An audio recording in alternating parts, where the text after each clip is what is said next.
up, it's time to party.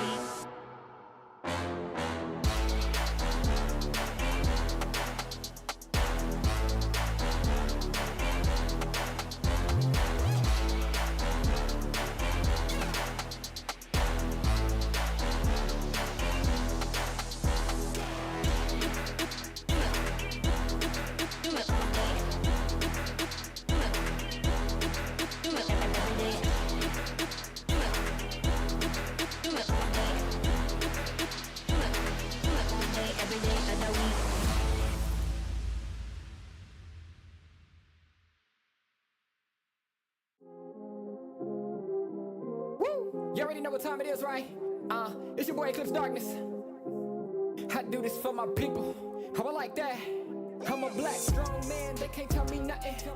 What I represent, they try to keep it from me. I done turn a lot of nothing into something. And I'm still out here pushing all they buttons. They can't hold me down, yeah, for nothing. So I'ma stand up. They can't hold me down, yeah, for nothing. I'ma stand up, yeah, for something. Cause they can't hold me down. I done seen it all. Came up from the gutter, baby, now I'm here to ball. I've been talking, yeah, my ish, so now they wanna call. They got my line tap, oh yeah, they tryna take it off. Oh no, here we go again. Pull me over, let me guess, it's cause my melanin. Asking questions, me and you both know irrelevant. But I stay cool and collected cause I'm heaven sent. They hate it, I love it, they know that there's no one above it except for God. Steady be coming with negative energy, I gotta move and die. Give me that back, can't touch my crown, I'm a king and yeah, you know that. Talk about giving it back, I'ma come and take that, yeah, I'm a black strong man, they can't tell me nothing. What I represent, they try to keep it from me. I done turn a lot of nothing into something. And I'm still out here pushing all they buttons. They can't hold me down, yeah, for nothing. So I'ma stand up. They can't hold me down, yeah, for nothing. I'ma stand up, yeah, for something. Cause they can't hold me down. Yeah, they know I be about it. I don't do a lot of talking, come and see about it. They gon' try to keep it from you so you don't know about it. I'm a young pharaoh, pick it up and read about it. Here's your opportunity. Telling stories, yeah, to make sure they remember me. Can't hold me down cause I leave behind a legacy. And don't believe them when they say they who they claim to be. They can't hold me down, yeah, for nothing. Stand tall. They can't hold me down, yeah, for nothing. Stand tall. I'm a black strong man, they can't tell me nothing. What I represent, they try to keep it from me. I done turn a lot of nothing into something. And I'm still out here pushing all they buttons. They can't hold me down, yeah, for nothing. So I'ma stand up. They can't hold me down, yeah, for nothing. I'ma stand up, yeah, for something. Cause they can't hold me down.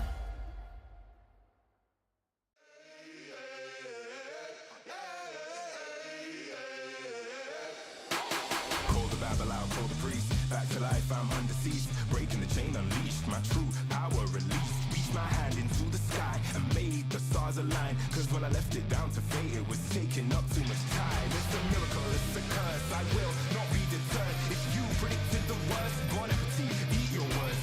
Keep my score, fire the gun, watch me how I overcome. What they said could not be done, I did it, now sing it.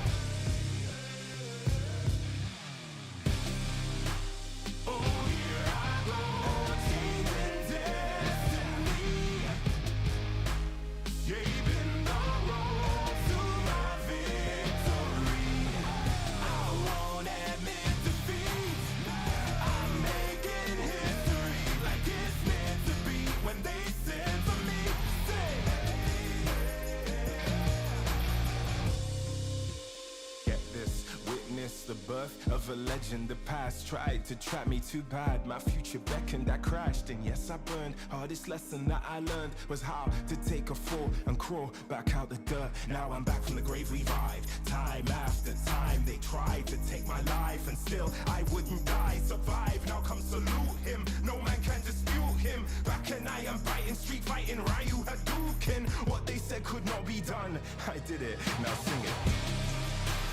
Oh, here I go, changing destiny,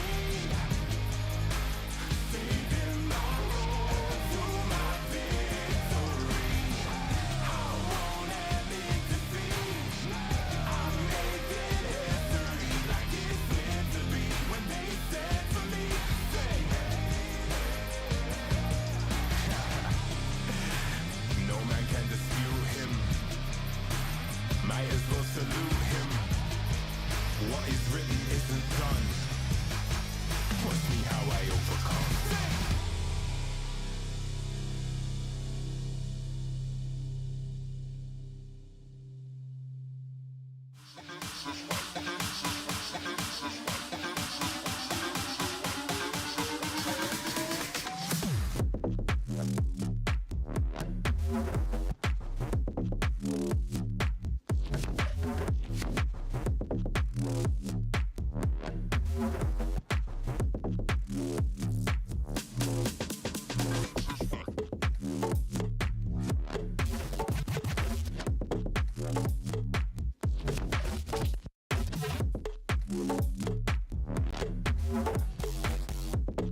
bang, bang, bang. Bang, bang. Bang, bang. Bang, bang. Bang, bang. Bang, bang. Bang, bang. Bang, bang, bang, bang, bang, bang. Number one in the streets, so that one that bang bang. Everybody touch a road, everybody bang bang. That I wanna so neat, everybody bang bang. Bang bang, bang bang. This I wanna so good, this I wanna bang bang. This I wanna so wicked, everybody bang bang. Sun a shining, everybody bang bang. This a bang, bang bang.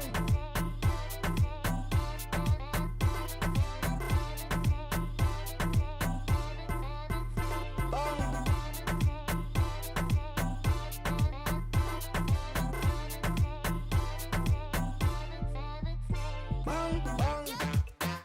Bang, bang. Bang, bang. Bang, bang. Bang, bang. Bang, bang. Bang, bang. Bang, bang. Bang, bang. Bang, bang. Bang, bang. Bang, bang. Bang, bang.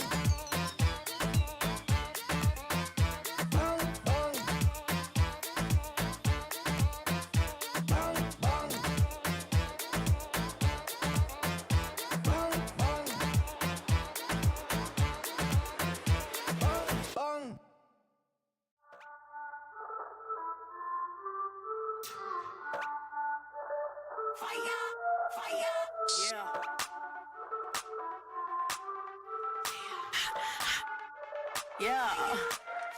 We be hot, mama got game. Check my team, we like the flame. We be bougie, y'all sound the same. We be, mama got game. We be hot, mama got game. Check my team, we like the flame. We be bougie, y'all sound the same. We be, mama got game. Yeah.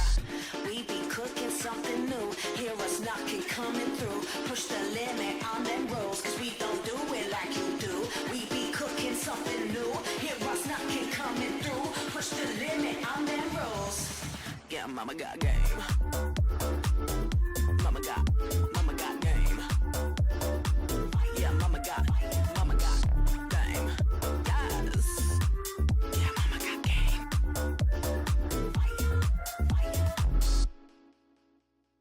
Rockin' be rockin' the game. Hear them screaming, they screaming my name. We be up on the fame. We be all of the power we reign. Rockin' be rockin' the game. Hear them screaming, they screaming my name. We be up on the fame. We be all of the power we reign. We be cooking something new. Hear us knocking, coming through. Push the limit on them rolls, cause they don't do it like we do. We be cooking something new. Hear us knocking, coming through. Push the limit on them rolls. Yeah, mama got game. Mama got game. Yeah, mama got game. Yes. Yeah, mama got game.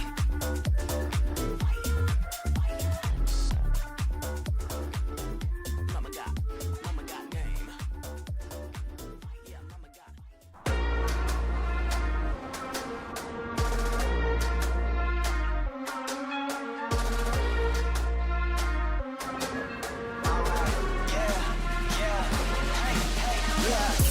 Won't stop going till a player on top know it. Rooftop penthouse suite. If you really want it, gotta own it. Fly through it, we was at the lowest. Blood, sweat, tears, the components. Riding all year, now's the moment. We are not friends, we are opponents. Yeah, I'm coming for mine. Yeah, I'm making a play, the game on the line. Yeah, I've been on the grind. Yeah, I jumped in the spot, I made it my time. Yeah, look in the sky. Yeah, the stars align, no shade to shine. Can't stop it already. Emotional work and devotion. We put in this time. Look.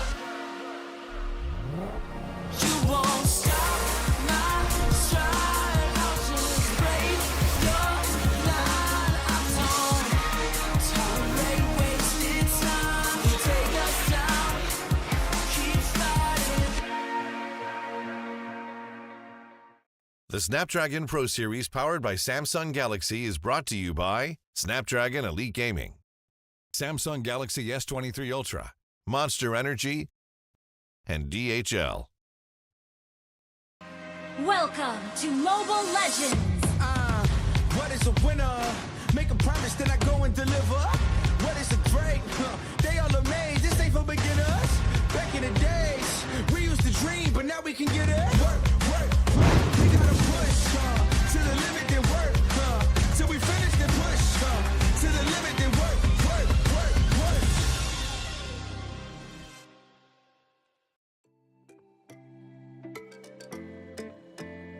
welcome back to the Snapdragon Pro Series powered by Samsung Galaxy. Today we are approaching the second day of the group stage where there are going to be a lot of invited teams as well as teams who've actually qualified from the previous stages. Definitely, and it's going to be another interesting day. We got 3 matches though. Let's see. Yeah, honestly, I'm very excited. And again, like, now I'm back in my element. I'm an analyst again. Yay, finally! We've never shared the table before. No, we haven't. I've missed you since that, Messi. But yeah, on the caster desk, okay, on the panel desk, it is me, Eterna, as your desk host, as well as the 2 wonderful analysts here. We have Gani, as well as LaFell, finally back in his prime. Well, I mean, I wouldn't say my prime, but, you know, it feels good. Are you not it feels feeling good. prime? Hmm? You're not feeling like you're in your prime? Are you okay? I kind of feel like my prime is like 4 years ago, but other than that, it's all good. All right. Well, we do have our first match upon us, and it's going to be EVOS Icon with an invited team in RSGSG, the powerhouse of Singapore right now. They have pulled crazy things, being able to take down really big teams. And according to my notes here, 2-0 RSGPH, 2-0 Burnex Flash. Wait, RSGSG? Yeah. RSG Oh, lost. wow. Oh, wait. Yeah, RSG. I didn't want to say that they lost. I just want to go and say 2-0. But yeah, they lost that one. But They they won lost. 2-0 against Burnex Flash. They got their revenge That's from crazy. MSC. Burnex Flash being one of the teams that was top 4, LaFell, remember? And I remember as well that Burning Splash, they won against RSGSG because they targeted Diablo. And I kind of feel like for this series, that is something we have to see as well. Will all the bans be on Diablo? Definitely a question what he can play and if his heroes are going to be eliminated from him. But with that, ladies and gentlemen, let's take a look at the top 3 plays from yesterday before we get into it. Well, again, it seems like Kyrie won the play of the day, the POV. Wow, 67%.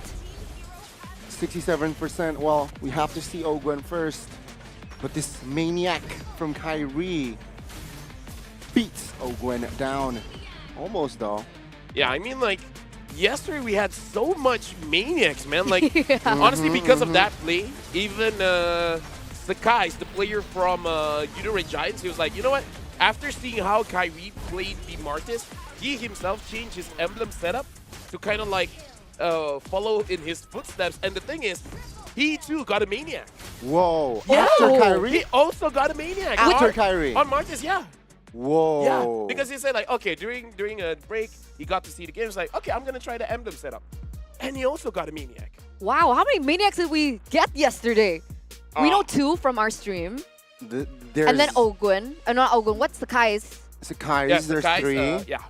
So we got 3 yesterday. On day 1? Okay, I'm waiting for the first Savage today then. Hopefully we get a I Savage pray. here on the group stage. But, my God, that's wild. It is wild, and you know what's even wilder? What? The Go. standings. Let's take a look at the standings here, ladies and gentlemen, from what we saw yesterday from stream A, B, as well as C. Oh, we actually have an update as to how these standings work. Well, the update was, remember, if you get a win, it doesn't matter if it's 2-0 or 2-1, you get 3 points. Meanwhile, every time you lose, you get 1 point. Yeah, and honestly, looking at Group A, I think everyone would have thought after day number 1 is going to be Echo, RSG Philippines, and either RSGSG or Burnex Splash being in the top 3.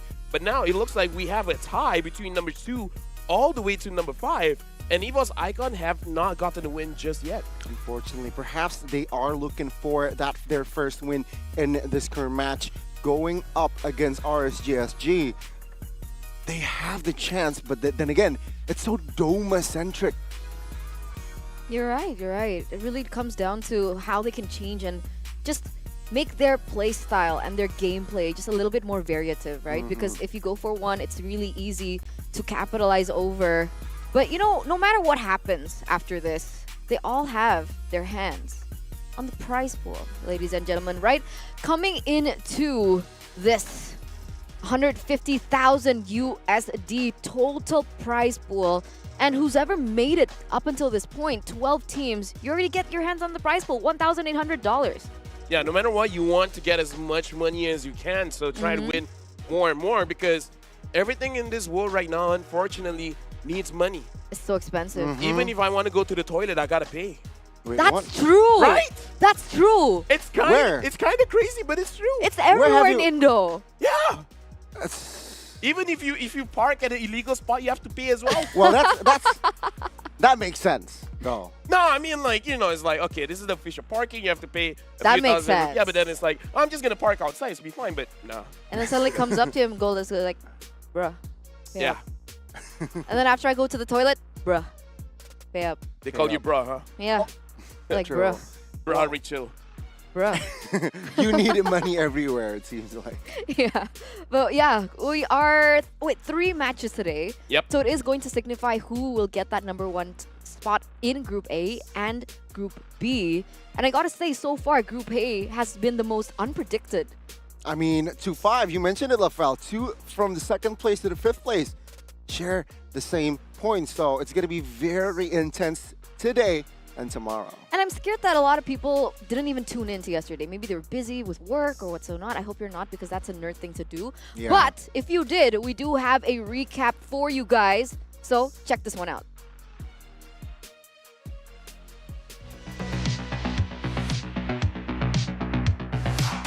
Yesterday's game was by far the longest day in the world. Group A is actually spicier than I expected. Anybody can top 3, anybody can make it through to the finals playoffs. After Burn beat EVOS Icon 2-0, I thought they were back in their MSC form. You know, Prime, Burn X Flash form. Situation, Super Tama with a great spot, locking him down. Doma falls. The feathered airstrike will not be there for Bright. He gets taken out, and Donut is a maniac. But then again, then you cut back to RSG SG, who beat Burn X Flash, even though they lost to Burn X Flash during MSC. They might be able to do this. Oki again unleashing the damage. They're going straight for the juggler, and RSG Singapore have done it. Burn X Flash got swept, RSGPH got swept. It's upsets upon upsets. The table keeps on flipping. Let's not forget about some of the upsets that happened on some of the other streams, like Yudu Red Giants, for an example. Yudu Red Giants. They beat RSGPH with their championship lineup, and that's a big statement in and of itself. Yeah, shows you how much, you know, the team has really evolved. And it's anybody's game. Group A is the land of opportunity. Group B, it's called Jakarta.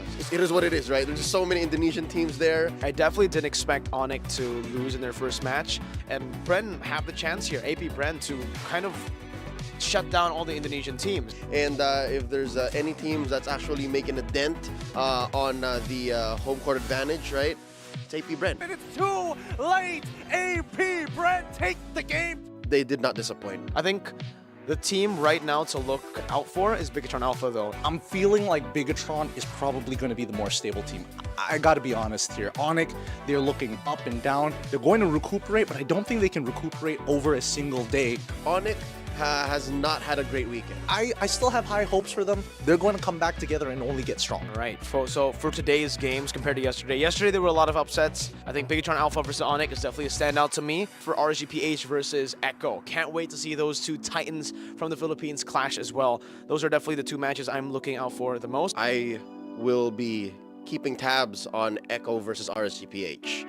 Echo is coming in with a lineup that's very different.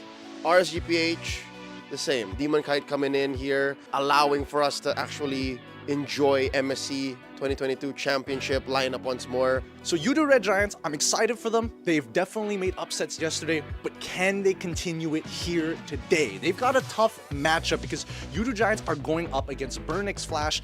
Yes, they went 1-1, but both teams are currently at the same standing, so it's a coin flip, and I'm hoping that a Malaysian team is going to make it in that top 3 at the end of the day. I also suggest y'all watch Burn X Flash versus Yudu Red Giants. These are teams that people are 50-50 on, right? Burn X Flash with the way that they played in day 1. Now Soul, does he buy the winner crunch? And he does it, he dashes out, but Flora takes him out. It's over! It's over, ladies and gentlemen! Burn X Flash are back! I'm expecting quite a spectacle from them, so yeah, definitely watch out for these two matches. Specifically, those are my picks. You guys should be looking out for that as well, because man, who doesn't want to see elite MLBB?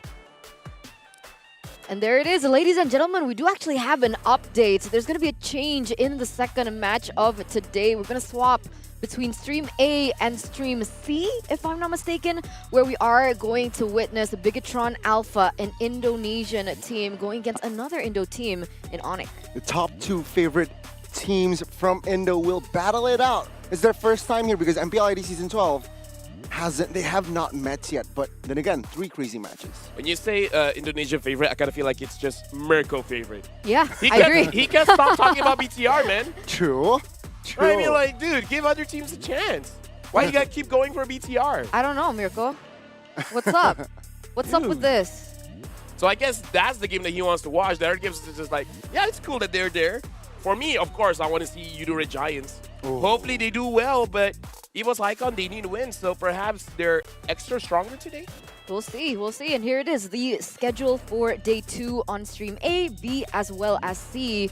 So there is a swap out. We're not going to see AP Bren going against EVOS Legends, but if you guys still want to witness the action in that particular matchup, you guys can head over to Stream C, but LaFell's not going to be there, so I advise otherwise. I mean, like, have you seen my desk? I have all streams on right now. He's actually not kidding. Yeah, I have all streams on right now. Well, that's I what you have to always do. be up to Monitor. He has to do that. Yeah. That's what you're supposed to do, guys. You gotta walk, you gotta talk. Open 3 tabs. You gotta be like LaFell. Stream A, Stream B, Stream C. Watch it all. Yeah, just use your S23 Ultra to watch Stream A. Okay. Tab S8. Buy 2 of those to watch Stream B and C. Why not 2 Samsung Ultra S23s? Honestly, that might be the better Option? Yeah. Yeah. Well, I guess it Clever. goes back down to preference. Yeah. Do you like it big or do you like it a little smaller? Yeah. Which one do you prefer? I'm not even gonna answer. I'm just gonna let that one simmer. Let that one get clipped. Marinate. Let it get clipped. And then move on. Because I prefer smaller. Okay. Yeah. Okay. It's more practical. Oh. You can bring it everywhere, you know. You got 2 tabs. It's a little bit too big. Yeah, because if it's too big, it won't fit. With the Snapdragon Elite Gaming, a microchip, ladies and gentlemen, that only fits on the Samsung Galaxy. So don't forget to check that out because it really does matter when you guys win. It does matter. It does matter. What's wrong, LaFell? What's up? Are you okay? I'm gonna avoid the conversation. You know, I'm an analyst. I'll be a professional today, so gonna talk about the games. Size doesn't matter, guys. I'm just letting you know. What? As long as you're happy. Because both devices are great. Exactly. Exactly. Yeah. But according to Snapdragon, winning matters. So no matter what size, as long as you win, it's okay. There you go. Don't overthink it. Yeah, don't. Don't complicate things. Just buy the Why phone. would you? Just enjoy it. So talking about the game, right? EVOS Icon. And EVOS RSGSG. Icon. Yeah. RSG, there you go. Well, again, EVOS Icon and RSGSG, based on yesterday's performance, EVOS Icon, they were heavily relying on the gold laner here, Doma, to perform, which he did. But it seems like it wasn't enough. I'm not gonna say much. All right. I just want to see Diablo. Yeah. Why Diablo? He has nice eyes. Yeah, he does. He has nice eyes. He also has a very unique hero pool, which is what we're going to be watching out for this time. And I've been hearing that RSGSG actually pulled out the Bane and Alice jungler. Wait, so really? that's very interesting. Alice? Mm-hmm. Oh, okay. Now that I'm excited to see. Hopefully, we get to see that in this match. Yeah, so let's bring out EVOS Icon first and foremost. Beberapa orang mungkin mikir kita cuma hoki. Cuma kita bakal buktiin kalau mereka salah. Cat out. It's going to be A-OK for now, but he's going to re-engage the back lines, finds the right timing. Out as well. Arrow comes in. Oh, close, but now here comes Pirate's Revenge. A big one as well. They connect onto the person down. Ryuji God is dead. Same goes for Yoshi, and EVOS Icon finds the perfect catch. Pengalaman gue sih karena memang kita the best, kayak banyak yang kita dapetin lah. Kita improve dari segi mental, gameplay, terus lebih percaya satu sama lain. Kayak lebih membaik lah untuk EVOS Icon.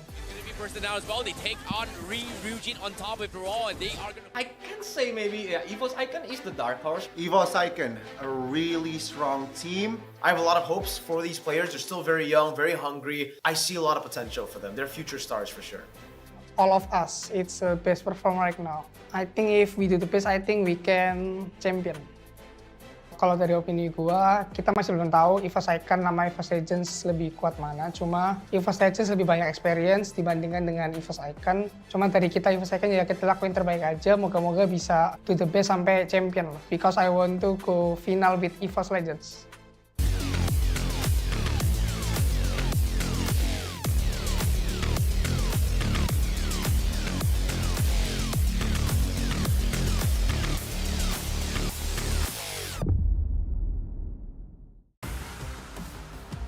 Losing 2 matches yesterday, will they be able to climb back out of the rabbit hole with Veldora, Sutsujin, Krite, Doma, as well as Ivan? Still the same lineup. Still their main 5 here, it seems like. And again, like we mentioned, from time to time, they rely on towards Doma. But hopefully this time, he has a better synergy, perhaps, with Ivan, his roamer. Yeah, because I really do feel like Ivan really wants to go forward, right? He wants to begin the fight, but the thing about Doma is he's kiting quite a lot, so it's it's a good way to fight, but also very confusing when one wants to go forward, the other one wants to go back. I agree, and I think they just need to utilize their strengths once again. I think I mentioned it yesterday in their match against, I think it was Echo, that they need to play to their strengths. They need to be creative. They need to utilize these flex picks in that first phase of the drafts, which I felt was very lacking yesterday. It was very easy to read what they were trying to do. And then when it came down to execution, there were a lot of question marks as well. And most prominently, onto Krite, the mid laner. I think he needs to step up in this matchup. I kind of have a different opinion, where for me, I think Sutsujin needs to step up. Ooh. I see your point. Utility jungle and the Lancelot as well, the one that we saw, wasn't really... He needs to improve. I agree. I think I do understand your point, Eterna, that Krite perhaps needs to step up in that mid, be more reliable, but also Sutsujin, a very shaky performance from day one. Sure, he got the rotations down right, but objective play, sometimes he misses those red 3, and yeah, just he wasn't feeling it perhaps yesterday, so hopefully it will change today. And the question is why, right? Because you can't say that Sutsujin lacks experience. He's made it to the MPL stage. Yeah. He got brought back down to the MDL stage, and now he's actually being brought back up, if I'm not mistaken, onto MPL this season. So what's going on with him? What's up with his performance? Because even if he wants to go for utility, the whole point is you get neutral objectives, but even that he can't. Is it weird for me to say? It seems like he's being afraid. He's being very scared or too safe, because especially on the Lancelot, I kind of feel like there's a lot more opportunities for him to dash around and try to get more kills, but he's like too paranoid that if I go in, I'm gonna die. You know what? Too safe. I think it's because he took his glasses off. Oh, maybe. Why? He hasn't been using glasses this tournament. I think he needs to put it back on. But looking at the screen, he's not using glasses anymore. True. Dude, vision is important. Exactly. Vision is the most important, and again, to add to your point, Lafel, I think you mentioned it yesterday as well, the disconnect here from the players because he has been promoted to the MPL. Maybe during streams, during training, he is more comfortable with his new teammates, but this is going to be the team stats from the side of EVOS Icon. Yeah, right now, first blood rate as well as 50% first tower rate is 20%, first 5 kills rate is 50%. I kind of feel like looking at the picks, the Beatrix is definitely the one that we have to look out for. Yeah. And the fastest game win duration is 1858, which is not that great. It looks like fastest game and average game duration. This does seem like a team that is going to scale quite well into the late game. So I kind of feel like in the draft a little bit later, we do have to see if it's a good scaling composition. I mean, you're right, considering that their fastest game is 18 minutes, looking at their top 5 picks, no high ground whatsoever. Kadita, Florin, very weak on the clears. Yeah, that's going to be very challenging, especially against their opponents. And with that, let's bring up our SGSG.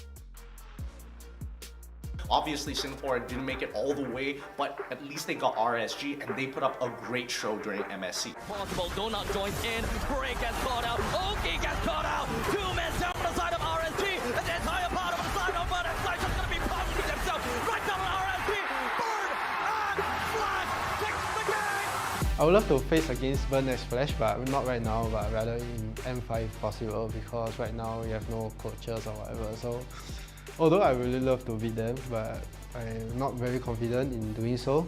But still, I would love to be able to beat them, at least beat out my signature heroes to prove a point. Yeah.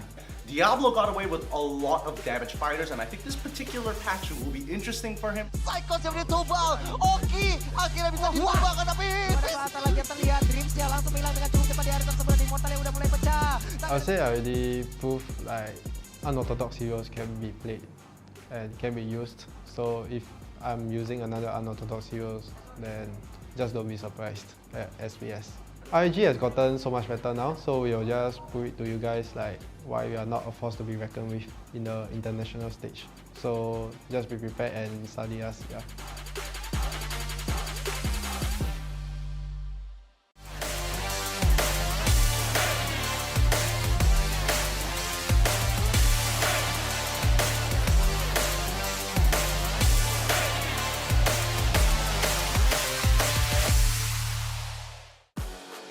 And let's see, RSGSG from Singapore. It's going to be Diablo, Bray, Buji, Oki, as well as Lucian QT.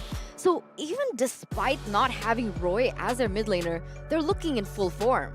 Honestly, okay, first of all, want to talk about Diablo, right? Because it looks like ban out the Badang, ban out the Khalid. Khalid, and you should be fine. But after hearing there's a possibility of Alice in the jungle, I'm hyped to see what Bray is bringing onto the table, especially if you're building Alice jungle. What kind of itemization are you looking at? Again, this is what I love about RSG, right? You expect some this standard, and then suddenly they evolve and bring something new to the table. With that Alice jungle potentially in play, that adds depth to this team. And to add to that, RSGSG, without a coach, that shows that this player has extra load of work than just focusing play.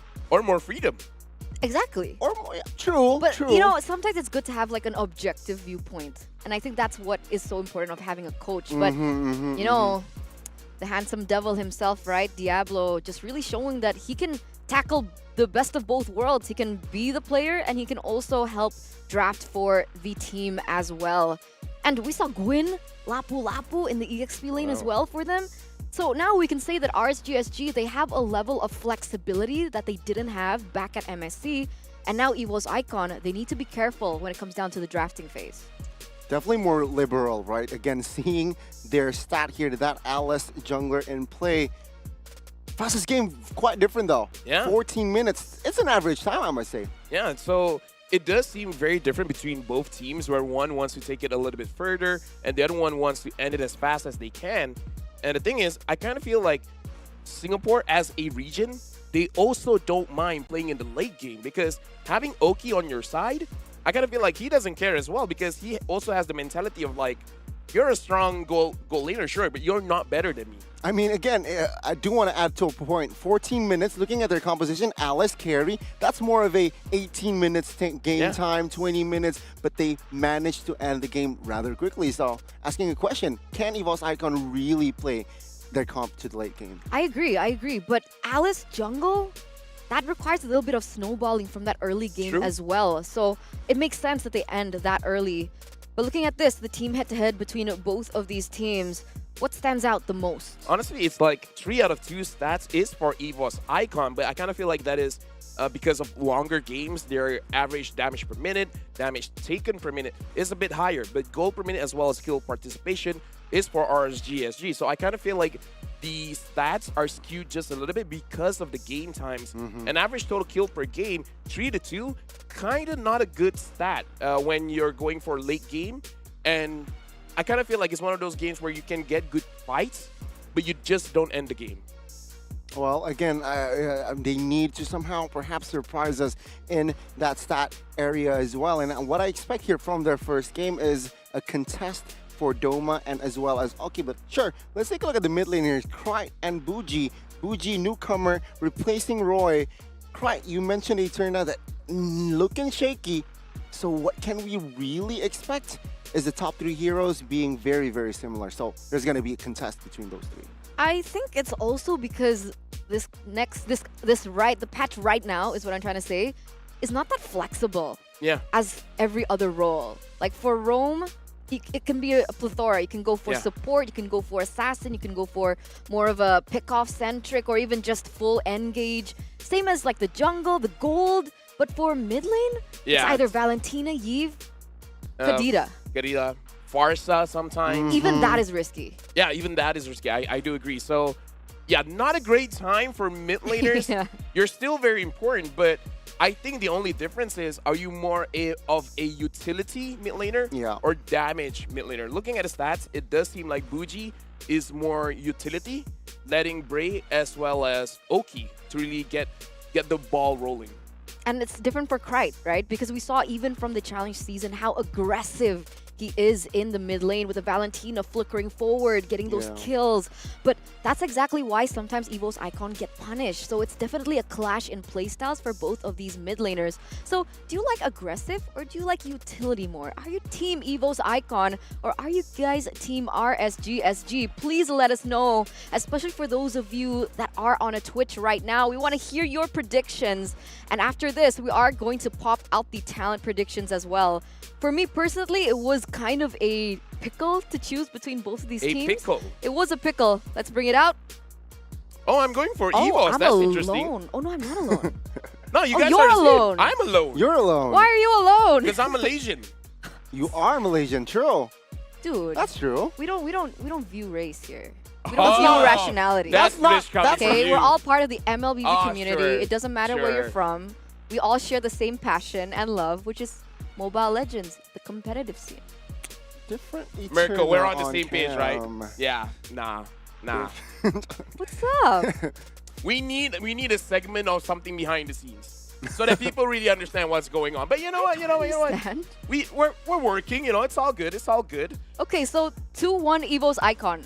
Shoot, why? RNG. RNG.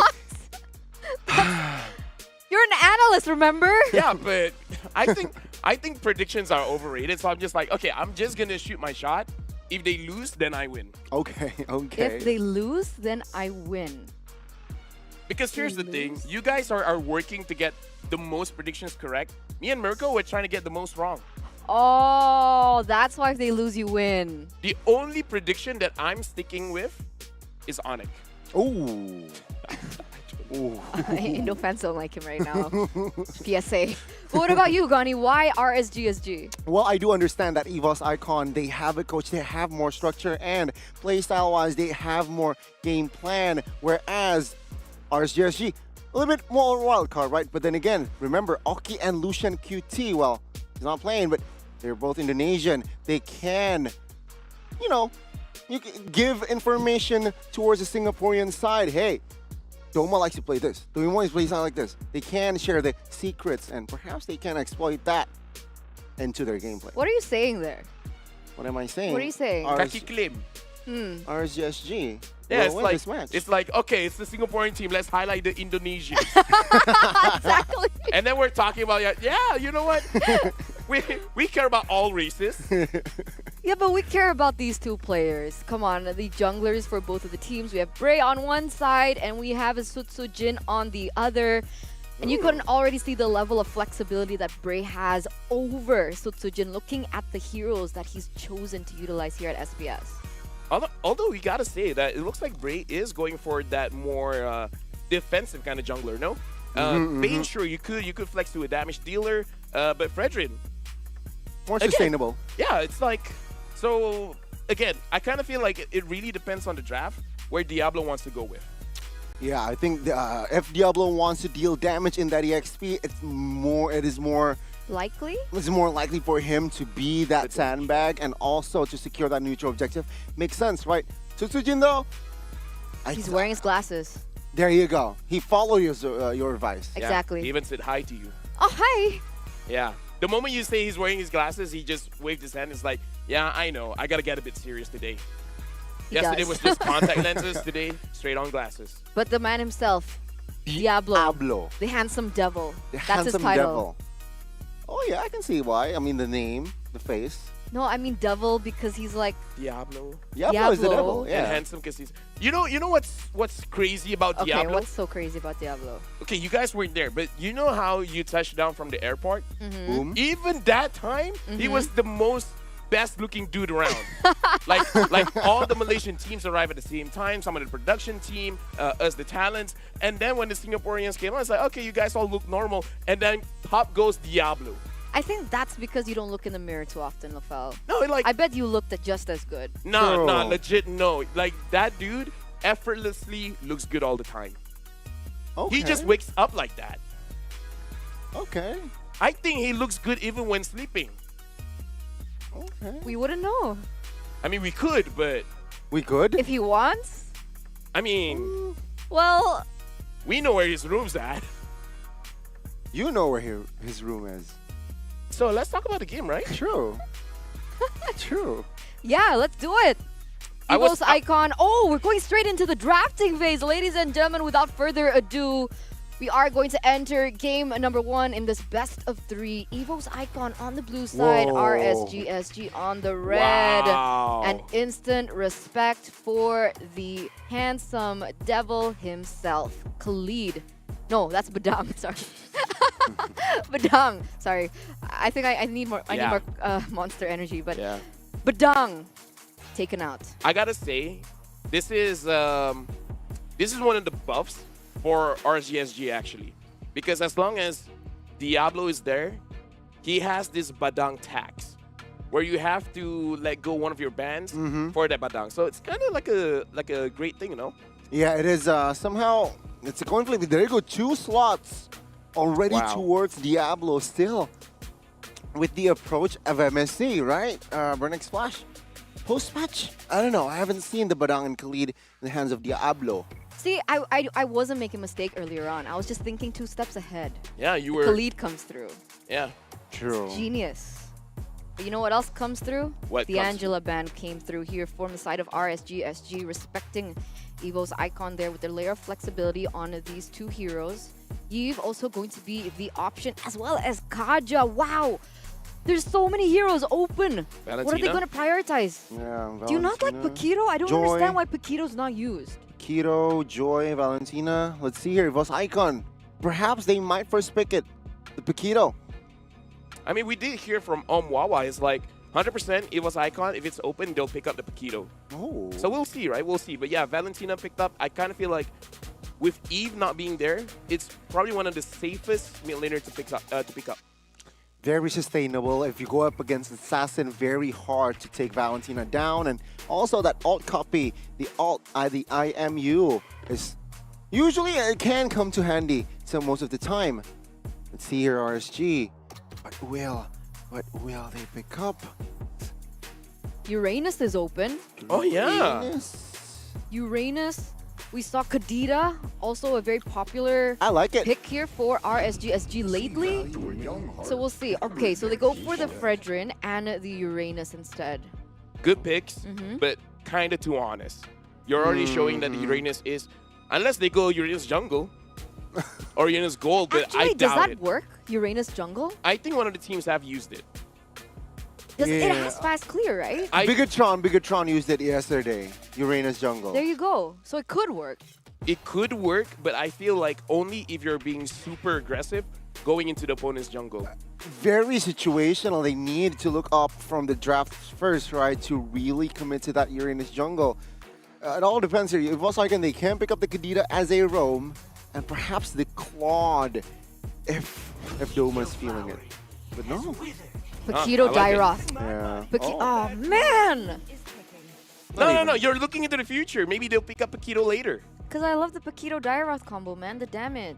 Yeah, but either way, I kind of feel like the Dairoth, amazing pick. Like the Fredrin and the Uranus will feel less tanky. True. But if we're talking about the early game, it does really counter that Uranus. Late game, team fight 5v5. Dairoth needs to find the right angles, and also the right approach, the flanks. And there you go, a good hero that can suppress the Franco. Not just that. This is a power pick for Lucian QT. Apparently, they were able to demolish Burnix Flash because of this Franco pick. So That's a power pick for RSG SG. And now, how do they opt to go for the second phase, as they do have the first ban? So Atlas getting banned out, I kind of feel like that's a clever pick. But for now, looking at RSGSG, a lot of melee heroes here. I kind of feel like the Farsight getting banned out, so they're really focusing on Bougie, making sure that he doesn't have a good laning phase. Perhaps he'll ban out the, the Kadita, or respecting, maybe even ban out the Leslie or Beatrix. Because I kind of feel like those two marksmen would be good here. Makes sense, right? Because they need more range. You mentioned that they have melee heroes that they will stabilize using range heroes for that second pick. And that Farsa, it adds range to their comp. They take it away. Perhaps that Leslie could be the pick here for the ban, or the ban here for side of EVOS Icon, considering lane. It bodes well going up against a Claude, and that adds more range to their comp. So if EVOS Icon is able to locate that ban, I'm not mad. I agree though with the Leslie next ban. Oh, Kagura. Okay, I did not see that one coming. All right, that's very interesting. So now RSGSG, if they want, Oki can go for a Leslie. But that's not really his style so far.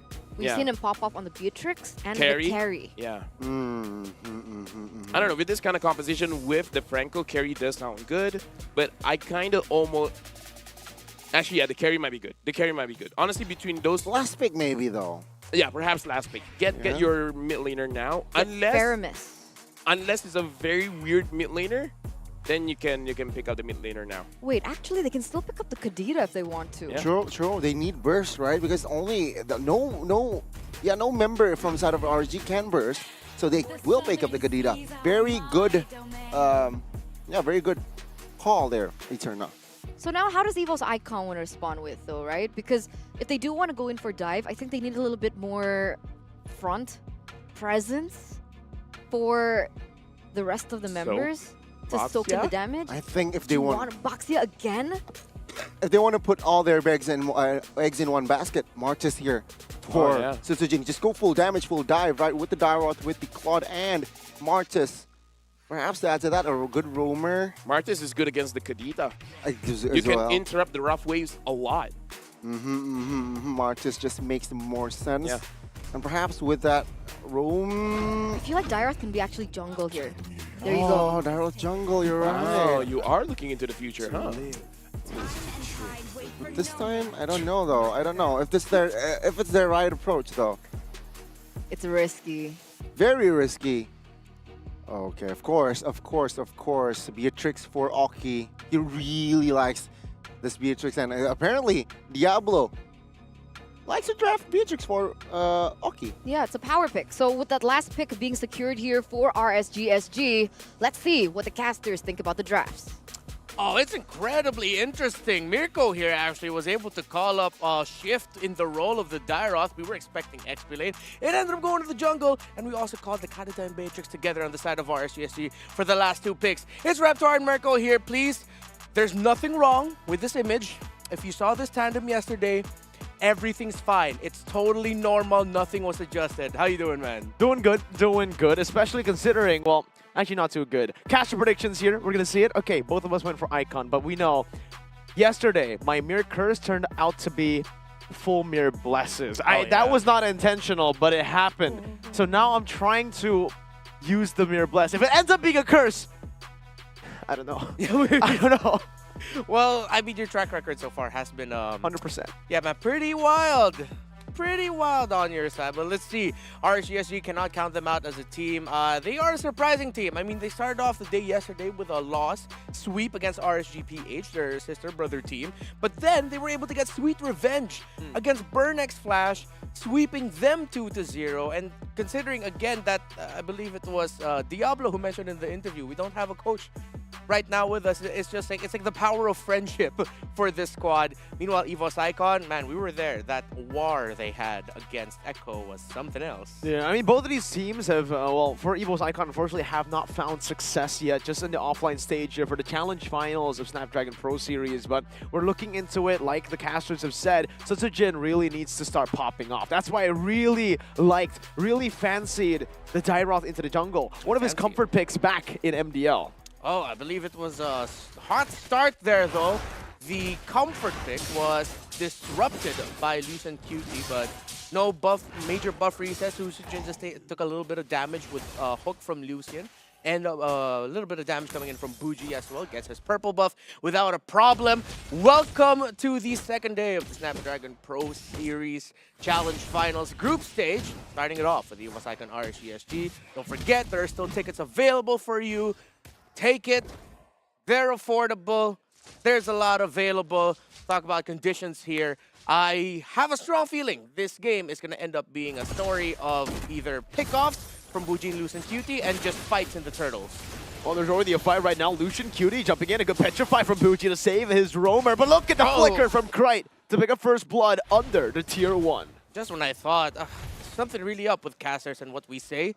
We say one thing, then immediately something happens just to counter it. Oh, Aki! Another kill perhaps. A good flicker out. Bougie instantly with the peel, but not enough. Krite is still able to just dash forward, picking Oki up. Bougie now with the oddity, but Susujin comes in with some damage, almost picking a kill up. But Lucian Cutie picks Susujin now, bringing it back under the tier 2.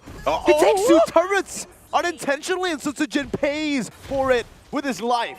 Oh man, Susujin, I really felt like he was trying to get away from that, but somehow just ended up within the range of the turret again and long enough for the turret to really lock into him. So a little bit of a miscalculation and messy start for both squads here. A lot of tradings going on a little bit longer than I would like, but because of all of that, it's now RSG and Bray in command here of this turtle. But here comes EVOS alongside Susujin to try and counter it and take it away from RSGSG.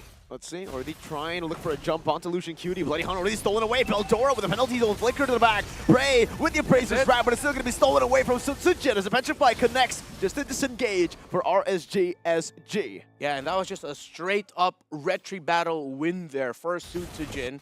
Bray was able to get hiss off in time, so that was just a win for the Dairoth. Taking a look at the emblems here. Nothing too crazy right now, although we're seeing common emblems, of course, on the Claude and the Faramis. Dairoth decided to go for the Magic Worship, actually. Oh, look at this. Might be a kill here, and Doma picks it up. Something interesting that I want to talk about when it comes to the emblems is Doma with the Brave Smite, actually. Usually we do see Quantum Charge on a Claude, but here it really shows you that he wants to win those fights. Bougie, Breath of the Ocean, brought back to the Bloody Hunt. Lucian Cutie with a Bloody Hunt for himself as well as the Rough Waves comes down. Perfect synergy as Brave finds the taunt. Ivan now caught on the Breath of the Ocean, knocked up, and just taken out. The Appraiser's Wrath there for the final blow. RSG equalized in kills. Yeah, Doma able to get the Demon Hunter sword, but we're seeing right now Lucian Cutie and Bougie continuing their shenanigans from yesterday. Their Franco and Karita combo. Diablo able to survive the onslaught. Consecration coming in big time there. You saw he was just a hit away. Oh, but Susujin! He decides to commit and still gets a kill. Win there for EVOS Icon up top. Walks a bit too far off of the turret despite knowing still that the EVOS Icon members were up there. But let's bring it down again to the gold lane. Want to talk about this Brave Smite emblem because honestly, that decision gave him the winning lane. Oki, maybe he didn't notice it, and because of that, he took a few trades that were just unfavorable for him. That utility and the sustain is really, really insane for Doma. Yeah, that sudden spike, even though it's just a 5% heal, it is still a heal at the end of the day. Now, okay, is struggling in the lane. 2 deaths already on him. Neck and neck onto level, although it's getting close to just a level lead away. Item-wise, though, Oki and... Penalty zone onto 3 members. Ivan now running away with a stampede, but the Appraiser's Wrath finds its mark. Bennett's Rage combo together, but Bray will lose his life. Diablo dashing forward, looking for some slows, utility, but there's no more follow-up. Diablo forced to run away, has a Shadow Stampede, brings it back under the turret. So much burst, taking him out. All that damage and the amount of controls as well coming in from Krite and Ivan. Just the right amount of pulls, terrifies. This entire game has just been trading all throughout. Sometimes a little bit too long, sometimes just from out of nowhere. Turtle, second one of the game. RSG will not be able to contest this properly.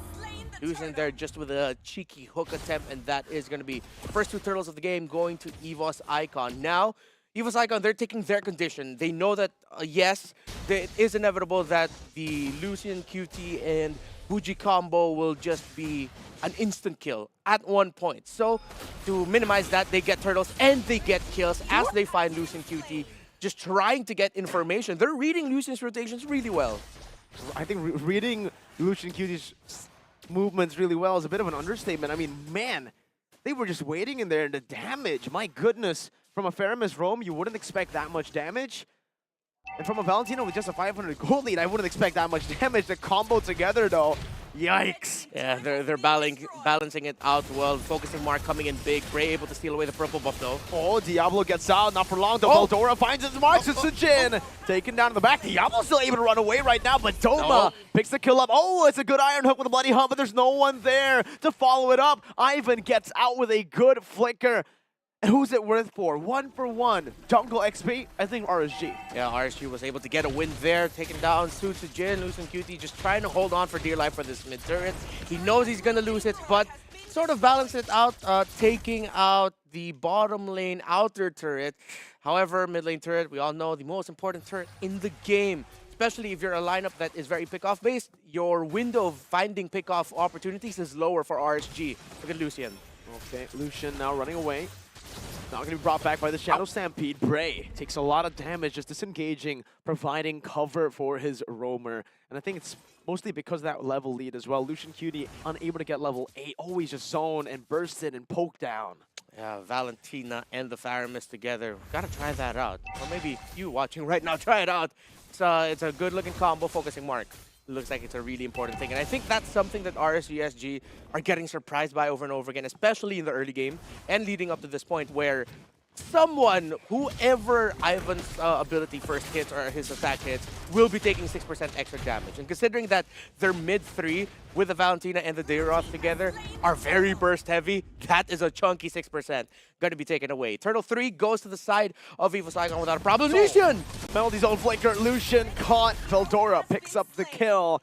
And it's just been this. This has been the story in this game. Lucian Cutie unable to roam or even open up place of the map. Bougie. Rough waves. Oh my god, even with the Renner's apathy. The damage is simply not enough. Veldora.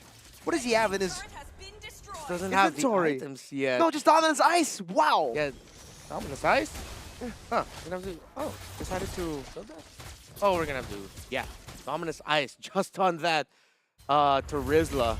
All right, so RSGSG, we all know when it comes to lineups with a Franco, Kadita, it's just going to boil down to getting that one big hook, that one big setup, and the combo coming in from the Kadita. But EVOS Icon, they're in this situation because they know, well, we're not going to give you that. We really have to commend Ivan and Cryte here, not only with their pickoffs, but their rotations and their timings have just been top tier. It's been very top tier. EVOS Icon have been reading out the map, and they've been playing the way they played in Challenge Season, in the Open Finals. Finally, they're letting their playstyle loose, I would say, in the offline stage. One of the big concerns before Jin. Oh, wow. Diving in deep. Diablo already running away, pops the Consecration instantly. Top side, a turret traded in. Doma now with the BMI offensively to take this turret down. He's going to be able to take it down with no issue. RSGSG weren't able to pressure them away. Yeah, and you see here already the hesitation coming in from RSGSG. Although there was 2 members there, looking at 2 other members of EVOS Icon, they were still worried that Susujin would be nearby and just, well, it wouldn't have ended well if ever RSGSG decided to full commit a defense onto that mid tower though. Top side, they weren't able to break it as well with good defense coming from EVOS Icon. At least Bray's still getting his buffs. That's something good to be proud of or happy about if you're RSGSG. But right now, with this Lord coming up here, it's not that massive a lead by EVOS Icon actually. They can find a loophole here, find and punish a few EVOS Icon mistakes to potentially even swing this game by getting the Lord. The gold difference, man, between the gold laners. Oh, good Iron Hook into the Bandit's Rage. Combo together with the Bloody Hunt and even the Rough Waves in the back, channeling Ivan out without the co-alter. Doma goes in for the Blazing Duel. Now the Wind of Nature, gunning them down. Only taking Bougie, though. Okay is still doing damage. That's going to be the Rough Waves from Cryte in the back. Diablo zoning Doma away, but with the BMI, Diablo will fall. Oki is fine. Another kill, though, on the other side. 2 for 3, but Ivan respawns fast with the passive. And now EVOS Icon, they spot out Bray, 3 members. what they have to stop RSG from getting this Lord, but they're at 40, 50% Veldora and Doma. The members of RSG, they're hauling butt here. Can they get here in time to make sure they secure the Lord? Let's see, Bray brought back with a Shadow Stampede into the knock-up now as the Menace Rage comes down with the Abrasive Smash and the Retribution. EVOS Icon trying to look for a fight. RSG say no. This is what we were talking about. When it's a Kadita, when it's a Franco, it's just one really good hook, one really great combo, and they were able to find it. Oki was in the right place at the right time. That was premeditated. He let out Bennett's Rage exactly when the hook animation ended. The bite was there, and RSGSG just found a swing. Honestly, they brute forced that, man. They were like, oh, we gotta do something right now. Bang! Lucian gets the hook. And it just seems like Renmar, something has been happening to EVOS Icon. Every single time, they will have the early lead. They will play the early game phenomenally, but in the mid game, to transition over, it's always one big mistake. I would say a lot of miscalculations happening, a lot of bad calls happening for EVOS Icon that ultimately ends up with them getting punished, and their entire gold lead that they've been building for the last 10 minutes disappears. Now, completely even. Back again, RSGSG, heck, they have the advantage. They've taken a tier 2 up top, and now they're looking for the bottom lane. That's a massive rotation down to the bottom. Because he's up. Oh, Lucian, really close. Bougie! Petrify on the 2. Good call Alter to save him now as the Menace Rage comes down. Veldora with a penalty zone. Okay, going to be caught there as that is a lot of damage to follow it up. Ivan with a flicker forward. Shadow Stampede brings them back. Bray caught Iron Hook to try to save him with a Bloody Hunt as well. The damage is enough, but it's still a 3-for-1. They still go for it. Right. My goodness, the aggression. These double mages still causing a number on RSGSG. 3 members down. RSG, now they got too excited. Now they were the ones who were just turned around by EVOS Icon. The dive by Bougie to just try and clear the minion waves, they will be able to hold. But it seems like now the theme for these two teams is just forgetting about one little thing or one condition. They didn't expect Veldora will come out of nowhere with just a quick flicker ulti combo to set it up perfectly for EVOS Icon, and EVOS got to answer. My goodness. Just my goodness. Take it in. Take it in. So much action. So many punishments in just the last, what, 3 minutes. Lord fight into another Lord fight, but it was a defense now. Lucian Cutie with a conceal. He finds it even with the penalty zone used up. Cried now in the back with a call Alter. Great placement from Ivan, but the Abrasive Wrath still connects onto Veldora. A good stampede brings him into the blazing duet as Oki is forced back, and RSGSG have just lost their frontliner. This Faramis coming in from Ivan has just been something else for EVOS Icon. Shadow Stampedes coming in big time. All those pulls, just when RSGSG thought they could find something, thought they could start something, even though they were the ones who started that, it just got countered right in front of their faces. Lord, still a very close game. It could be anybody's, but there's no jungler for RSGSG. It should be free unless Oki finds a miracle shot. No. Doma takes it. Penalty zone from Veldora with a flicker comboed in. Oki trying to run away, but Ivan brings him back. Not far enough though. Oki now with the Nibiru's passion, but the call Alter saves EVOS Icon, gets them out of harm's way.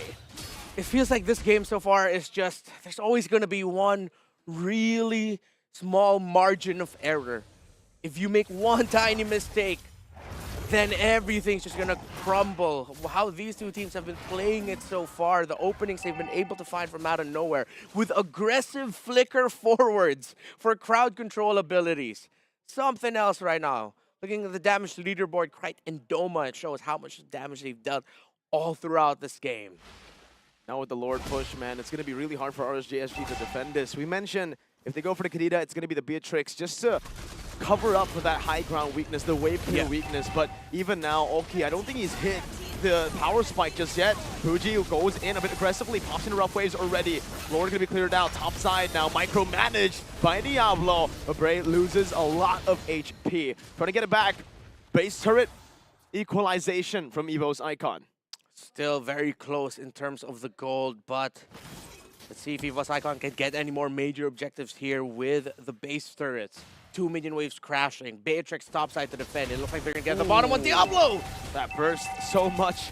Krite has the flicker I was expecting. Oh my god, an iron hook from Lucian Cutie. It's a call alter right now, but it's a bit too late as they all fall under the Mirror's passion. Oki is massive, gunning everyone down, but my goodness, Krite with a flicker and a rough waves takes him down. Diablo now in the midst, so able to sustain with the consecration. Lucian Cutie helping facilitate Bougie to find that triple kill out of nowhere to save RSG. Veldora running for dear life. Lucian Cutie and Diablo trying to take this to Rizla down. The hammer swings, the lifesteal. Can he hold on? He will not. 4 members of EVOS Icon fall from Singapore with love, says Lucian Cutie. Taking the hook to Jakarta and back. That opener by the Franco, the follow-up by RSGSG. Now it's their turn to swing things around. It's not the Mirko curse or the Lafel curse. At this point, it's the Lord curse. Whoever gets the Lord loses in the team fight, loses their gold lead and their pressure on the map. Take a look at this, EVOS. There was no real need for them to stay this long. Oh, they decided to fight it out. They thought they could handle it. But Bougie on this Kadita, again, this young new mid laner for RSGSG. Talking with Diablo behind the scenes, he mentioned he hasn't been like this all this time. He was always, in the beginning, just passive. But then eventually he grew up to be a more assertive style of player. And we're seeing the assertiveness coming from Bougie in that defense to find a triple kill. Make sure RG holds. Bloody Hunt, but it's rage, but it's a good call alter to take all that damage. Meanwhile, Bougie in the back with a rough wave. Oh my goodness!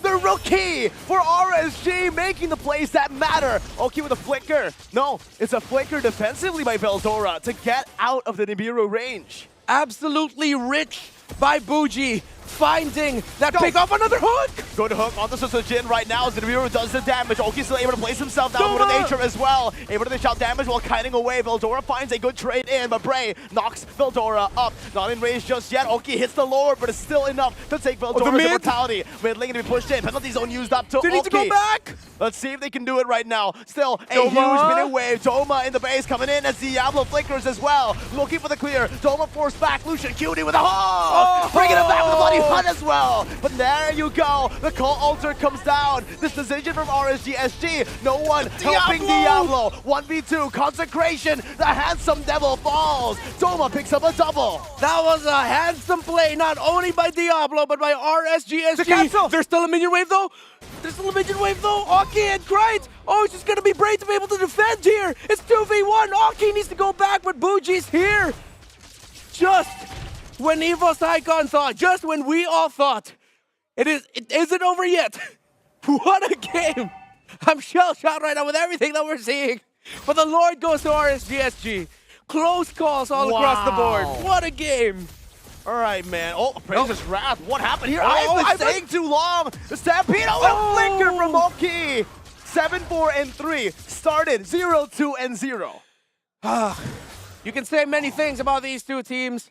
One thing that you can say, they are not afraid of commitment. Every time there's a sequence that they can pull off, every time that they find an opening to try and make something out of it, to get a lead, to get a kill, to win a sequence, they will go for it. And now it has gotten to the point where the team that struggled for majority of the early game, almost 19 minutes in, is in the lead and threatening to win this game number 1. Oh man, Doma, Bondaro's goal. Diablo now in the midst, just opening it up. Oh, it's a good iron hook. Only onto the front liner though. Now the call alter saving his life. Ivan there, picking up the damage. Bougie not using the rough waves just yet. Has the Petrify to play with too. Lord cleared out. Minion waves next. EVOS Icon looking for one big opening. Krite is stolen away the Bloody Hunt. But RSGSG are looking for the bottom lane. Now Susujin engaging on the Bray. Bougie with the help as well. Bloody Hunt coming down right down the rough waves from Bougie into the back. And just like that, Doma falls. Oki, the opening has been created for him to flicker forward to gun these members down. RSG by 3. Can they? Will they? Can they end it? As two members of EVOS try to hold on. The minion waves are getting cleared incredibly fast. There's going to be a kill on the Veldora. The Kadita falls. There's a minion wave. Persistent and resurgent. RSGSG take game number 1. What a mind-blowing start for Stream A on day 2 of the SBS, Mirko. Without a coach, we've been thinking, RSGSG, they're a very systematic team. How will they perform without a coach? But they've changed their style completely.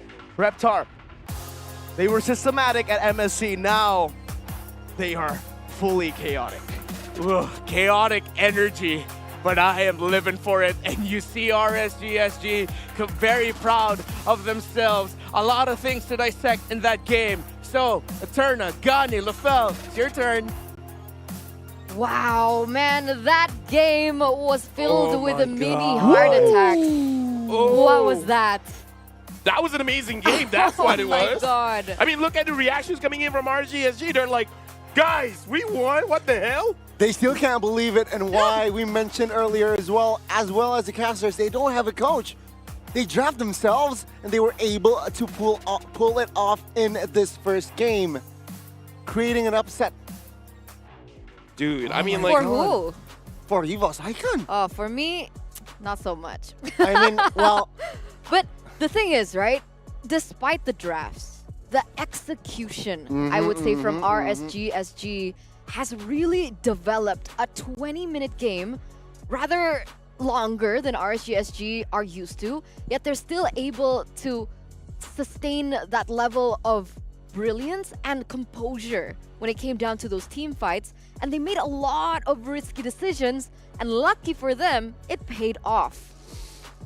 Yeah, you're right. And looking at EVOS Icon, right, Sutsujin, you and I mentioned, I mean, we agreed that Sutsujin needs to step up. Yeah. 287, not a good stat for him today. Here's the thing, man.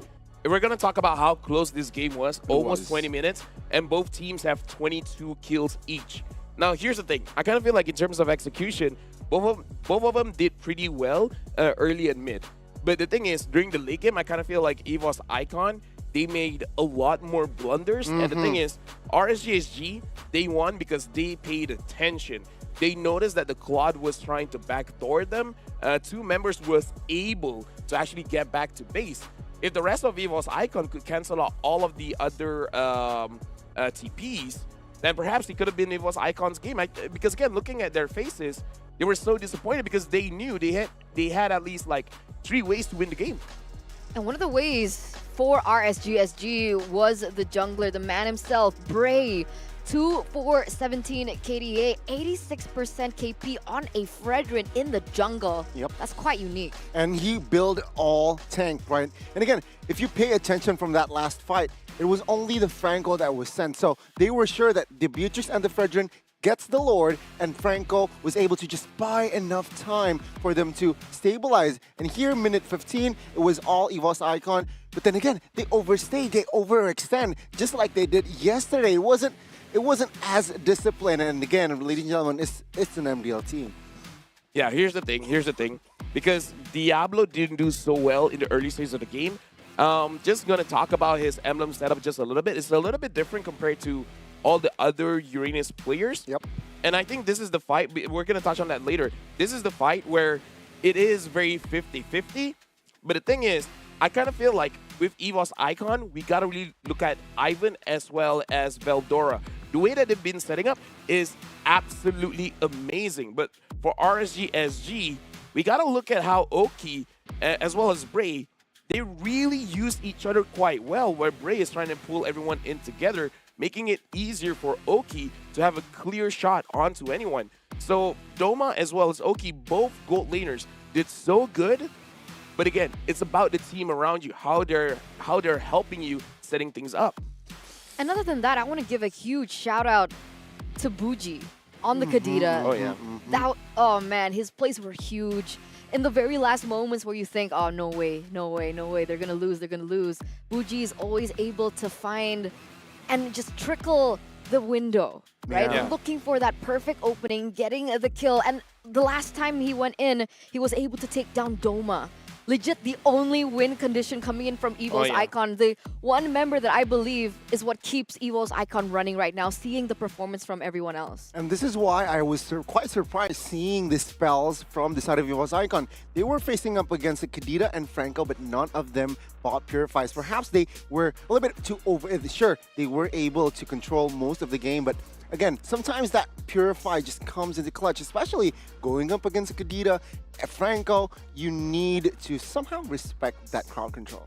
I gotta say as well, EVOS Icon, they can't be baited into desperation because I kind of feel like they got one really good fight and then minute 15, they're like, we can end this. We can end this right now. But then the Kadita getting a triple kill and then Veldora is like, yeah, I can fight against Uranus. The thing is, Uranus gets stronger and stronger the more stacks he has on you. So you're losing eventually. So I kind of feel like there was a point of desperation there. And if they played it a little bit more safely, they're like, okay, guys, we can take our time just a little bit. We get like the mid inhibitor, the bottom inhibitor, and then just drop back a bit, maybe get the Lord, and then try to end the game. Might have been much more cleaner. But do you not think that EVO's kind of drafted themselves a lesser strong... Wait, no. A weaker late game? What? Dude, I make my own words. Lesser strong. Just whatever, you get my point. I mean a weaker, guys. The stronger weak? The stronger weaker, aka weaker late game than RSGSG. That's the thing. What? I mean, we talked about this as well, right? Average game time quite long, 18-minute plus. But if you usually look at their playstyle, their draft specifically, it's not for the late game. Usually mid 15, 17. But yeah, as we can see, the late game, they're banking on, again, Claude. I would differ just a little bit because looking at the lineup coming in from RSGSG, as long as they can take down Oki, it's all good. But so, you know what, Lafel? What? I want to take you down. Oh, whoa. Okay. Okay, so yesterday, I was... Whoa. Why'd you get shorter? No, I didn't. My knee hurt. So I went, give me back my Samsung Galaxy. You stole it yesterday, right? I mean... Give it back. What are you doing here? Give it back. Whoa. No. You stole it yesterday, right? I'm keeping it. No, I want it. Dude, everyone else asked and they have it, and then you're like, no. So I was like, okay, I'm not going to ask. I'm just going to take it. This isn't fair, okay? I want my Samsung Galaxy back. I want my Samsung Galaxy S23 Series 5G. You can keep the tab if you want. All right? Yeah. Because this Samsung Galaxy S23... You want to look at the camera? The display... No, I want to talk to you about it because you have to give it back to me. You guys can hear them laughing. No. What's your problem? Saucy. You're my problem. Have problem. you seen the display of the Samsung Galaxy S23? I know, it's in my bag. Pants. It's in my pants. Bag of pants? Give it back. I need my top-tier performance. I need my dynamic resolution. I need the nightography as well to make content. I actually didn't know that.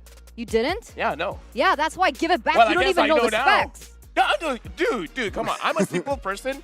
Phone plays good MLBB. It's good for me. Especially the battery, right? Yeah. Have you enjoyed the battery? Oh, I've enjoyed the battery so much. At least enjoy the battery. It's amazing. What about? I love the battery. What about the Snapdragon chip? Oh, it's so good. Like again, for me, it's very simple. You know, it's like good gaming phone. I'm all in. And the crazy thing is only exclusive for the Samsung Galaxy. I'm just entertained that Ghani's in the middle and they were just having this whole conversation. It's like, yeah, I don't know what to do He's here, a pacifist. You're a pacifist? He doesn't like violence. I don't like violence in general, Lafel. No, bring violence to you though. No, the last time I saw you, you do like violence. What? RRQ? RRQ violence? No, you know what? What are we talking about here? You know what? You can keep the phone. Because with epic power comes epic responsibility. So you keep it. It's fine. But I don't like responsibility. Yeah, but then keep it. It's okay. You don't like it, give it back. No, I'm keeping it. So here's the thing, guys. This is something that you guys have to learn as well. If you ask for permission, there's a way for them to say no. How? So just do it. Yeah, and then apologize after. Wait. Maybe okay. let me just pull that back. Maybe that's not a good advice. You know, ask for permission. That's better. All right. So let's move on. Yeah, game number 2. Okay. Oh, but we have ongoing matches. Okay, Maybe they're like watching here and they're like, "Hey, Turna, What's going on the other streams? Your there team, it is. Rafael. Yeah. Stream You B, do. Stream C, you. Oh my God! No way! You do 1-0. Job's not done. Let me just say for you guys as well. Udare Giants against Burnex Flash. One thing that I can say is Chuma's not playing. Yeah. Chima is not playing. So that's What why. are they excited about? What are you guys excited about? I Which actually one? don't know. No. Honestly. Look at us. B or C? Why are you excited? B or C? B or C? Hey. Guys. Hey. Mirko. Hey, come on. Hello. Can they Look not at hear us? us? I don't get All it. of it? All of it. Oh.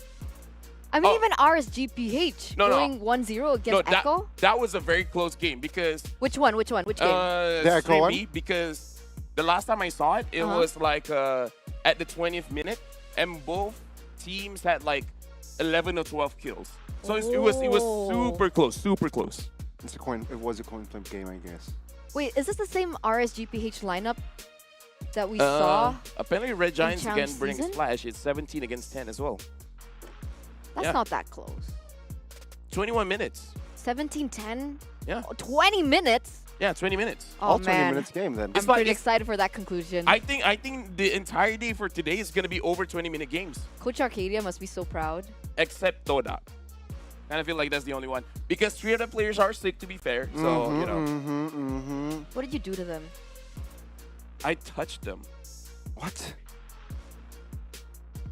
With consent. Diablo, right? Diablo's emblem set was very interesting. On the Uranus, he was using the support emblem. The healing effect helps out, but a lot of people just use the common emblem because you need that mana regeneration. So I kind of feel like that's part of the reason why Diablo on the Uranus was not that oppressive in the early stages of the game. So what would you prefer? Do you prefer support emblem or do you prefer the common emblem for Uranus? Common. Yeah. I wonder why. Why do you think he went for support then? Because the passive, the healing will be very crazy when it comes to the later stages of the game. So it's like There's a healing. common emblem is good until the 3rd or 4th item. Afterwards, it kind of like neutralizes itself. With the healing item, with the support emblem, you need 5 items. But by 5 items, you're kind of like maximizing everything, especially when you have Oracle, which helps you with the healing effect as well. You're basically going to be unkillable in the later stages of the game. Do you agree with that, Gunny? I agree. Let's move on. You're the host, talk more. Yeah. It's not about that. We're the analysts. I just threw to Gani to talk. Hey, we're introverts, Which okay? I Alright, I agree. respect that. Which I respect I that. agree. Hi, Rose. Can you get me out of here? I mean, you can talk more, Wait, man. what are you holding? Wait, is that Monster Energy? Man, I want some Monster Energy. I want to unleash the beast. Sorry. I was looking at the That's fellow not later. cringy at all. Unleash. That's not cringy at all. Unleash the beast. Unleash the beast with Monster Energy. Okay, I can't do it. Okay, let me try. You want to do it? Go. Unleash the beast. How did you do that? I'm sick. That's a good. Yeah, that's a good. Oh, see, they're unleashing the energy. The beast. That's actually They're having a good fun there with ad Monster voice. Energy. Yeah. Okay, seriously, Gandhi, talk more. We're getting paid equally here. Come on. Game 2.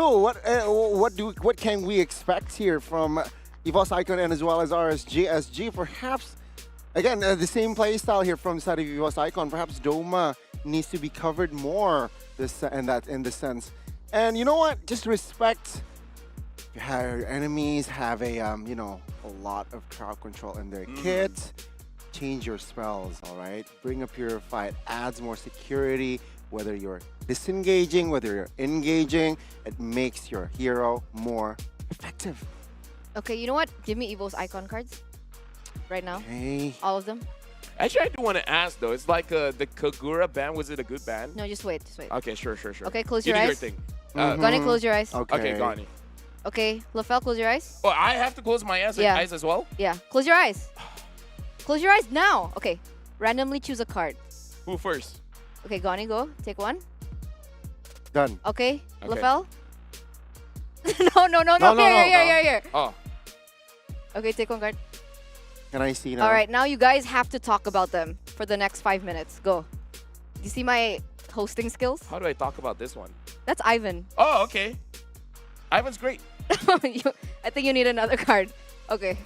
Okay, Noma. Okay, go. Again? No. I'll Wait, switch it up. no, just redo it. Sutsujin, step up That's for game cheating. 2. Please. Sure, very creative. Dairoth jungle, but you need to be in sync with your teammates. Don't go in. Sure, you want to find pickoffs. Sure, it does make sense. But communicate more, I feel like, from Sutsujin should be the approach for game 2. And I think we saw that yesterday as well, right? When he was on, I think Akai, he was able to get a lot of heavy spins onto a certain member of the opponent, but then there wasn't any follow-up. Yeah. So that was an issue. So I what want to look at the yours? draft. I don't want to see you spin again. Why? You don't like my spins? No. Well, you still owe me a person to talk about, okay? I owe you a person Yeah, to talk about? who did you pick up? Van Jesus, Strong, what? right? Ivan. You're going to talk about that after this game. But here we go, ladies and gentlemen, back into the second game. Let's welcome the drafting phase. RSGSG on the blue side this time around. EVOS Icon on the red. Once again, EVOS Icon's approach is going to take away the Badang and the Khalid, so still respecting Diablo. But wait, RSG. They're going to go for the Angela, Fanny, and the Joy. So already a change here. Yves has been left open. You've left So open. far. So far. Valentina here perhaps be the solid option for side of RSGSG. There you go, the Eve ban. So far, you're right. Valentina opened up last time. It was picked up by EVOS Icon. But no, RSG will prio the Kaja more.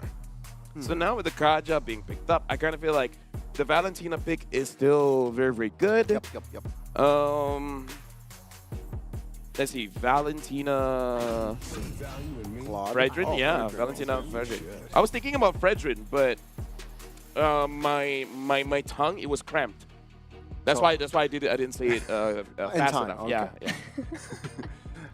Yeah. Okay. So taking the hero that got MVP away from RSG, and it is still flexible, right? Sure, it heavily leans more towards the jungler, but it's still flexible. Anything can happen. RSGSG, what will they go for here? I think Claude pick here just makes sense here. Sure, Oki relies and really likes the Beatrix more, but Claude and Kadita, but no, there you go. Still the Beatrix. I think that's the RSG style. Yeah. If they can pull out wins with certain heroes, they're not going to really change anything. Yeah. But they picked up the Kaja, so it's not going to be a Franco. Yeah. Why But it's the same Kaja thing. over Franco? Suppress. But why not just Franco then? Franco is also kind of RNG. If you hit the hook, it looks great. But with Kaja, it's much easier. As long as you have the flicker, it's all good. And to add to that, right, Franco is a roam that likes to stay in the back, can't really open vision. Whereas Kaja, you want to open. You can have that killing pressure with that invade. So it serves more pressure in that department, in that area. Okay. But now, the last pick here for EVOS Icon, a healer. They're going to pick up Florin.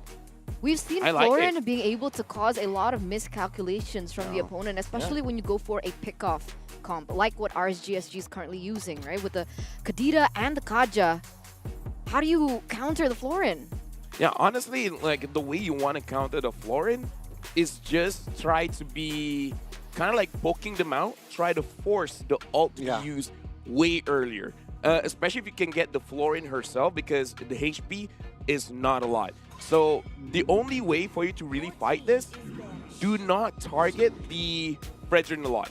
Unless your damage is so insane that even the Fredrin goes down in just a couple of hits, forcing the ult, then it's all good. So I kind of feel like this is one of those situations, poke them out, and then force the ult first. Yeah, I agree. I mean, I'm clever. I agree. The way you counter a healer is here, just stress them out, overwhelm them with that ult, with the information that the ult has been used, then you go for the all-ins. Now, second phase, seems like RSG will take out the Grok. Why? Because it's a strong hero, and if you really think about it, composition from side of EVOS Icon is lacking in that CC department, right? So they want to perhaps eliminate options that has massive crowd control here from side of EVOS Icon. But EVOS Icon here, again, it's 3 bans towards Diablo. Will they add one more here? Will they really, commit to a Diablo ban? And ironically, right, looking at EVOS Icon, the way that the draft is looking right now, I kind of prefer if they pick up something like a Yi Sun Shin, just so that they can have more or less the same amount of damage late game against the Beatrix. Because the way I'm looking at it right now, when you have a Florin, you guys kind of want to clump up together, even though you don't have to, but it's just instinctual kind of thing. And with that, we've seen that Diablo can use Lapu Lapu as well as Guinevere. And both are really good when everyone is clumped up together. So I kind of feel like you need a jungler that is not too active in a team fight in the early stages of the game so that the Kaja doesn't punish you too much. And then later stages of the game, just don't get caught and try to out-damage Oki. But, you know, that's my headcanon, that's my personal analysis, seeing the 3 picks from RG as well as EVOS. Well, looking at their composition, again, because they will clump up, right? A good hero that can deal damage is Melissa here. And we well know Doma can play the Melissa, really likes the Melissa as well. So with the Claude band out as well, it just, increases the odds for a Melissa pick here. So I guess with that, they need, Melissa pick comes through, RSGSG. Respond, what will they do? Go here. Martis. I'm biased towards the Martis, but then again, Martis and perhaps an EXP Terizla. Taking it away in the hands of Veldora as well, which caused multiple times problems for the RSG side. I mean, for Melissa, I would prefer Arlet in the EXP lane, just personal. Instead of the Terizla. Okay. Just for the reason that he can actually dive on to the Melissa, whereas Terizla finds a little bit of a hard time, especially with the front lines coming in from EVOS Icon. Or against the Melissa, just use the same old, the Lapu Lapu. Right? You just ignore. It's like, go away, and it's like, no. You say go away, I say no, and there's Alice. And Lapu. Lapu, sure, who cares? But the Alice. The Alice indeed comes through. And so there you go. The target ban towards Diablo, it doesn't make sense. No! Okay, I'm just excited because I do want to see how this Alice works out. Yeah. Because if it's good, I want to try it. I like Alice, but it's so risky, and that window of opportunity for me is so slim. You need to be able to snowball from that early game, get the stacks as fast as possible. If you are against an opponent that can stop you from farming and stop your rotations into your own jungle and be that oppressive force, it's GG. But that's why it's fun. Exactly. But now EVOS Icon, they need to answer it with an aggressive pick here, right? Because Melissa is quite passive in the early game. Sure, there you go. Paquito is quite good. Paquito is very aggressive, very good in that early as well. Clears very fast, and it's good going up against Lapu. Yeah. What's that? No prediction? Yeah. Okay, no input from Lafel here. So let's see if the casters have any input. Take it away. Oh yeah, we do. Definitely. I'm looking at the RSG lineup. Alice, interesting choice. I do agree with the Battle Miracle that the window of opportunity, well, if they don't find it early on, it's going to be difficult to find it later into the game because they're now going to be up against an XP lane Paquito, which was a great last pick for EVOS Icon in my books. I think it's really great the fact that they utilize a lot of these flex picks from the first phase, the foundation, into the second phase. That's why they picked the Melissa first, and we were talking about that, picking up the Melissa, very vulnerable, something like a Lapu or a Lancelot, depending on how they wanted to take it. Right? Wanted to go for the Alice, so the Lapu was picked up, and yeah, I think that was an honestly pretty good draft for RSGSG, and with this, I think they might be able to close the series 2-0. Yeah, there is a good possibility there. It's going to be hinging on the performance of the roaming mid-3. How are they going to be coping with their early game ganks? Because we've seen before in other games, if you underestimate the healing powers of a Florin when you're just trying to gank, especially in the gold lane, you're going to end up getting punished. And that is something RSGSG cannot afford. If they're not going to go aggressive early on, then they're definitely going to be playing the somewhat slower but waiting for the right proper team fight opportunity. Maybe in second or third turtle, that's when they'll go all out and hope that they get a victory there as they transition into the mid-game. Welcome to game number 2, RSGSG versus EVOS Icon here in Group A. And we already saw game 1. It was a hot one. Game number 2, let's see if it's gonna be just like that again, already in the mid. Petrify mobility used up, forcing the flicker. Even Lucian Cutie with a flicker burnt out early.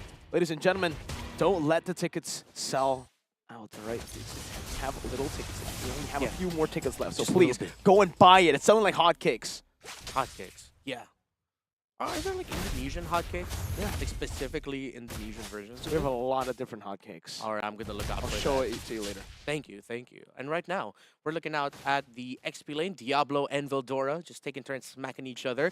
And I think with what we saw in the mid lane for that initial rotation, RSGSG, they're going to be aggressive here. I mean, look at that. Movement speed all across the board for them, agility all across the board, so that they can rotate around the map faster. You also have pull yourself together there onto the Kadita and the Kaja, knowing that their battle spells so important for their ability kits here. And yeah, aggression is going to be the theme of their game, because Alice jungles, really slow, but if it can snowball, really damaging. Ooh, Inspire burnt out already up top. Very good trade from Doma, winning in that skirmish, forcing a flicker as well from Oki. And now he even canceled the recall up top there, so Oki's going to have a big problem now if there's any dives towards that side. But luckily for him, EVOS Icon decided to just maneuver their members down to the bottom line. Veldora is waiting in that bush. 2 jabs coming down. Diablo forced the flicker out. Yeah, that's going to be a great position and combo by Veldora already. Still forcing out Diablo, going in. Still Turtle focusing by EVOS Icon. Veldora stuck in a rock between and a hard place. Oh, rough waves coming down with the Divine Judgment, locking them down. The Petrify even, but the healing coming down, and the Appraiser's Wrath. Say goodbye to Bougie. First blood picked up by EVOS Icon, as well as the Turtle. Yeah, we were just talking about it. We set it up. Watch out for the healing that a Florin can dish out. Even though in the early game, it doesn't look like it's a lot. Just drop it off at the right time, and it's going to be a massive turnaround potential there. Bray stuck between 3 members of EVOS. They spot him out, but he'll be able to blood flow on out of there. RSGSG, what will be their next play? After that little trade win there by Doma, I think they're going to consider going for more ganks onto the gold lane. Yeah, definitely the gold lane is going to be a prio lane to go for, but Doma stole the gold buff away with 1 hit against Bray and Oki. Something you don't get to see a lot there with a Melissa basic attack. Usually you see the muddles, but no, it's just bing. Yeah, he just walked up and threw a sewing needle. Yeah, sewing needle. Not a good look, honestly, for RSGSG. I bet it doesn't feel good. So it's one of those moments where you're just going to go, okay, reset, guys. There's a Jin in the mid, Bray and Bougie as well. Krite's here. They're just going to be clearing out minion waves. We're going to be watching out for the rotations of Veldora and Diablo. We already saw how big it was for the initial turtle fight. Now, and yes, we called it. RSGSG going up top. Menace Rage coming down with a Divine Judgment, where the healing comes down from Ivan. Now a dash forward from Doma. Even the Inspire used up to sustain. Bougie able to disengage. Sosujin looking for more. Breath of the Ocean used up, zoning Sosujin away. And if we're talking about this game, I think for RSGSG, the fact that their composition is based around the Alice and the Beatrix. As long as they're able to weather out the storm, EVOS Icon won't really be able to push them to these deep waters. Yeah, that's why we're seeing RSGSG when they're trying to go for that pick-off burst combo. Once they know they didn't get it, they already back off. Especially if Bray isn't around. But even now, they really do not want to risk it. A deep cut into the XP lane up top here. Diablo and Veldora are going to be seeing each other in the turtle pit. Let's see what happens here for the second turtle of the game. Oh, they want to go for it. Bray, Retry. Oh, it's still Sosujin. Veldora comes in with a knockout strike, bringing Bray back into the muddles. And it's a free kill over to EVOS Icon. Questionable decision there for RSGSG in my books. Diablo is their secondary frontliner alongside Bray. I feel like if Diablo isn't there, Bray shouldn't overcommit into a sequence, into a play. And you saw it there. Bray got punished. He was the lone frontliner. Of course, Lucent QT can just dish out lightning blades or whatever and just try to get a pick off. But in that scenario, yeah, wait for Diablo for the next one. It should be the call for RSGSG. And look at them, still just cutting each other's waves. The XP lane, just all about setting up for your team, mostly. Not these 1v1s happening for these two XP laners. Lucent QT is looking to try to zone Sutsujin away, maybe to try to steal this away. Okay, one basic attack. Nope, Sutsujin uses that sword, just penetrates through the jungle creep. That quick stab coming in from that Fredrin. Already Muddles gets thrown out. And yeah, EVOS Icon are in a comfortable position because they can afford to do these. Just constantly invade. Here comes Bougie. Oh, they engage onto Ivan right now. Still able to find the ultimate. Diablo, Bravest Fighter, stunning him up now. A few more swings of the sword, and he gets it now with another knock-up onto two. Sutsujin brought up Bougie low. Veldora punches him to death, but in the other side, Diablo still able to dash away. 2 for 1. Okay, now walking Veldora down, but there's no more commitment. What a play. What a turnaround. Thought EVOS Icon would be able to trap RJs. Oh, Bray! Bray gets caught? What? No! One shot was needed from Doma. Bray! Crisp, clean, stone cold. Oh, stone cold indeed. Bray is praying right now, saying thank you that I was able to get away from that. It would have been damaging to the next RSGSG rotation, especially with this next turtle coming up in 13 seconds if he got caught out. I bet even Doma's wondering, like, hey, how come I didn't? I'm pretty sure I was spamming the basic attack button. Nothing happened. There was one, I swear to God, there was one needle. There was the one needle coming down. But no, Bray was just like, nah, I was probably just out of your range, son. And now RSGSG have somewhat even things out after a quick lead by EVOS Icon. Now even quickly disappearing. Who's going to get this third? Not Sutsujin. Now with a long, oh my God. Everything thrown at him. Not Sutsujin. RSGSG pick up a clean turtle now. Oh, Christ! Quicker rough waves. Finding Bougie. A good trade over. Oh, it's going to be Doma jumping in as well. No Inspire used up. If that wasn't Inspire, I think even Bray would have just melted down. Yeah, did not have it there. Or he didn't. He decided not to commit 1 second. Oh, 1 second. 1 second off. All right, so Bray able to get his own purple buff. Checking out the items. Already a BOD built up by the Beatrix. The gold laners very close in gold. Already a DHS for this Melissa. The flower of the Florin is going to be, again, just on the back of Sutsujin right now. Taking the game slow as RSG likes it. This is the thing. EVOS Icon, their composition. Technically, they can play towards the later game, yes, but it will only make it harder for them. RSGSG are not a composition that want to clump up together. They're a composition that wants it to be chaotic. It's an Alice, it's a Lapu. Meanwhile, EVOS Icon, they're very susceptible. If they group up, that's a lot of AoE to be dealing with, and even towards the later game, Doma scales, but so does RSG. Yeah, that's why there's going to be 2 dominant ISIS on the side of RSGSG. One already on the hands of Bray. I believe the next one, the other one is already in the hands of Lucent QT. Meanwhile, because of the type of draft that these two teams showed, Diablo and Veldora had to opt to building more damage items. It's actually a Hunter Strike and a Bloodlust Axe for Diablo. Meanwhile, for Veldora, he actually decided to go for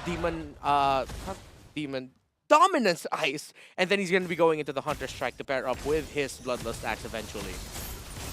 Both teams just clearing it out. I mean, again, there's not really much RSGSG are looking for in this period when there's no neutral objectives. Maybe just a pick, but Lucent QT doesn't find anyone who can really get bursted down. Veldora also is very patient, not going onto Lucent QT, understanding, you know, he's very vulnerable on this Paquito. Lucent QT can just whip him, get that Divine Judgment. Yeah, very cautious. He knows that even though it looked like a really good target, he doesn't want to risk it. Meanwhile, the bottom lane, Diablo with a slight adjustment. Instead of rotating to the mid lane, as they have both been doing, these two XP laners, clear wave, rotate, clear wave, rotate. Diablo got to read the situation and saw, hey, wait, I can just take down this tower. And now Veldora's going to be forced back here. Let's see if Diablo will wait for the next wave. Nope, he won't. He's going to be the first one there for RSGSG on this Lord. I think we're going to get a full-on 5v5 fight here. Look at the two XP laners and their positioning, and here comes a conceal play coming in from RSGSG. It's all about the targeting. Diablo knows Veldora was there. Even a flicker burned down right now with a Divine Judgment, locking Veldora down. The zoning on the back, but look at him. They're all clumped up for the Melissa to hit. Still, not enough damage to take anyone down. Bray finds a 3 mobilization coming down. But the muddles from Doma is too big. Too much damage from this Melissa. Too much peeling and space provided. Diablo gets stunned. Right! Oh my goodness! Right with a 1 for a 9, this time with a double kill. He is the guy right now. RSGSG will only send Aki down mid to break down that turret, but that Lord, this first one will go to EVOS Icon. Wow, well played to EVOS Icon. We literally just mentioned RSGSG cannot afford to group up, to clump up, but they do it right as we say it. It's another case of the caster curse, and EVOS Icon took full capitalization on that. Don't forget, even the Florin heal has an AoE damage effect. Very little, but when all of your opponents are together and all of your members are together, it's gonna hurt. And they just were not able to avoid that onslaught of damage coming in from EVOS Icon, did RSGSG. Now let's see what happens here as the Lord marches with EVOS down bottom. Okay, looking for a pick onto Lucian Cutie, or maybe trying to poke him down before he can do anything. Good muddle placement by Doma. Every single time, just so efficient on this Melissa. And 10 minutes. If you have the golden snap by 10 minutes, you're GG. It's about to be GG. Yeah. Let's see, it all comes down to Diablo. If he's able to utilize this bravest fighter to go through the go away. Good call by Bray to get on out of there. Already Veldora picked up the Oracle, so that's going to be a great amount of healing and cooldown reduction provided for the Okito, and of course, coming in from the Florin. So in a good spot. Oh, the spot! Oh. Actually, Veldora gets taken out by RSGSG. I wonder how that happened. No flicker committed by Lucian Cutie. Now just opening it up. Bray on the back. Venomous Apathy connecting on the Doma. You're chasing. A lot of HP coming down. Diablo still has the bravest fighter. Now finally decides to use it on the Doma, but he pops to go away. Doma! Oh! Is the black just free hitting? And RSG, they fall 1 by 1. Oh, welcome to the Doma Dome. The go away ultimate was perfect. It looked picturesque. Melissa Maynor next to me, Mirko, is so happy right now seeing that that was picture perfect from Doma. And it looks like the picture is looking like a game number 3 for EVOS Icon. They can end it. Stolen away the Divine Judgment. Now Lucian QT falls again to Doma. My goodness, Doma on this Melissa. I can only just appreciate it as a Melissa main. What a beautiful, beautiful set of skills, mechanics just displayed. Here comes the final minion wave. Will RSGSG hold her with EVOS Icon end? They're trying. They will. As Bray gets smacked with an Appraiser's Wrath. There's one more minion wave, Mirko, and only one member of RSGSG here as Lucian Cutie will take 3 seconds to come back. Muddles once again places the zone Oki away. Bennett coming down, still able to get the basic attacks down. No minions come in. Diablo with the bravest fighter onto the back. Doma still cutting away, but Diablo is holding on. Not for long as he gets slain. Bottom lane, minions in the mid lane as well, coming crashing down. Doma, precise targeting onto the base, secures game number 2, and it's 1-1. Picturesque.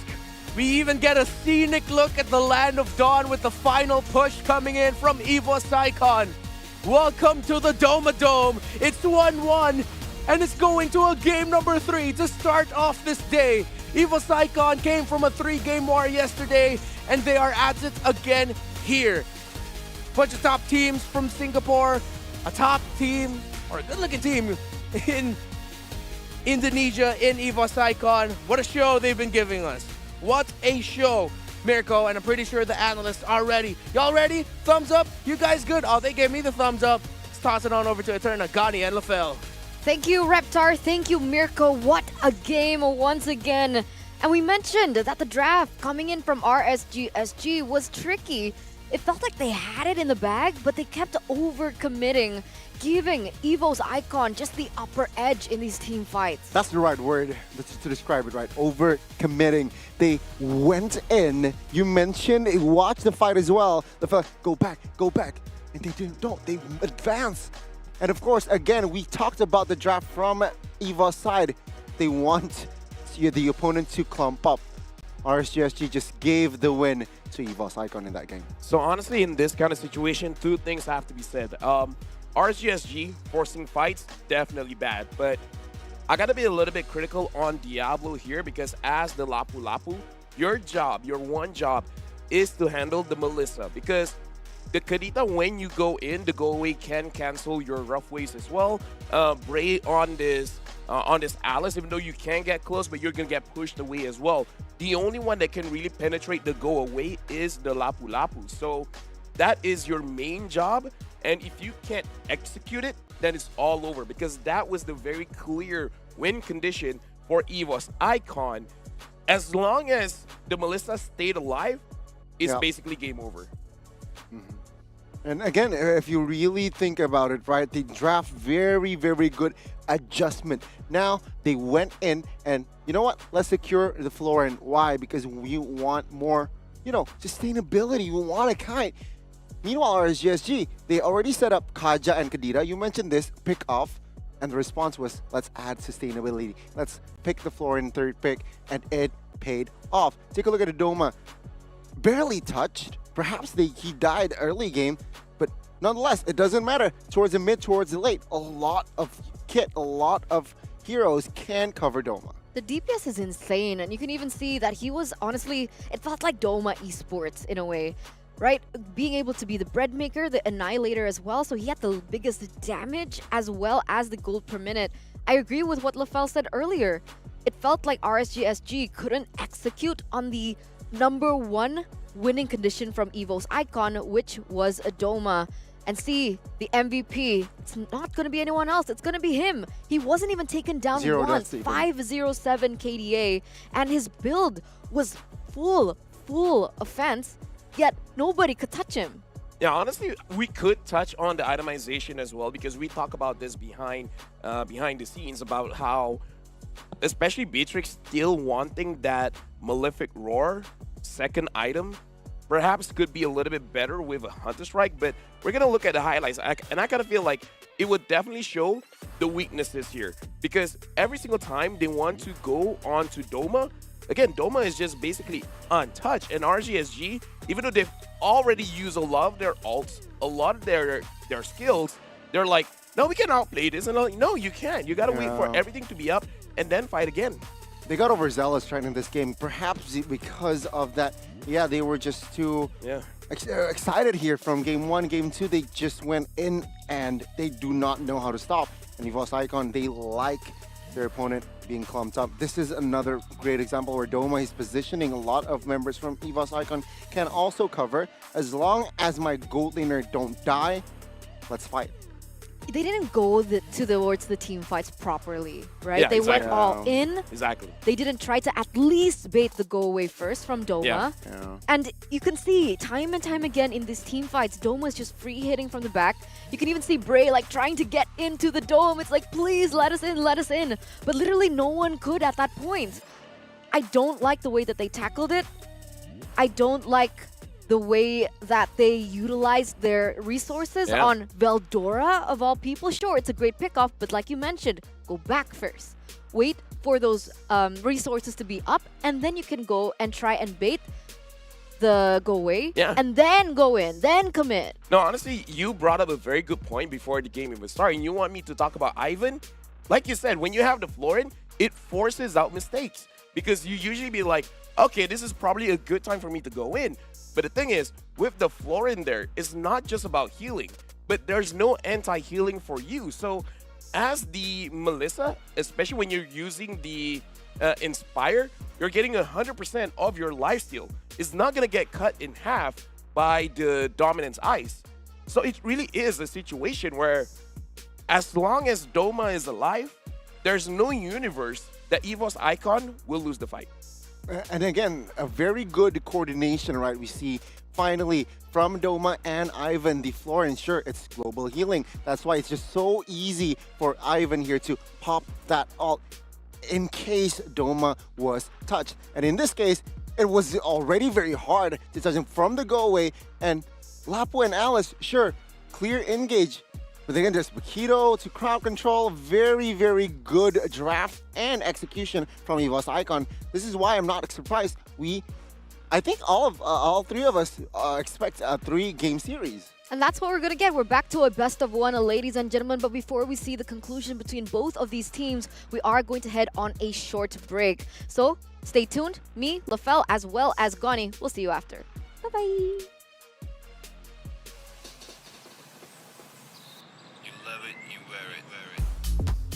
Wear your passion. Share your passion. Wherever, whenever. Gaming is a lifestyle. Get your merch at shop.eslgaming.com.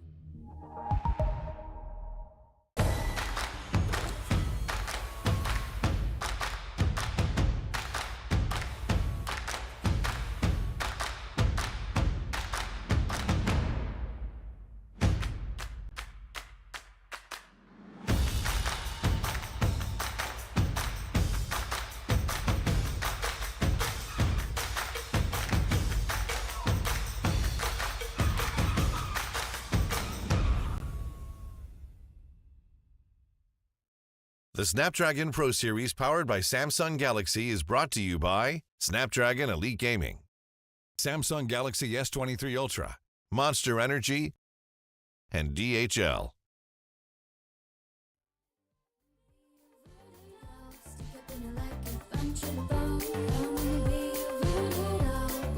Make me scream and crawl.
shoes, time to get it. Put in the work, I'm with it. Paying my dues with sweat and tears. There is no weakness here. I ain't new to this, I'm a veteran. Wear my battle scars like a letterman's. I done crawled through the mud full speed, so I wouldn't underestimate me. That's a rookie move. Homeboy, I got nothing to prove. Team player, but I'm still self-made. I'm in it for the passion, not the parade. I don't need the lights or the cameras, just me and my opponent. All the work that I put in has led up to this moment. Let's go. You go hard, I go harder. You weak, I leap farther. You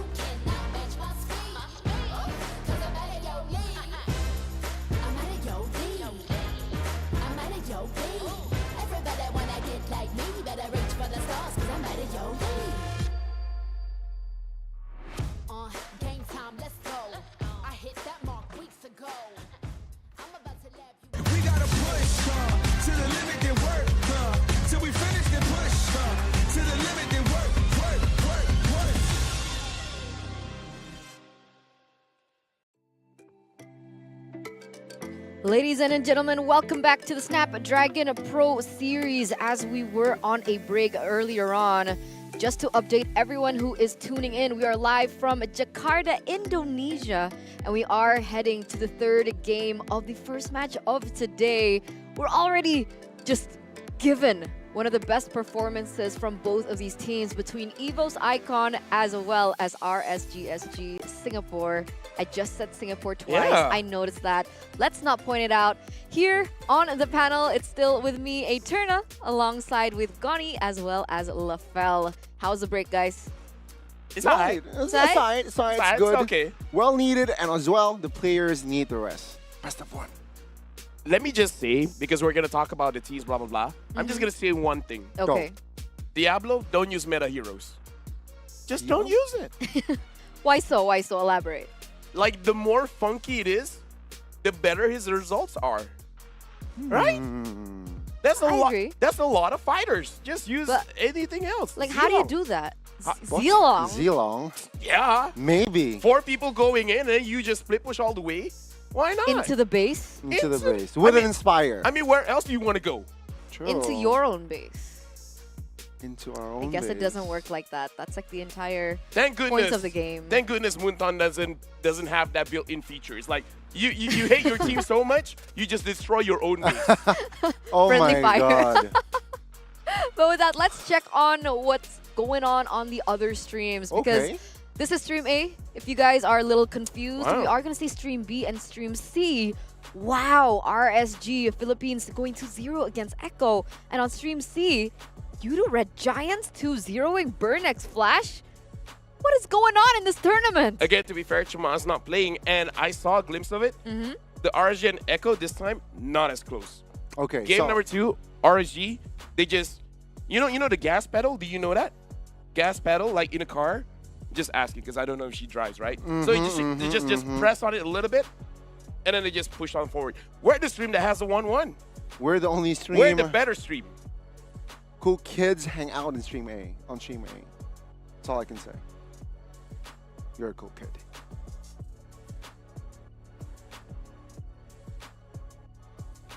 I just wanted to let that sit for a bit. But again, Echo. Self-declared cool kids. All right, that's super cool. But yeah, I just don't understand how unexpected this tournament has become. I think my, what is it called? Prediction rate is like close to 0%. It's getting a little competitive now, Lafel and Mirko. You know what Gandhi said? What? Expect the unexpected. So next time, if I think this team is going to win, I'll just go for the exact opposite. That's what I've been doing the entire length of my career. Whoa. You know how long my career has been? No. 24 years? No, legit, I don't know. That's why I asked. Oh. Yeah. Okay. 5 years? 4 years? Maybe. Legit, I have no I don't idea. If know. you guys know, then let me know. Cause But either or, you're like a worldwide caster here. Global. Global. And you know what else is also worldwide? what's worldwide? DHL. DHL, the worldwide career service, ladies and gentlemen. We got to give a special shout out to them. Thank you so much for supporting this tournament. And for those of you who are tuning in, please don't forget to participate in the FEBot Dash Cup because a world championship is also going on where you guys get a chance to win 5,000 euros. And that's so much. It's not average. It's not below average. It's beyond Massive. expectation. It's massive. It's super huge, gigantic. Let's go to draft, please. 'Cause Ginormous. I don't want astronomical. There you go. Let's go Sorry, and I'm head. competitive. Huh? Sorry, I'm competitive. I like it. I thanks. like it. Because RSGSG and EVOS Icon, they're getting really competitive, right? Forcing a game number 3 here. RSG, though, now on the blue side. EVOS Icon on the red. And once again, it's going to be the same approach from EVOS Icon with the Khalid taken away, as well as the Badang. Diablo's not given a chance to use his crazy heroes. Nope, not at all. It seems like EVOS Icon, they understood because it worked for them. They banned 4 heroes in the second game towards Diablo. And there you go, they made it work. Now, RSG though, they target Van Strong. Yeah, but the 3 thing heroes. is now the Fanny is open. Ooh. If neither of the teams even pick up the Fanny, that would be kind of funny. True. It's like you ban it out the entire game, and then when it's open, people are like, nah, we don't even want it, actually. Did you notice that Ling That's wasn't not, used? yeah. I noticed, all? but I don't want to bring it up. Wasn't picked or banned for both games, correct? Ignored. Lancelot as well. Yeah, Neglected. I don't want to hurt his feelings. You don't want to hurt I don't Ling's think feelings. Ling's watching this. I think it's fine. Of course Ling's watching. This is the Snapdragon Pro playing. Series. Stream A. He's playing in Stream B or C maybe. Maybe, but okay. Okay, the heroes that has been picked 100% of the series, though, is a Fredrin. And fun fact, 100% for the series. I mean, a lot of changes has happened, but Fredrin still persists. It's like, this game is basically all me. I'm the Chad of the Land of Dawn. You pick me, you win. When I walk, people stop and listen. They don't even see me. They just stop and listen to my footsteps. Whoa. Interesting. Kadira now, as well as Grok, gonna be the first choice here for the side of EVOS Icon. And so RSG, they're put in a tough position here. Do they really want to pick up the Eve this time around, or do they want to go for something a little bit more dynamic? Earlier on, we did see a Kagura being banned out. Maybe that's something that we're not aware of. Maybe they know it from scrims? Maybe they researched, right? I mean, Buji here, newcomer. Yeah, they will definitely somehow target him, but it seems like second game, different approach. They banned out Diablo, and it worked. So let's see here, with the Kadita and Grok here picked up. A lot of dives so far. A lot of dives. Yeah. Quite surly early game, strong early game as well from side of Icon. RSG, how do they respond? Oh, there you go. Paramus and a suppression. Franco. I was about to say, right? Because of the Grok and the Kadita pickup, one, it's starting to limit Buji away. Pick up the Farsa, super risky with a dive coming in, but also the Yve, despite the fact that she does open up shielding when she uses her real-world manipulation. So I was like, you know, the only mage that I think really fits would be the Faramis. A lot more safer, and it also gives cover to his team. Yeah, a lot of pull as well. So RGSG actually have quite decent crowd control coming in where the Shadow Stampede can clump everyone together. True. And then the Fredrin can taunt everyone. And they're sticking with the Melissa, but based on first game, it's like, why not? Oh, Maybe even force like, yo, Diablo, you want to use the Lapu Lapu again? We actually don't mind. We don't care. Yeah. And that was an MVP Lapu Lapu, by the way. MVP Lapu. So that was a huge statement by EVOS Icon. And now they're slimming down the options for the gold lane with the Melissa being picked up already. Claude is going to be the ban. Oki is either forced on the Beatrix carry, and I heard that he also plays the Brody. Actually, Brody, I'm not... I think Brody might be a little bit risky because of Kadita as well as the Grok.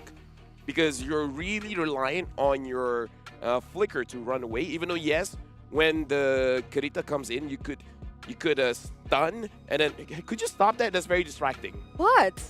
I'm writing notes. Here's the thing, people can't see us. The fact that you answered, people knew that you were doing something distracting. But is the Astus pick distracting? No, I think Estes is all good. It's good.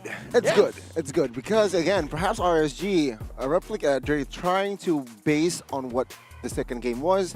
Support Enchanter hero support. Angela, Florin, Estes banned out, so no healers here on the board for EVOS Icon. But EVOS Icon here again. For Ivan. For Ivan. Man, oh man.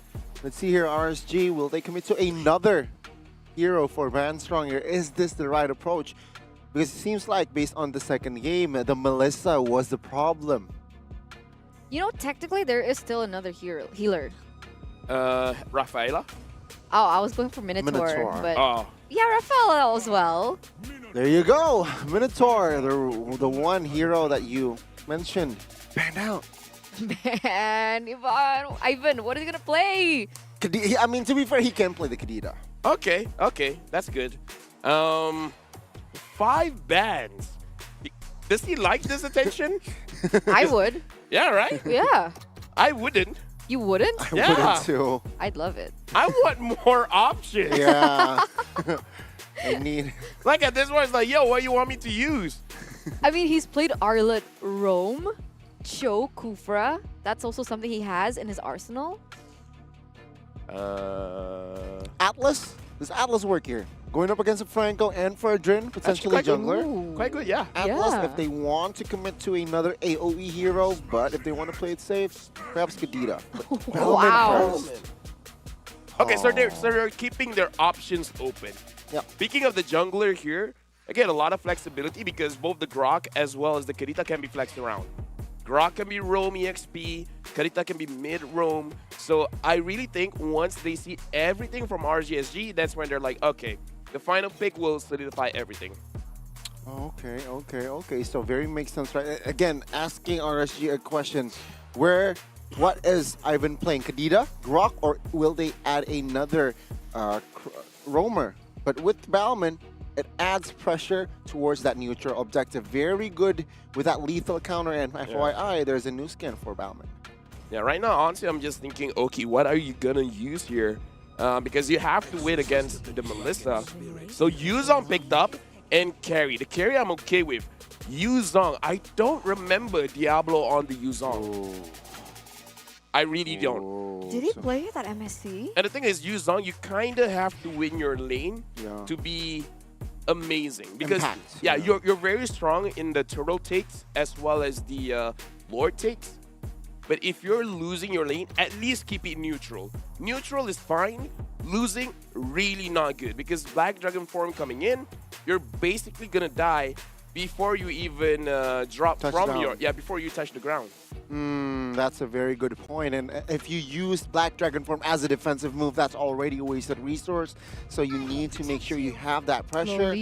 Lolita to nullify the carry and or Faramis. Whoa, there you go. And like imagine, right? Because Faramis, Cult Alter, clumped up. And then you get the Nunon Blast stacked onto you on top of the Kadita as well as the Melissa. And you can also go for Grok. That's a lot of CC. Mirko, Reptar, what's going on? What's going on with you? Everything's all right. The draft, very interesting. Seeing Diablo and a Yuzong. Didn't see it in MSC. Seeing a sudden shift in roles. There's going to be a Grok in the jungle. A Balmond in the... Oh, no. Balmond in the jungle? Grok in the XP. There we go. And then a Rome Lolita. Someone who's been sort of gone from this meta ever since the shift. What do you think about this? Very interesting, huh? I think it's a very situational pick for the Lolita, but in this case, up against the carry, it is a phenomenal last pick to round up their draft. And honestly, looking at it, I personally like EVOS Icon's draft better. They have the answers to kind of everything that RSG have posed to them, all the questions that they've been posing. Yeah, there's a lot of frontline though for the side of RSGSG, a lot of peel for this carry. Question is this going to be enough? This lineup that RSGSG drafted to avoid the Dome suddenly happening again and biting them, similar to what happened in game number 2, because that Melissa we saw, he is in the zone with Melissa right now. Looking at it, if it's not going to be the hooks landing, if it's not going to be a bloody hunt to get the Melissa before the Dome drops, it's going to be a lot of pressure on to that Yuzong to be dropped in. As a Melissa main, I have to say this, right? Up against the Beatrix, you still win on the Melissa in the laning phase, but up until level 4. Then the Beatrix starts to be able to finally say something in lane. Up against the carry, though, the carry is not going to have a good time. So Oki is already in a losing matchup, now with a Purify as well, not a Flicker. So he can't really even outplay Doma. Yeah. Doma's going to have a lot to say in this 1v1, in this matchup, even a 2v1. It would actually favor Doma as long as he dodges the Iron Hook. Yeah, exactly. And you see there, Oki just honestly was left with a choice to just decide, you know what, if I'm not going to be able to flicker away from things, I will most likely have to avoid a lot of crowd control, so I'm just going to cleanse them away. And you see it already, the carry having so much difficulty up against that Melissa in the top left-hand corner of your screens. Meanwhile, losing QT and Bray, at least they're going to be able to secure that first Lethal Wander for the side of RSGSG as they just continue to harass Sutsujin's jungle rotations. Interesting choice of emblem here from Susujin. You just mentioned Lethal Wanderer was actually picked up by Bray. Oh, sorry. Yeah, by Bray. With the concussive blast here. Ivan gets Iron Hook there. A good taunt up top. Susujin going to be caught in the Appraiser's Wrath. Whoa, a bit too aggressive. One more shot, but he finds the lethal counter to get a bit more HP. In the end, it's still first blood over to RSGSG. But back to the point, Susujin, Quantum Charge, and he took Tenacity instead of Season Hunter. Oh, interesting. So he really just, well, Bauman has always been one of the fastest jungle clearers. So maybe he's like, I don't need any more speed. I need a little bit more survivability. So that's why he was such a difficult target to take down at the start there. But yeah, way too aggressive to start things off for EVOS Icon. It was RSG in a much better situation to take this turtle without a problem. But EVOS Icon, they're going to be contesting. Let's see, Diablo already missing with the Furious Dive, gets the Petrify, but Suchin, what? Bray wins it out, a suppression with a Bloody Hunt, but it's a 3-man Numenon Blast. Diablo with the Black Dragon form, just canceling it out right now, and it's a 4-man Petrify from Krait to equalize on the board in kills, but still, the objective goes to RSG. Two of the most difficult things you can do in life. First, just approach the girl or guy that you find really attractive and just start things off. Second, win a retry battle up against the Balmond, who also has his lethal counter, and somehow Bray was able to walk away with it. Yeah, EVOS Icon really needed to trade something out there after that happened. And now RSGSG, they got the turtle, they're happy with that. But still no clear lead for either team. Diablo got a few smacks onto the shielding of the turret down bottom, so he has a slight gold advantage over Veldora. I'm pretty sure it also helped that it was RSG who got the turtle. I think RSG have a big problem with clumping up. Every single time, last game against Melissa, don't clump up. This time, it's going to be even more brutal. Up against a Kadita, Melissa, and a Lolita. Iron Hook, though, beautifully placed down. Now Numenon Blast going to be charged up, not canceled. Lucian Cutie with Flicker. Bray actually cancels it out and finds the Appraiser's Wrath, but Bougie is the one who picks up the kill. Meanwhile, Oki is providing vision. Providing vision, able to clear up the waves. Man, what a clutch taunt coming in from Bray to cancel out the Numenon Blast. Would have been devastating for RSGSG. And now, because of their sudden shift and focus here to the top side, Oki's going to get a little bit more gold. Here comes a big fight. Even the Black Dragon form used up, Yabutoma is still able to position under the turret. Now the Petrify connects the go away, gets him out for a bit. One more shot. Still surviving for a bit until Bougie comes down to find the kill. A successful dive, 1-for-1, XP for gold. Jin brought back. And RSG, I think they won. No, look at Veldora. He got to balance it out. The fact that Veldora decided, guys, just hold on there. I'm going to maximize what I can get from this turret here. So it equalizes the efforts that Diablo did in the bottom lane. Dare I say, very greedy for RSGSG to commit to that play that they went for. Even though they got a kill for Doma, and because of everything that happened, they were able to open up a turtle. Still greedy in my books, but I think it's a very good thing that Oki didn't go down in that one. I agree. It was very greedy, but honestly, looking at it again, I think in the grander scheme of things, it's actually worth it for RSGSG. Their main problem in game number 2 was the fact that they were not able to shut down Doma, but Veldora here wants to shut down Diablo. My goodness!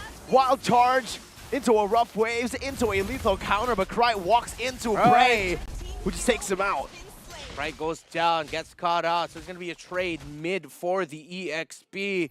Now both teams just trading all across the map, objectives, kills. They're both able to find it right now. I feel like it's going to be one of those games where, again, it's just going to blow up in either third turtle or first lord. A massive team fight to suddenly shift the picture of this game.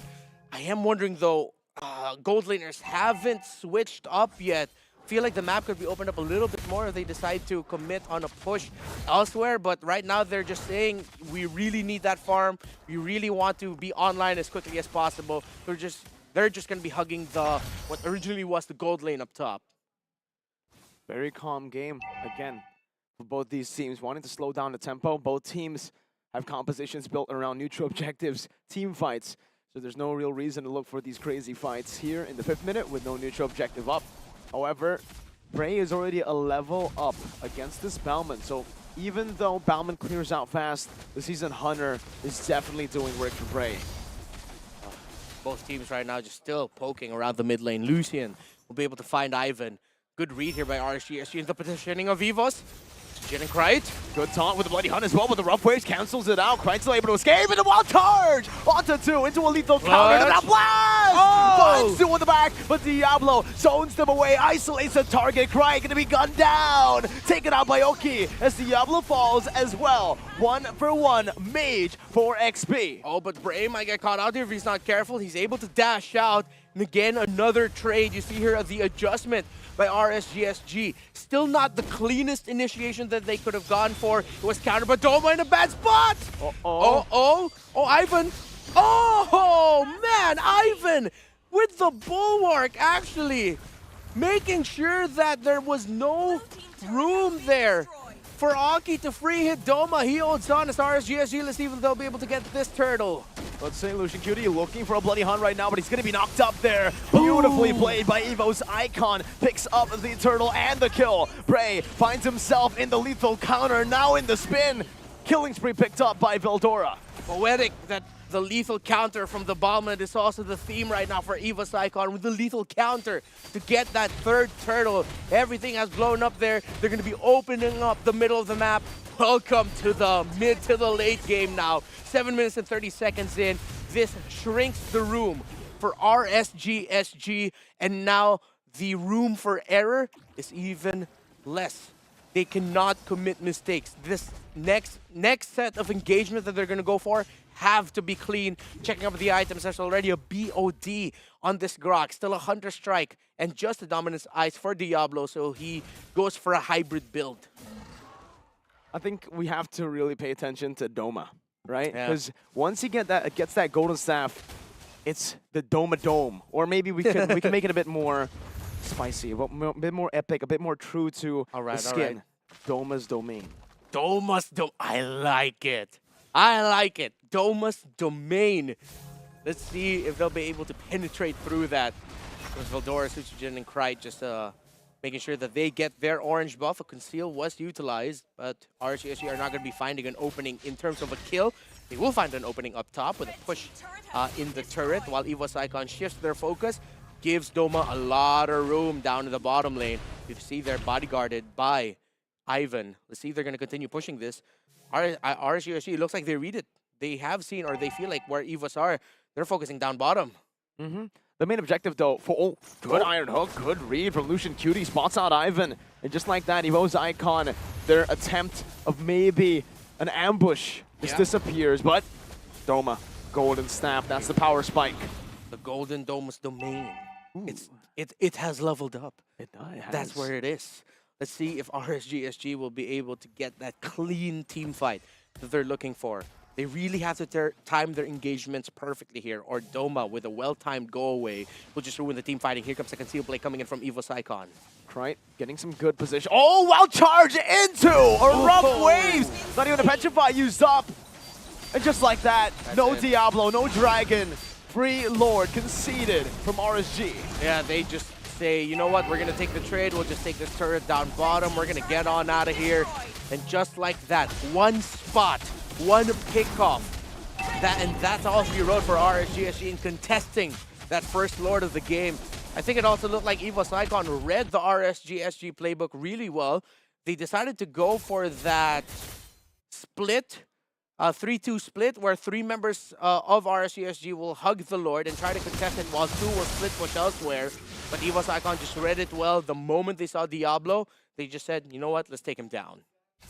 Diablo's super squishy. I think Lafel already mentioned this, right? If you don't win your lane with a Yuzong, or at least go even, it's already very hard to pull this off. One level down against Veldora. I think even if Veldora just uses the wild charge, he was already down to half HP with just one combo from Veldora. Exactly, and now EVOS, it looks picturesque right now. Their positioning. Veldora can mess him up, but RSG spots him. He gets whaled. Will he? Yeah, beautiful. Beautiful wild charge by Veldora. Yeah, just enough. He had to commit that flicker. They were able to commit out a conceal, if I'm not mistaken. We're going to have to double check that. But he is going to be able to get away, and this opens up the room here for EVOS Icon to continue their push with this Lord. How many more towers can they get? How much more time does RSGSG have left? How many more opportunities will EVOS Icon find?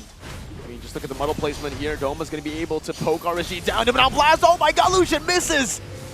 Now they're all under the cold altar. Black Dragon form used up to the back, but he's going to be melted down. Now with a wild charge on the 2! The full collapse as Doma does free damage on the back. Now with another muddle placed down. EVOS Icon backing away. Whoa! So Jin getting caught. Bloody Hun locking him down. Oki picks up the kill. It's a little bit of a win there for RC, or sort of like a balancer to the push that EVOS Icon was able to get. They weren't able to get a lot of kills onto there, but RSGSG, they're still fighting back. They're still biting back. If y'all are wondering, that meter that you're seeing during team fights, that is the real-time damage dealt for the team fight currently transpiring. So it's a good idea to see who's dealing more damage and even potentially winning said team fight. As we look at the items already, Malefic Roar, full damage on this Grok.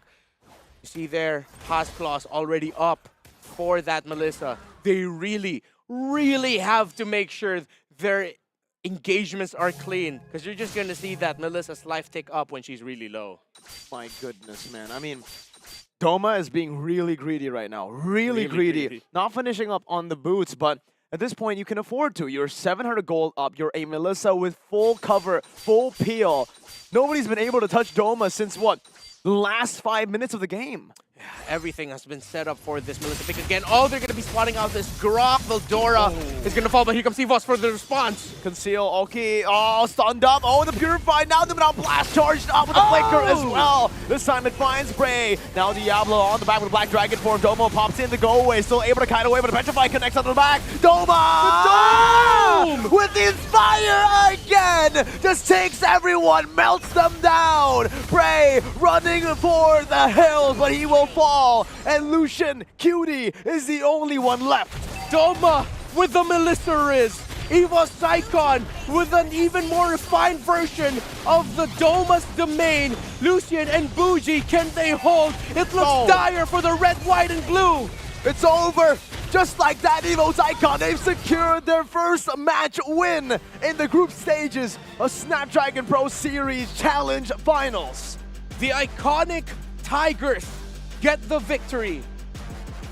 Resurgent RSGSG is not. EVOS Icon gets the last roar with that game number 3. Everything set up for Doma to succeed. Everything set up for EVOS Icon to get that game 3. And guess what, Reptar? Still Mirror Bless. Yep. Mirror Bless activated. 2-1. Still available. And hey, here's a fun fact. I was told right before the broadcast started, all my predictions also still on point. Let's go. Let's go. And let's go to our analyst to break down the game. Why? Why do they have to talk about predictions like that? I kind of feel like it's my bad. Like, my prediction has been wrong so far, but I had to follow Mirko. My bad. Okay. My bad. So what was your prediction today? EVOS 2-1. Yeah. EVOS 2-1? Yeah. On no, I mean, like, I knew that was going to happen. That's why I chose them. Of course, of course. You're the analyst, right? But look at this, a 13-minute game, guys. After what RSGSG were able to do in Game 1 and Game 2, it only took 13 minutes for EVOS Icon, an MDL team, mind you, take down RSGSG, the powerhouse of Singapore. To be fair, even in an interview where you were talking about how it's possible that Icon is stronger than Legends, right? So, you know, it's like, I think at this kind of situation, the MDL title is not really solidified for them. I think we can consider them to be MPL level. In the grand scheme of things, they're 1-2 though, their record. But I do agree they're strong. But finally here, Doma again back on the Melissa, reverse sweeping the champions of Singapore. My goodness, I mean, drafts? No, the thing we have to say is about the drafts, because after the game, we were just thinking about it again. It's like, sus. It's maybe not the best. Yeah, I agree. I was like, I didn't like the draft. As soon as I put my headphones off, I was like, nah. Headphones off. Headphones? Yeah. As soon as I put my headphones off, I was like, nah, that's not it. Diablo on the Yuzong as well. Doesn't feel all that natural, no? No. No, doesn't feel natural at all. No, don't. Don't. You want to try, Gani? I can't do Australian accent. But That's not Australian. It was like a mix. Okay, yeah. But what's not a mix is his MVP. Man, Ivan at 2-0-10. Ivan, despite not getting his picks, despite being just respect banned throughout the entirety of game number 3, he pulls out the Lolita and he was able to deal that much. And it felt like EVOS Icon understood exactly the game plan that RSGSG wanted to go for that game with their composition, and they countered it so heavily. So much AoE damage, so much sustain, and it just didn't feel like RSGSG understood how to split things up. They love each other so much that they always need to be together. Yeah, all they want to do is fight, and this time the difference was game 2.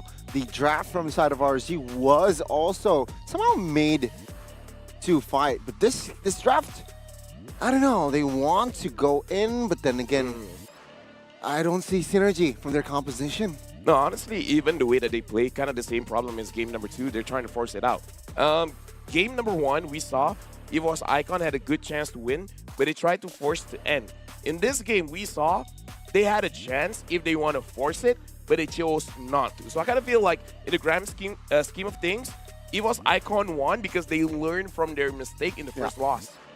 Yeah, very good adjustment, not just for game 2, also for game 3. Again, that Melissa pick, it seems like if we're talking about EVOS Icon, that Melissa is just so expensive. Yeah. It's literally his name. Huh? Dome. Melissa's Dome. Okay. Dome. Or Dome for RSGSG. Dome. That was good. What do you mean? Wasn't that a 7? Please. No! Wasn't that a 7? Good. No, at max it was 1. What? At max? At max, that's a 1. I thought it was good. I think it's like 6.5 or 7. No! Thank you. High five. Average. Awesome. No! Average. No. Don't get me wrong. It's average. It's okay. I'll take it. But it wasn't impressive. I'll take it. You guys do not have a standard. That's your problem. You don't have a standard, okay? Me and Mirko, at least we have a standard. It's either a 1 or 10, nothing in between. 1 or 10, then 10. No! At max, that's a 1. I get it though, but still, at max, it's a 1. Doma on the Melissa, yeah, we gotta see if the Melissa gets banned after this. I think that should be the approach from both teams. Just that expensive because game 1, he wasn't on a Melissa. They lost. When he was on the Melissa, the draft was just set for Dome. The cover, the peel, the Inspire was just, again, I don't know.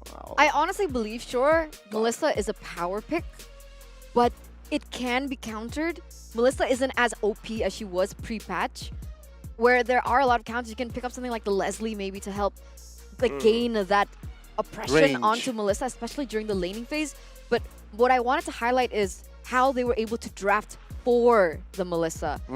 What I thought was super brilliant, because there's so much AoE lockdown that the Melissa could just free hit with her AoE DPS. Yeah, because going up against a lot of marksmen, it really is towards the jungler or the EXP laner to deal with that problem. If you have something like a Farsight, like Eve, sure, you can handle the marksman. But we can definitely see in this game, the last 2 games, no one really could get onto Doma. No. Outdrafted. Outdrafted, yeah. That's it. Very hard for the composition from RSG to execute, to target Doma specifically.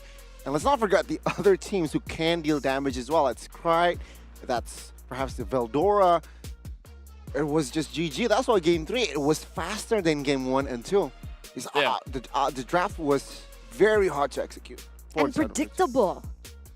True. Honestly, the predictability from RSGSG, they need to work on that, honestly. Because, like, if I can know what hero is going to come up, there's something wrong. If you look good, something's wrong. Something's wrong. Exactly. They need to work on that, definitely, to be able to level it up. Because performance-wise, they have it. I know they do. Skill-wise, just, oh man, it makes me mad. Honestly, in this kind of situation, I wouldn't mind the Kagura pick. At least you can go to the backline and you can get a kill.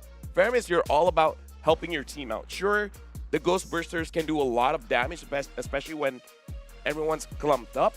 But you need to scale. You need some items first. Yeah, so let's see what on Onyx, what EVOS Icon have to say about that game win. Their first victory, by the way.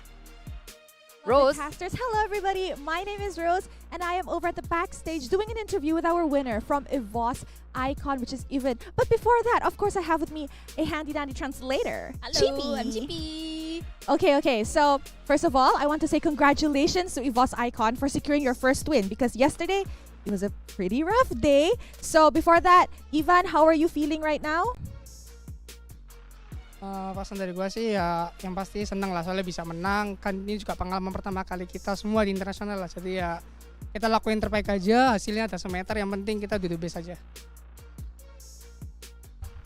This first first time he is performing international stage, so he will do the best for EVOS Icon, also from Indonesia, for Indonesia too.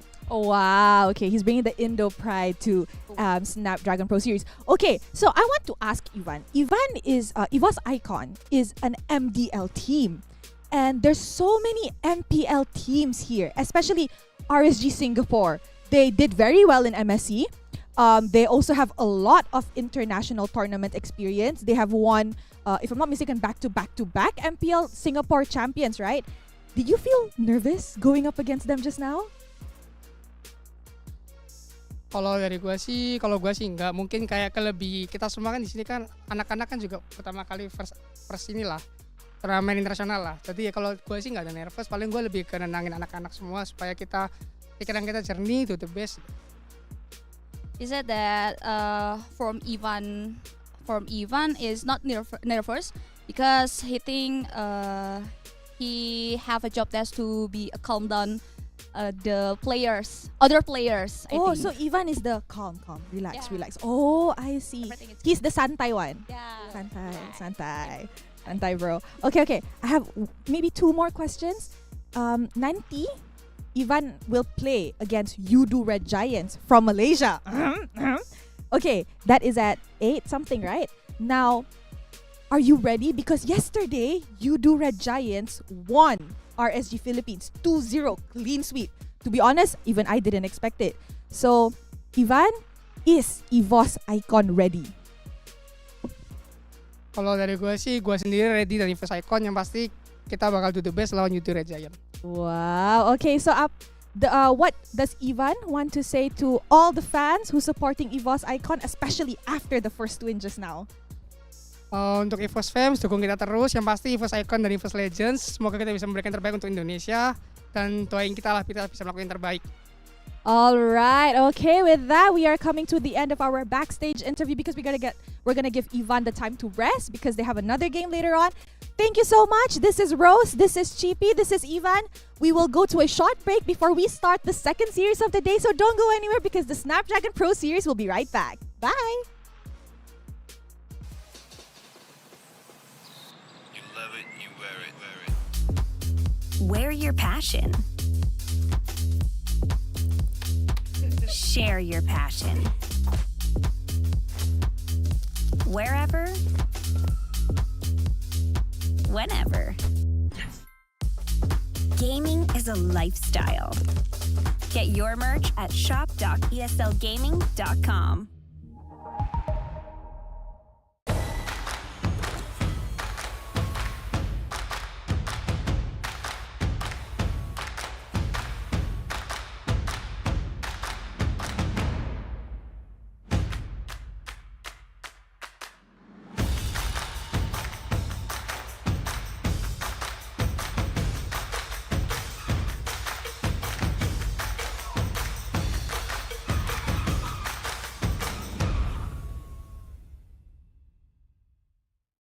The Snapdragon Pro Series powered by Samsung Galaxy is brought to you by Snapdragon Elite Gaming, Samsung Galaxy S23 Ultra, Monster Energy, and DHL.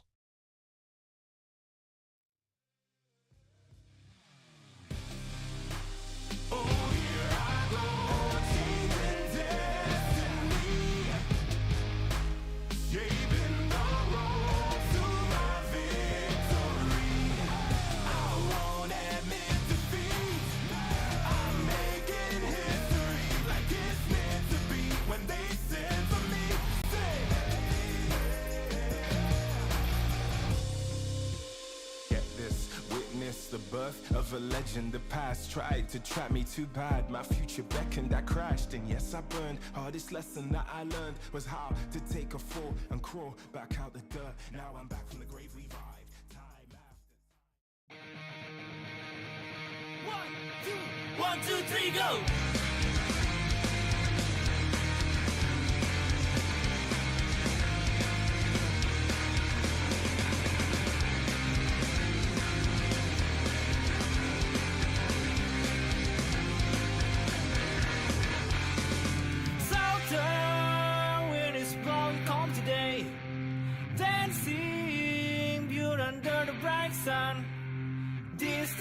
is full of polish and I'm so proud for Timo to go through the way.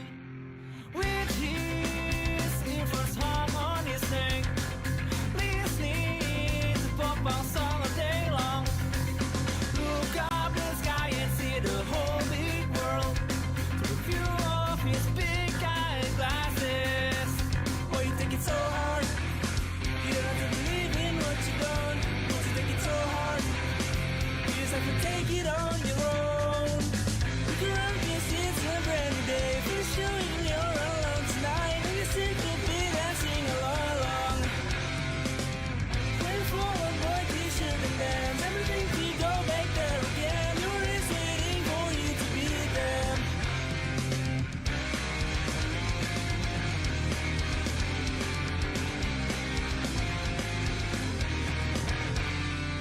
With his earphones hung on his neck, listening to pop punk song all day long. Look up in the sky and see the whole big world through the view of his big eyeglasses. Oh, you think it's so hard? You don't have to believe in what you don't. Once you think it's so hard, you just have to take it on your own. Look around, this is a brand new day. Pretty sure even you're alone tonight. And you still could be dancing all along.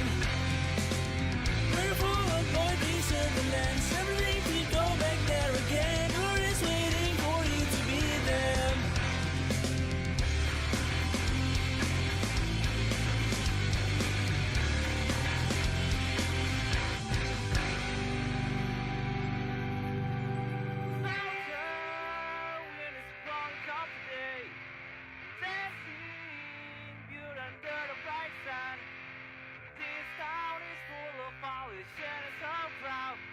For Timo to go through the way.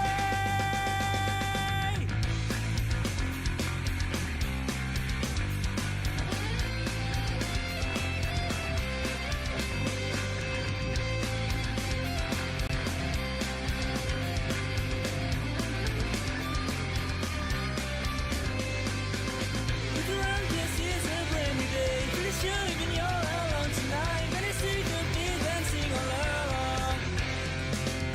We're full of boy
You already know what time it is, right?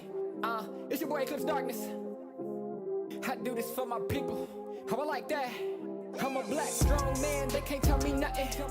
What I represent, they try to keep it from me. I done turn a lot of nothing into something. And I'm still out here pushing all they buttons. They can't hold me down, yeah, for nothing. So I'ma stand up, They can't hold me down, yeah, for nothing. I'ma stand up, yeah, for something. Cause they can't hold me down. I done seen it all. Came up from the gutter, baby, now I'm here to ball. I've been talking, yeah, my ish, so now they wanna call. They got my line tap, oh yeah, they tryna take it off. Oh no, here we go again. Pull me over, let me guess, it's cause my melanin. Asking questions, me and you both know irrelevant. But I stay cool and collected cause I'm heaven sent. They hate it, I love it, they know that there's no one above it except for God. Steady be coming with negative energy, I gotta move and die. Give me that back, can't touch my crown, I'm a king and yeah, you know that. Talk about giving it back, I'ma come and take that. Yeah, I'm a black, strong man, they can't tell me nothing. What I represent, they try to keep it from me. I done turn a lot of nothing into something. And I'm still out here pushing all they buttons. They can't hold me down, yeah, for nothing. So I'ma stand up, They can't hold me down, yeah, for nothing. I'ma stand up, yeah, for something. Cause they can't hold me down. Yeah, they know I be about it. I don't do a lot of talking, come and see about it. They gon' try to keep it from you so you don't know about it. I'm a young pharaoh, pick it up and read about it.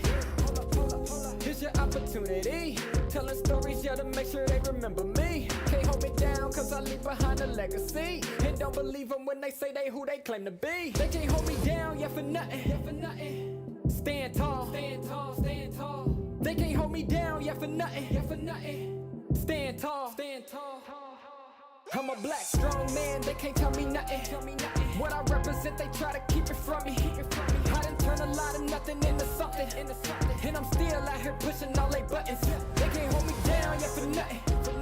So I'ma stand up, They can't hold me down, yeah, for nothing. I'ma stand up, yeah, for something. Cause they can't hold me down. I got a thorn in my side. You can run, but you can't hide. Yeah, this is magic, you know it, but no rabbit in the head. Let me go where it hurts. Hold me tight while you inside. Wrap my head for the holiday. We're gonna make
treasure. Oh yeah. Always get the feeling that you feel the same way. No, you're never gonna leave my side. Doing this together and ain't nobody better. Yeah, I really wanna get this right. I'm taller. You make me love harder. You make it all easier. You know that I need you here. Always gonna be on top. Together we can make this pop. Keep it going, just don't stop. Keep it going, just don't stop. Tonight, gonna be on top. Together we can make this pop. Keep it going, just don't stop. Keep it going, just don't stop. Tonight.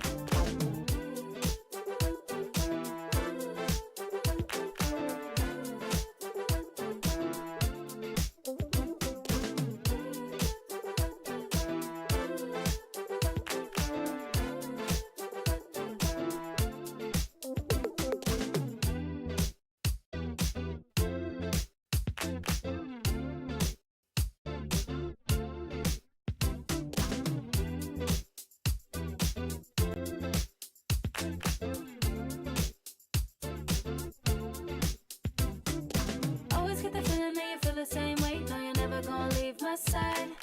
Doing this together and ain't nobody better. Yeah, I really wanna get this right. I'm taller. You make me love harder. You make it all easier. You know that I need you here. Always gonna be on top. Together we can make this pop. Keep it going, just don't stop. Keep it going, just don't stop. Tonight, gonna be on top. Together we can make this pop. Keep it going, just don't stop.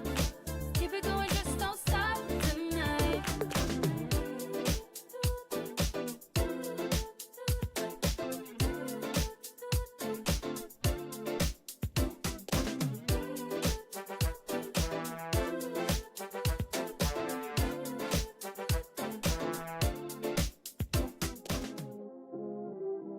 Woo! You already know what time it is, right? It's your boy Eclipse Darkness. I do this for my people. How I like that. I'm a black strong man, they can't tell me nothing. What I represent, they try to keep it from me. I done turn a lot of nothing into something. And I'm still out here pushing all they buttons. They can't hold me down yet for nothing. So I'ma stand up. They can't hold me down yet for nothing. I'ma stand up, yeah, for something. Cause they can't hold me down. I done seen it all. Came up from the gutter, baby, now I'm here to ball. I've been talking, yeah, my ish, so now they wanna call. They got my line tap, oh yeah, they tryna take it off. Oh no, here we go again. Pull me over, let me guess, it's cause my melanin. Asking questions, me and you both know irrelevant. But I stay cool and collected cause I'm heaven sent. They hate it, I love it, they know that there's no one above it except for God. Instead of becoming with negative energy, I gotta move and die. Give me that back, can't touch my crown, I'm a king and yeah, you know that. Talk about giving it back, I'ma come and take that. Yeah, I'm a black strong man, they can't tell me nothing. What I represent, they try to keep it from me. I done turn a lot of nothing into something. And I'm still out here pushing all they buttons. They can't hold me down, yeah, for nothing. So I'ma stand up. They can't hold me down, yeah, for nothing. I'ma stand up, yeah, for something. Cause they can't hold me down. Yeah, they know I be about it. I don't do a lot of talking, come and see about it. They gon' try to keep it from you so you don't know about it. I'm a young pharaoh, pick it up and read about it. Here's your opportunity. Telling stories, yeah, to make sure they remember me. Can't hold me down, cause I leave behind a legacy. And don't believe them when they say they who they claim to be. They can't hold me down, yeah, for nothing. Stand tall. They can't hold me down, yeah, for nothing. Stand tall. I'm a black strong man, they can't tell me nothing. What I represent, they try to keep it from me. I done turn a lot of nothing into something. And I'm still out here pushing all they buttons. They can't hold me down, yeah, for nothing. So I'ma stand up. They can't hold me down, yeah, for nothing. I'ma stand up, yeah, for something. Cause they can't hold me down.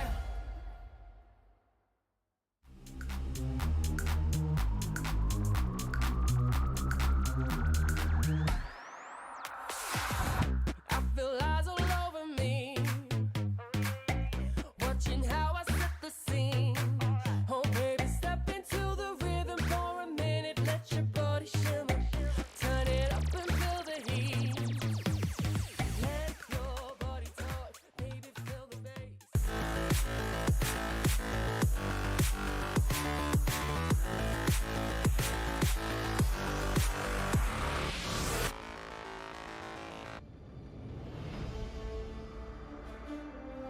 When upgrading your emblems, you will unlock talents at specific levels.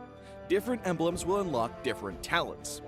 You can choose an emblem by role and use the talents it unlocks directly as your default setup, or you can freely mix and match different emblems and talents to create a custom emblem setup.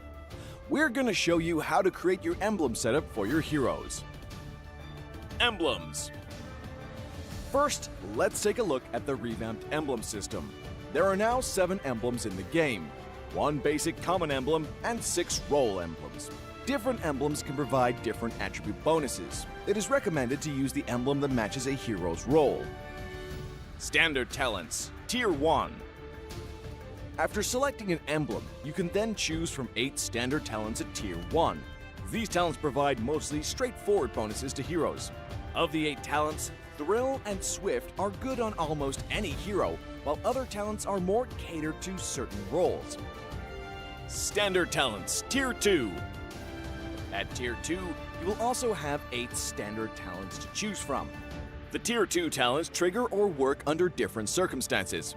We still recommend choosing one that matches the role of your hero. But if you're an advanced player, you are free to choose any of the talents to fit your playstyle. For example, if you're playing the core hero on your team and want to focus on gearing up fast, you can choose the Bargain Hunter talent regardless of how your hero deals damage. And heroes who rely on their skills for sustained damage, whether it be a mage or fighter, can use the Festival of Blood talent for more spell vamp. Core talents, Tier 3. Finally, let's talk about the most important talents, the core talents. There are 8 core talents available in the game, and each provides a unique and powerful effect. We recommend choosing the core talent to match your hero's role and only use core talents from other emblems for advanced or unconventional tactics. The revamped Weakness Finder talent is no longer reserved for ranged heroes. This talent is now a viable option for any hero that relies on basic attacks and wants better laning and the ability to slow enemies.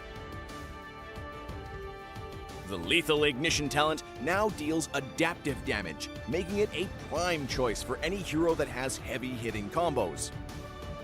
While the revamped emblem system still uses the existing talents, we have removed the restrictions between emblems and talents, opening up new possibilities for many heroes.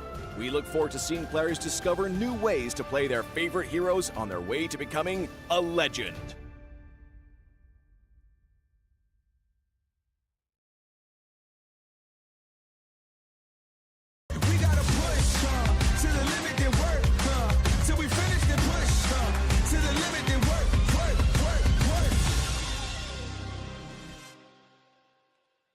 Hello, everyone. The first series of the day went the entire way. They went the extra mile. And speaking of all the way extra miles, guys, make sure you guys get on the FEBot Dash Cup, because here's the thing.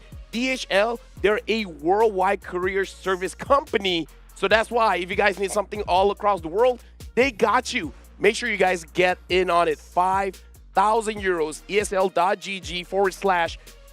That's what you guys need to do if you guys want to earn some extra cash. Speaking of which, my name is Afel, and alongside with me, we got Raptor as well as Coleus. How are you guys feeling? Feeling good, feeling hype, feeling excited. What about you, Coleus? Feeling awesome and feeling monster. Ooh, feeling monsters as well. Let's go. We ready. You ready? I'm ready, but Coleus, what did you feel about the first series of the day? Wow, I think it's a good one since I'm an Indonesian. Yeah. And looking at EVOS Icon winning the match, I'm waiting for this second match because it's Indonesia beating Indonesia. So, Yes. So either way, it's a you're win-win. kind of winning. Yeah. Yeah. But one of them gonna lose the points, right? Yeah. That's true. I mean, like, here's the thing. This series might be one of the most hyped series of the day. Oh, yeah. Bigatron Alpha against Onyx eSports. So the champions of MSC that hasn't been looking too good right now. And Bigatron Alpha, a lot of, when I say a lot, I just mean Mirko. He's been hyping them up like so much. Oh, yeah, and well-deserved. Well, we saw their performance in the challenge season. We've seen glimpses of them in MPL Indonesia Season 12. And yeah, programmed to win. Right now, a lot of people are programmed to stand because Bigatron Alpha, definitely a team you got to watch out for. Yeah. And I see a glimpse of potential growing from Bigatron Alpha itself. Yeah, right now looking at Bigatron Alpha going up against Onyx, it is going to be very interesting to see the full lineup coming in from both these teams. Again, both Indonesian teams, they should understand each other very well, what kind of drafts they are looking to try and pick off, trying to ban, and all those kind of things. And if we're ready, I honestly just want to see the lineup from Bigatron Alpha. Kalau menurut gue emang Super Ken ya emang salah satu player potensial lah. Dan gue yakin gue setim sama dia, kita bakal banyak menang. Super Ken is a beast. All of us Indonesians, we call him actually one of the child prodigies. Sedikit damage balasan di mana Rasi ditumbangkan begitu saja. Dominant blast, kena 2 orang sekaligus. Oh, dia berhasil di pick up dan kena efek tahun. Nino masih bisa mundur ke arah belakang, tapi pressure ratnya sakit banget buat tadi Nino. Kalau dibilang efek dari update ya bisa dibilang menguntungkan buat kita lah, karena emang kita punya salah satu player jungler, salah satu yang terbaik dari Indonesia. Kalau menurut gue, kenapa gue bisa kalah di SPS kemana sama Aura Fire, bisa dibilang ya bad luck aja sih. Hai! Mendapatkan lagi orang pentingnya itu Moreno dan bahkan Sake ikutan hilang. Target utama kali ini Aura Fire. Dan kedepannya kalau misalnya kita ketemu, gue bakal kasih unjuk siapa kita. Emang komposisi terbaik di tim Mobile Legends itu emang mesti ada veteran sama pemain rookie sih. Dan kebetulan emang kita punya itulah. Dan menurut gue ini tim yang ideal dan gue bakal menang. Era Filipina bakal berakhir dan sekarang waktunya buat era Indonesia.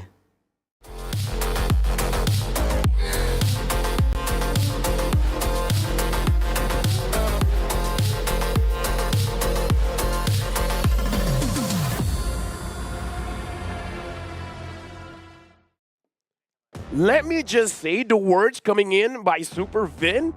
There's a lot to say, and this is the lineup. Zorizo, Super Ken, Moreno, Saken, as well as Super Vin. And again, Vin, he said that Super Ken is the best jungler in Indonesia. We're going to see because he's going up against Kyrie. One of the best jungler in Indonesia since in the world. Winning the MSC, right? That's why we gonna see it, because I think a lot of people say that Bigatron Alpha is one of the strongest team on MPL ID, and they gonna meet the last, the winner of MSC 2023. Yeah, back-to-back MPL ID champions as well, and that just goes to show how much respect and even love Vin has for Super Ken. He even added a super to his name just to show how much he wants to support his new teammate jungler. Speaking of teammate junglers, well, if once we get to the Onyx side, you're going to see there's going to be someone there that Super Vin is very familiar with. But right now, let's look at the team statistics. Top picks makes a lot of sense. Based on the look at games Super that Ken I saw. now. Look at Super Ken. Where is he? Whoa, the Uranus jungler. On the last match versus Aura Fire. Right, yeah, the Uranus jungle pick. If I'm not mistaken, they're the first team to bring it up in the challenge finals, group stage, and maybe even in recent memory for them to show it up in the professional stage. And going back in that game, honestly, the Uranus jungle struggled. Going back to the replay, but then they were able to win it because of eventually there was one team fight that went wrong for their opponents, and it went so right for Bigatron Alpha. And because the Uranus at that point was already super tanky, that's how they got to counterpoint it. So that's going to be a factor we're going to watch out for here. Onyx been banning out the Uranus a lot. Let's see if it'll be available for Bigatron Alpha.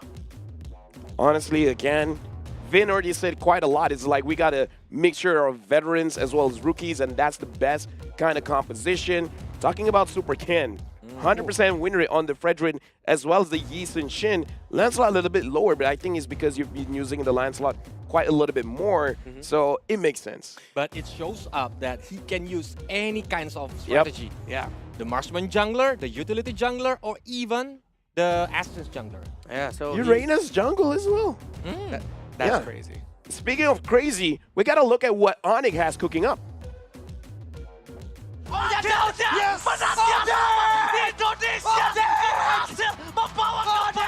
I think it feels good, like we just won MSC and we're still trying to be consistent and hoping that we can win every tournament that we join.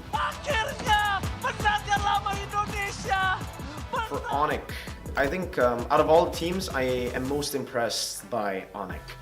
Because usually when you see teams who've won championships before, they get satisfied very quickly. For Onyx Esports, they are the kings of kings. They recently were able to dethrone the Filipino dynasty that has just been the storyline for so long? I think Onyx playstyle was like we were aggressive, we can also play objectively, and we're disciplined. I think like a lot of people expecting me to like be the star of the team is like I don't really think about them that much because all of us play as a team, so we don't really care about that much like whoever's like the MVP or stuff.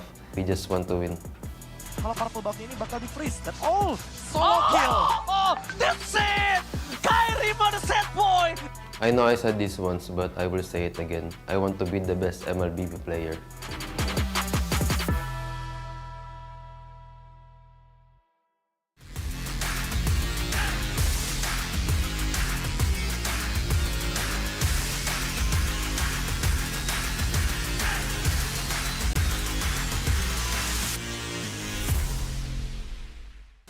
There's a lot of things that will be determined after this series. We got Boots, Kyrie Sans, CW Ski, as well as Keyboy.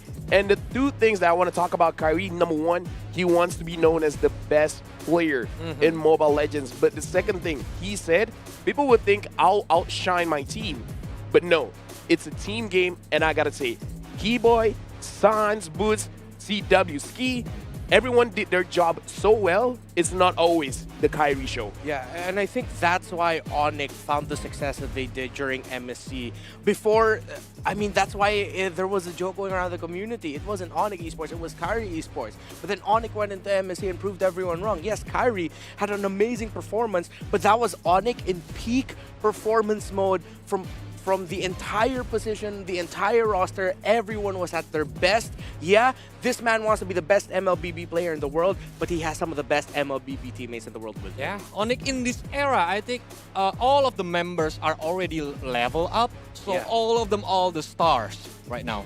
They gonna play like very aggressive. They can play very defensively. It depends on the strategy. It depends on the meta. But I must shout out about like the Onyx of day.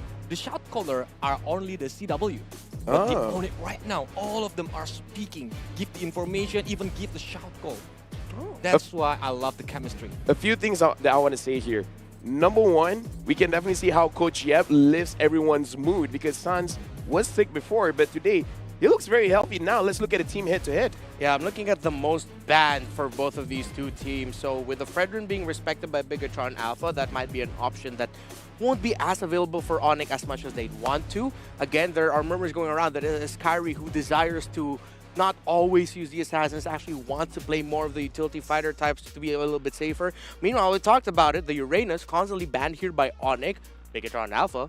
They have some more plans around that. And of course, Onyx aren't afraid to take away the Fanny. So if a lot of people are expecting that Bigatron Alpha might go into this, going into like, all right, let's take away all the Kyrie heroes, that's going to be detrimental because Kyrie and Supercan have very similar hero pools. Yeah, hold on. Right now, there is a lot of variables here. So you guys at home, especially watching at Twitch, give us your prediction. Who's going to win? How they're going to win 2-1, 2-0. But I think more importantly, Kyrie, will he be using those assassins? Will he be using more of a utility jungler? Now we're going back to Coleus. What do you think like the entire dynamic is going to be? Yeah, because we already see last night when Kyrie using the Vanny. That's why Vanny is one of the top ban heroes from the opponent. But for this match, I think both of them are gonna think like banning the Kyrie hero or even the Supercan hero. That's why we gonna see maybe a new meta will comes up, a healer meta, or even like the other jungler who doesn't show up until today. That makes sense. Speaking of which, this is our predictions. You're going for Onyx, Coleus is going for Onyx, and then Reptar, you're going for BTR. Yeah. Doesn't matter what I chose, we're going straight into the draft because I'm just gonna stick to Onyx until they win. Yeah. But honestly, I think it's very hard when the producers tell us that we need to do the prediction because both of them are strong. Oh, yeah. Yeah, oh, it's yeah. a 50-50 game, Yeah, actually. this was one of the tougher games to predict. So we'll see. And with the quality that these two teams bring to the table, I feel like it'll be one of those situations where as early as the draft, it might actually be endgame as early as that time. These are two teams that draft incredibly well. Two teams that you mentioned, Lofel, know each other so well. So this is going to be, even just in the draft alone, a bloodbath. Yeah, enjoying the Ling as well as the Claude band early on, Joy band as well. looking at both these teams, we've seen a lot of different bans coming in. I think for them, it's more about the carry type of heroes because we've seen people banning out utility, catch, suppress. Here it's just all about, okay, who can deal quite a lot of damage, who can carry the game. We don't want to see that. I think, and it have one more story. It's between the Superfin and Albert, but Albert didn't play right now. Oh, so It's like, yeah, sad. that's so sad. We cannot see like the match between Vin and Albert, but we gonna see it's the strongest member of Onyx who's winning the MSC last time. That's Yeah. why it's like all out gonna be from the both of the team. But we already see Vanny on the third ban, so we just want to close it not being used by carry. Yeah, as expected.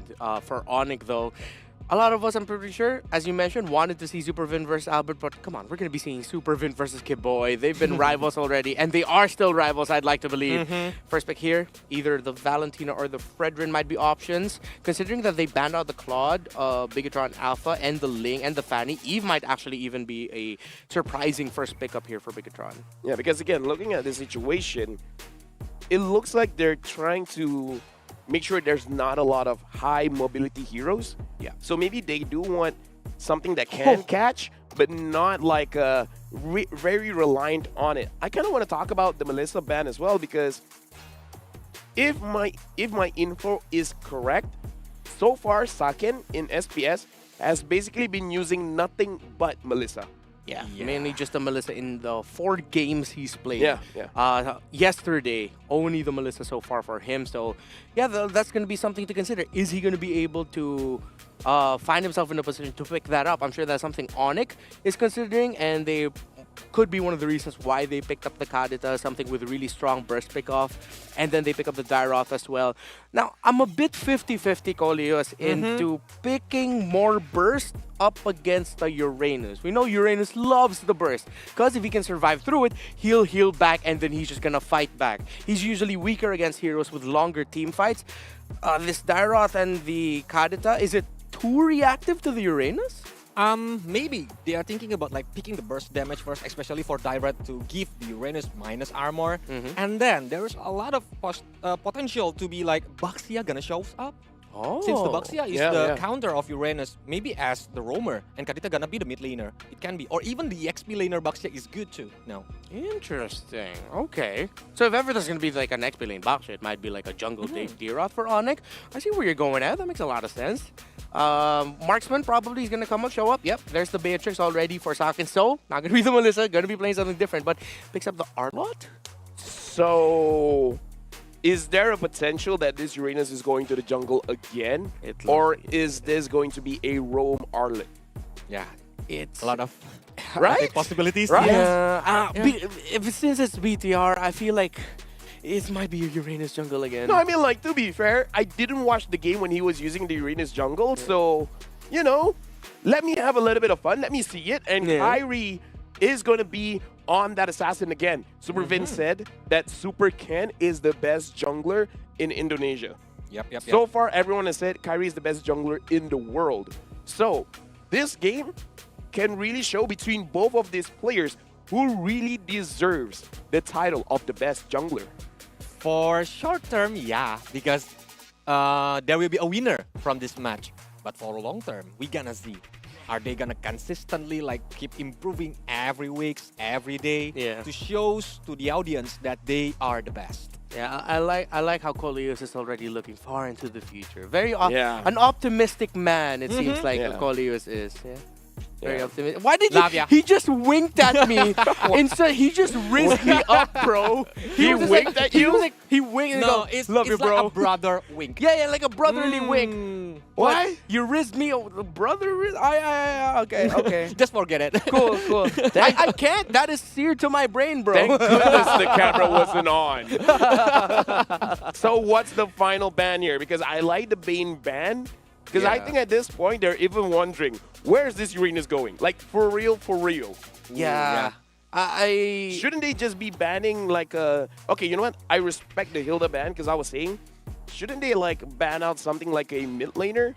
Or is Sans just like, I don't care. I legit do not care. I can fight against any mid laner at this point. I think with Kadita, they can like face any mid laner in the lane of down right now. Yeah. Because Kadita can easily lock one mid lane and using the combo wombo. But yeah, we're gonna see because there's a lot of mid laner that can counter Kadita. For example, Kagura. Yep. Kagura have the Rasho umbrella to escape from the breath of the ocean, or even like Lilia using the black shoes. We're gonna see it. Yeah, and maybe that's why Onyx also considered picking up the Kadita early on, or they did pick it up early on, because now it forces Bigatron to even consider being more creative in terms of their picks in the mid lane. So Onyx here might be the roamer pickup already. Kufra makes a lot of sense right now. But they'll pick up the Harith. Okay, so if it's not going to be Kufra later on, you know what? I'm kind of digging that idea of the Boxer roam. If not that, maybe we might even see Kiboy consider picking up another healer type of roamer. Yeah, which didn't go too well for them. We see Harith gold lane, the magical gold lane being used by Albert last night. But this time, it's the CW. Who are the players? Yeah, and looking at this lineup of Onyx, Bigatron need to draft more heroes here that scale a little bit better into the mid. Okay, so you have the Valentina, the Terrifies would be great to stop the control and momentum a little bit, sort of balance things out. And if ever they get some good kills, it'll be a snowball that could potentially match the snowball that a Harith and a Kadita and a Dairoth. And the Lancelot breaks. It's just Onyx is playing for, let's end this quick, but Bigatron take the Baksha. Because, I don't know, Keyboy is a very, how do I say this? He's set things up. Yeah. So the Kufra would be good, but is the Kufra really good everywhere? Or right now Keyboy is looking at it like the Grok might be okay, but the thing is, the IMU can take away the wild charge, so use against you. So at this point, Keyboy, basically whatever hero he uses, Bigatron is going to be happy because they're going to have a copy for themselves. Yeah, and if they end up picking something like a Florin again, then of course, as we mentioned before, Colliers brought up in the previous panel, the ultimate of the Florin scales with magic power, which Valentina builds more of. So that's a great point. So yeah, Onyx decided at whatever happens, Bigatron will be happy. Let's be happy ourselves. Let's pick up the Franco. We'll pair it up with the Kadita, the classic combo. Because he can lock someone. Yeah. Lockdown burst. Right now, I really don't know how to proceed with this one, so I'm going to ask for help for Leo as well as Gideon. It's rare that we see a draft that actually keeps us on the edge of our seats all the way up until the final picks. And boy, oh boy, are we excited to see how this unfolds. At your service, my name is Leo, here with Gideon, and we're calling this best of three between BTR and Onyx. This is a tough one because especially when we were looking at the first phase of that draft, we were already suspecting this could be a Uranus jungle. They whipped it out against Aura Fire the last time, and it looks like we're on opposite ends once again, even in our predictions. It's going to be a tough one, but based on just the composition alone, where are you leaning towards? All right, it says here, and I did say so myself to our production team here, Onyx, but only because I had a feeling that they would be reverting back to Onyx Prime, which is what we see now. Even our good man Sans here is back, and he's feeling much better. And even CW Ski's back. So I trust in the players. Without even looking at the draft, I'm like, that's the MSC winning lineup. I'm with them.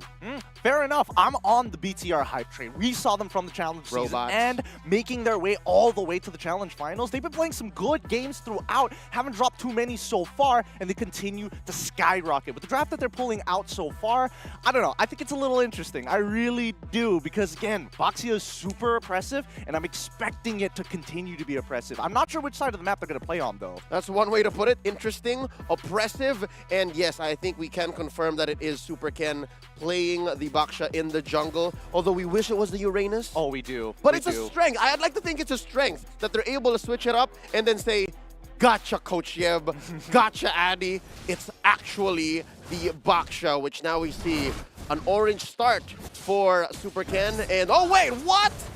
He just ruined Boots! No, rather, Boots ruined Rizzo. What? Yep, that's what you want to see. You want to see this Dairoth win his lane from the first minute. Honestly, not even the first minute, pre-first minute, and continue to win his lane after that for the next 3 minutes. We didn't even see the emblems yet, and that's already happening? Dear Lord, BTR have a lot to fix here. They need to repair the situation, and it looks like Keyboy's not going to let them. No, they're not, and that's why this oppressive lineup, they want to continue actually pressing through the jungle. But on Onyx side, on the other hand, it's just winning through those lanes. The Harith is expected to win those trades. It is expected for Boots to absolutely destroy Uranus. And more importantly, after that first kill, it's basically done for. Yep. Again, what was that, 30, 35 seconds into the game? You ruined him. Destroyed what was expected to be a chunky boy. Looking at the emblems here so far, nothing out of the ordinary. One thing I can note is the fact that Keyboy is rocking as his core talent the focusing mark. So whatever that iron hit hooks, or whoever he flickers on and bites down, is most likely to go kaput. All right? Something to note as well, up until that very last moment, there was nothing that Moreno's Valentina could take. That IMU gambit was so... I'd rather think it was a calculated risk that Bigatron Alpha was taken. But now, as long as Boots does, or rather, as long as Keyboy doesn't show himself, then Moreno has nothing to steal. Exactly. And I think, you know, it was the gamble because for all we know, Onyx could have played like how they did yesterday. Whip out the Florin if they wanted to. Maybe even Angela, a healer-type support. But let's see. As the Turtle is getting very, very low. The Iron Hook is coming in. Phantom Execution. It goes over to Super Ken as we see the rough waves. Boots falls down, and now they're chasing them down one by one. Boxia with a Tortoise Poissant and the Ionic Edge, not letting Keyboy get away.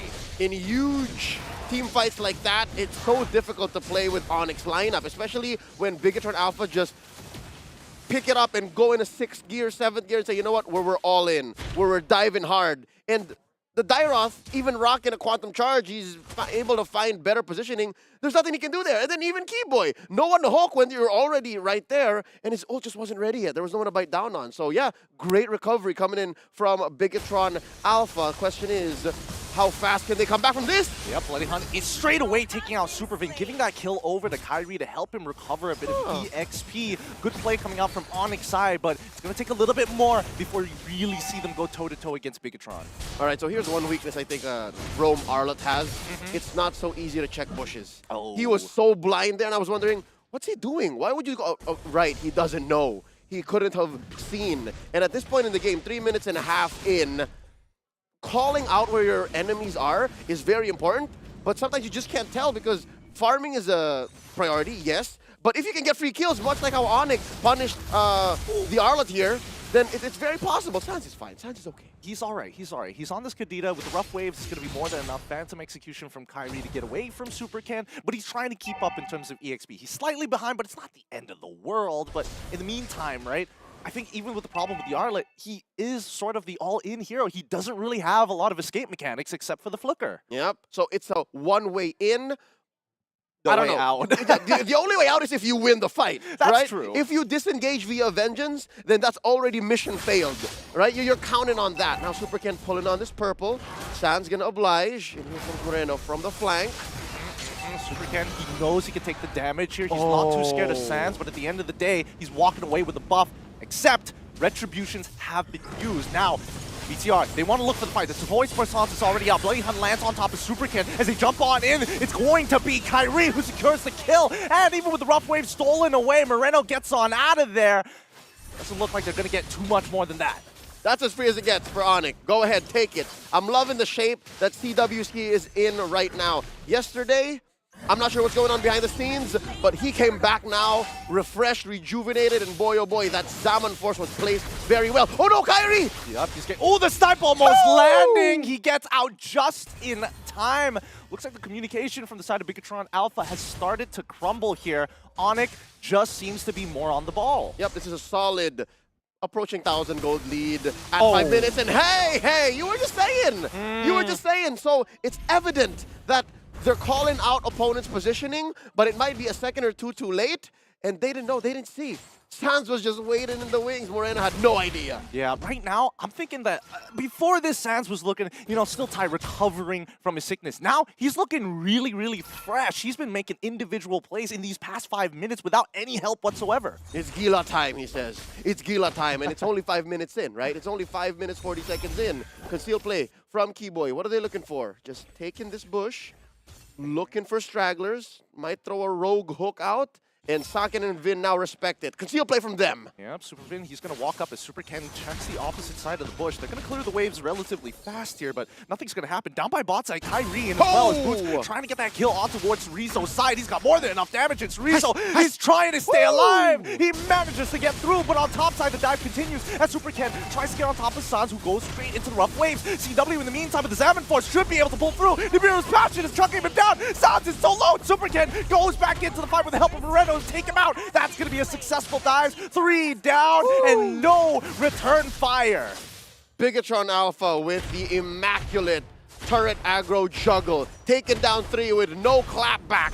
In sight coming in from Onyx. Save for a trade in mid. Kyrie got something out of a losing situation, and just like that, the rally begins. Back and forth as we leave the laning phase. It looks like BTR is back in the driver's seat. They're feeling very comfortable, and Super Ken purchasing that helmet. Oh, when you have the Guardian's helmet, you know he's just going to be roaming around the map continuously. He never wants to go back to base. That's right. Ain't no one home, but wait! The Catches a hook. Oh, they're fine. Okay, they're good for now. They're good for now. And CW, he's in the mid lane. He knows Moreno's in the bush. The conceal comes out. Kyrie goes into the middle. Boots looks for the opportunity. Knocks up 2 while. Oh, the rough waves hit! And he secures the turtle at the same time. Keyboy's out of there, but they do find Boots trying to zone out that backline. Keyboy survives with 1% of his HP despite the shot from Sakin. 2 for 1 plus a turtle that went into a target that should have been, right? This is an interesting game. I'm loving it. The fact that there's some rogue elements from the metagame that's helping shape what the SPS Challenge Finals should be is just something else entirely. Yesterday, we were looking at 37, 38-minute games. Today, we're looking at 6 and 6 at under 8. Let's see where these items are going through. And does this not send a message? 2 pair of pants. 2 pair of pants on your boy Boots. He's had it. One was just not enough, but now the Iron Hole once again lands into the Salmon Force straight away. Boots is able to take out Super Ken in the meantime. Super Vin, on the other hand, forced to flicker on out of there, unable to disengage his buddy. And Onyx, they're playing their comp to perfection, honestly. It's about pickoff. It's about pulling Bigatron apart. Yep, and that's what allowed for Bigatron to win at least a couple of fights in the early mid. They were collapsing on Onyx when they weren't ready. So now that Onyx have found their tempo, they found their window. All right, so we've limit tested for the past 7 minutes. We know how they're willing to just throw their bodies at us. We keep the range, we keep the distance, and then that's when CW comes in. Again, back to that double pant setup on Boots, right? The reason why he did this, folks, is because of the fact that Super Vin is a damage-dealing roamer. You're not expecting this much damage from a roamer, especially in the early to mid. So with the 2 pair of pants that will definitely scale up into better builds in the mid to late game, it allows for Boots to survive a little longer. And now they find Keyboy, they let go. Oh, look at the movements on Boots. Oh, moving from bush to bush. I mean, they're sticking as 5. This is how Bigatron wants to play. They want to play 5v5 fights. And Onyx, on the other hand, they do not want to be in that 5v5 fight. They want to slowly find these angles and get side lane pressure. Now, they've successfully done that. Bigatron have split apart a little bit, but they have priority over the Lord. And Onyx, they don't mind. They know that Super Ken is on the bottom side of the map. Yep. And just as quickly, he's in the turtle, Lord Pit, now at 9 minutes and a half. And Kyrie, he's playing with fire, already used up his execution. Super Vin, he goes in for the conceal. He's looking for Kyrie to get that final slash down, but Kyrie knows better. Pulls backwards. CW is walking up Sans, finds it! Moreno gets shrunk down to 20% as the fight begins. Rizzo trying to slow them down, but the Bloody Hunt is already going to find one as they kill Super Vin, and now they continue to pull. Iron Hook from Ken is great as Sakin is able to peel off 2 people at once. He needs that passion to hit! It hits! Kyrie now already taking out Super Ken in the meantime. A 2-for-1 trade. He can clean this up. He misses, but he's still able to get the empowered auto attack. Dies to the turret regardless. Kyrie's damage is over 9,000. He dealt so much and got Onyx a delayed 3-for-1. Yes, he got punished in the end, but just the same, the Lord still went over to the Porcupines 10 minutes in. They're sinking the waves. It's beautiful. The recovery of Sans from his sickness. It feels like he never left to begin with. He is playing extremely sharp right now. Oh, sharp is an understatement. He is scalpel precise with the way that he's finding these targets in the back line. I don't think Kyrie would have gone away with so much if Sans wasn't bothering Sakin, but Do know, Sakin doesn't die. Now this is dangerous. It's getting extremely dangerous. Sands has to use the rough ways to get on out of there as the Bloody Hunt is already locking down and towards Supervin's side. They're just distancing themselves, but Cerezo cannot take the damage from CW. Finished off by Sands Ocean's Oddity. Boots is able to live for now, but that's a mid-tier 2 falling into the hands of Onyx. Still Onyx, all of it. Black and yellow, ain't no red here, not quite yet, which is the opposite of the map, what the map looks like. It's very red, so Onyx can go wherever they want. They've garnered about 7K in gold just by getting the Lord, and they're looking at a, wow, 6.5K gold lead, not even considering what the Lord has done for them. Supergen here picks up the Radiant Armor, and there's one more person I'm looking to get more magic defense. Besides the robe on the way, Cerezo has nothing. So yeah, when CW says, and when San says, it's go time, Cerezo says, ah! He's just screaming because, again, you can't itemize for everybody. It's not like he's been power farming. He is falling behind, especially when you compare him to someone like Boots, who doesn't really mind. You can build as much armor as you want. I shred it naturally. Tyree, ooh, playing with fire here. Gets into the middle here as Boots is already shredded super kill. This is the perfect time. CW comes in. Boots secures the kills. The Bloody Hunt falls into the next target. Sands doesn't get the rough waves in time, but now the Zaman Force allowing him to reset his chrono dashes, almost taking up Saka inside. Onyx continuing to apply pressure, will get a bottom inhibitor turret and may even secure the mid inhibitor. 3 for 1, counting 4. If we're gonna go ahead and add that inhibitor down bottom, they're gonna commit Grand Theft Orange here, and nothing is sacred here. I'm pretty sure after this inhibitor take, they'll take the orange as well. Hey, there's the call. CW, it's all yours. Beautiful, beautiful stuff from Onyx here. Now, they know they have the lead and are disrespecting the space against Bigatron Alpha. Saken, just purchasing his Haas Claw, is going to keep him alive a little bit longer in these fights, because notice that Sands has eyes for him as well as Moreno. Sometimes Super can if he's really out of position. Saken is but the messiah of the situation.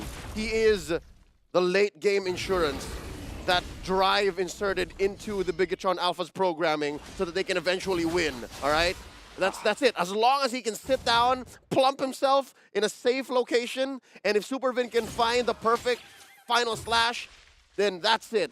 Bigatron Alpha back in the game. But it's not so easy to do. It's so difficult given how well Onyx has been playing with space. It could be tough here. As long as his teammates don't rat out his position and don't stick too close to him, he might be in trouble as the Iron Hook lands once again into the Bloody Hunt off to Supervin's side. Sands looking for the backline, but only catches Moreno. Socket still untouched. Boots is walking forward even further. He wants it. CW, he's already looking for it. The Salmon Force has been popped. The Iron Hook from Keyboard with a flicker is going to pull him out of position. The House Claw cannot deal with the damage, so CW shuts him down. Kyrie, unstoppable, and that is a clean game, 19-9 for Onyx. Somebody forgot to charge the batteries on this robot. As soon as Onyx found their window, they called quits. 13 minutes, 53 seconds, all it took for Onyx to score the dub. That's game 1. That's the thing. If they put Sakin in a position like that, it's so easy for Onyx to just hang him, pin his hands down on a cross. It's difficult to actually play the game with so many divers on the side of Onyx. Not just the divers, the fact that they can also just play from afar and say, Sands, you got it? No. Keyboy, maybe. And then you're still thinking about Boots flanking. I mean, Keyboy, he's the human aimbot here. He does not miss with those flicker iron hooks. He's been nasty on those the entire game. He's so reliable. I'd love to hear from our analysts. I gotta say, that was a very, very convincing win. And we gotta talk about the itemization, because for Onyx, the only one that really brings in the utility is the Franco. Yep. Everyone else deals damage. So who do you prioritize your defensive items for? Yeah, let's be honest. It's a greedy lineup by Onyx, but when you can play it really well, that first Lord, or that third turtle, if I'm not mistaken, played to perfection by Onyx. BTR forgetting their targeting. Onyx not forgetting. No, that was the first Lord. Oh, that was the first Lord. Yeah. Thank you. Onyx, they made this work. They did what they needed to do to make this lineup shine. Especially they got the snowballing moment on this game. Yeah. That's why they always pressuring Bigatron, and I love to see the beautiful play from Sans, even from Keyboy. It's a solid winning. I gotta say as well, Sans in this game, using the Mage emblem instead of the Assassin emblem is actually quite clever because the thing about a Kadita is once the opponent has a Athena shield, you're not going to be able to deal a lot of damage. But with the Magic Emblem and Weapon Master, because the big difference is Assassin Emblem, a lot of penetration. The Mage Emblem has a lot of magic power. So putting that with Weapon Master, it just means that the Kadita kind of like nullifies her own weakness when it comes to the late game. Yeah, and it's incredibly unfortunate for the members of BTR that the only one who really got to build up the Radiant Armor was Super Ken. The others considered rushing already the anti-Karas, and that's the main thing that you were pointing just earlier, Lafel, was that how are you going to build against this lineup? If you build too much against anti-magic, then Kyrie and Boots are going to have a good time. Build too much anti-physical, then Sans and CW. It's like BTR were overloaded with choices that Onyx just kept tossing onto them. Yeah, and all of the heroes from Onyx are like team fight oriented. They're gonna just smash Bigatron when the team fight happens. That's why we already seen it when the Turtles come, when the First Lords come. And it's a bad targeting too, that you mentioned before, right? Yeah, and you see their BTR talking things through. If BTR kept their team fight targeting sharper, definitely would have been a chance. But then it got to the point where once that first major team fight went wrong for them, you saw them questioning themselves, who are we going to target? Who are we going to go after? Where is Super Ken going to go? Is he going to stay with the backline? Is he going to be the one moving forward? Is the Uranus going to be the one peeling? Or is the Uranus going to be going forward? So many things they had to consider, and eventually they just ended up crumbling to the overloading of choices and possibilities that they could have gone for. But all right, but for now, we're going to look at the MVP, Kyrie 9-1-4, over 4,000 damage. And for now, he's looking like he's the better jungler. Yeah, even Leo says it's over 9,000 when the team fight is happening for the damage itself. 68% kill participation. I think, yeah, Kyrie is everywhere, especially during the team fight, because all of the build from the draft itself is going to be a team fight oriented.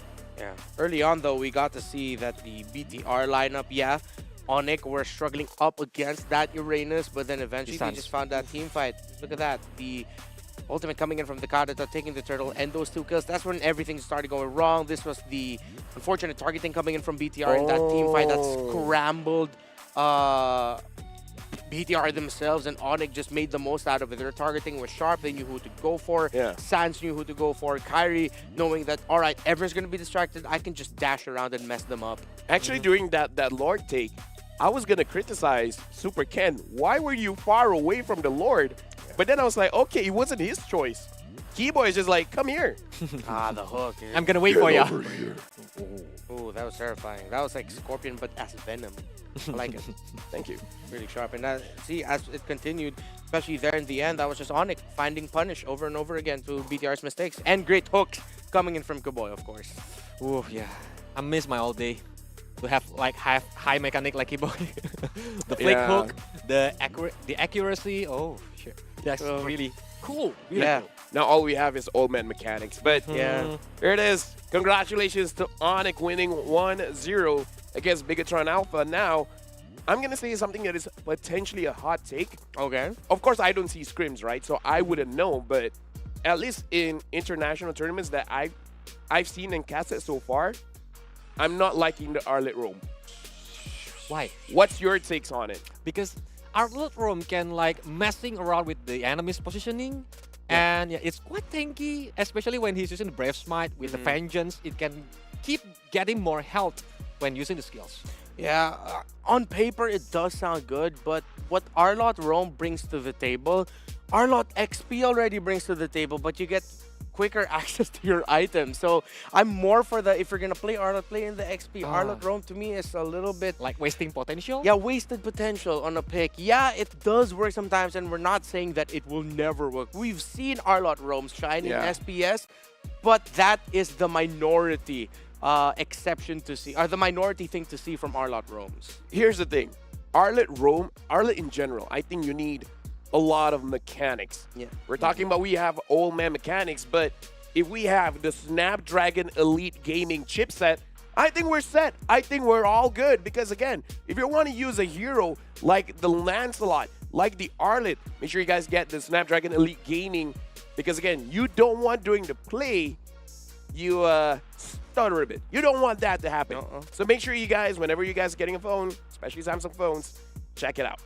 Yep, Snapdragon. It's like Snapdragon. And again, thank you very much because you're the reason why we're here Yeah. watching these amazing games. And so far, I kind of, if Mirko is around, I'll be asking, is that what you expected? Because again, hot take from me, Arlet Rome, I think is, the big difference is there's too many things for you to micromanage. Yeah, it's asking so much from your roamer already. Yeah. If you're gonna be playing that Arlot roam, I'm not gonna knock him if they decide to bring it up again, but they're gonna have to make some adjustments. I feel like one thing, and of course hindsight is 2020, but if they were gonna go for the Arlot roam and then they had a Uranus XP laner, I understand why they preferred to go for the Baksha in the jungle, but man, the Martis was wide open. They could have gone for it. Yeah, I'm it thinking would have about Martis provided more before. control, right? Yeah, more control. You have someone to just go, for the damage when needed. Yeah. So decimate all over the enemies, just keep running to chasing the others because a lot of teen heroes before, yeah, it can easily get picked off by Bigatron team, but yeah, we're gonna see. Yeah, and it goes back to something I remember from, MPL Philippines Season 11 especially, where there were a lot of picks coming up that were very mobile, that would really be annoying to go up against in a team fight. So teams would draft heroes such as the Kadita, the Ruby, because of how disruptive. We call it the counter engagers? No, there's a name for it. Disruptors, there we go. The disruptors of team fights. And that's what they lacked. Once Onyx were in the zone with the team fighting, BTR lacked disruption. All right, and now we're going straight into the draft because I do want to ask you guys, is it fair to say in the first game just now, Onyx overloaded in damage and BTR did not have enough damage? I agree. I'm agree. Yeah, I'm agree. All right, so for this series, we're looking at BTR this time to have a balance. Because you need a little bit more damage because your EXP later cannot do damage instantly. You have to scale, same as Boxia. Arlet roam, so not a lot of damage there. So yeah, I just feel like they need to pay attention to that. And now let's see if BTR will pick up the Uranus again, because now Onyx said, okay, we're not gonna mind. We've seen already what we can draft up against that Uranus pick. We will struggle early on, but we will go up against it. If I'm BTR here, I'd rather take up the Valentina. But nope.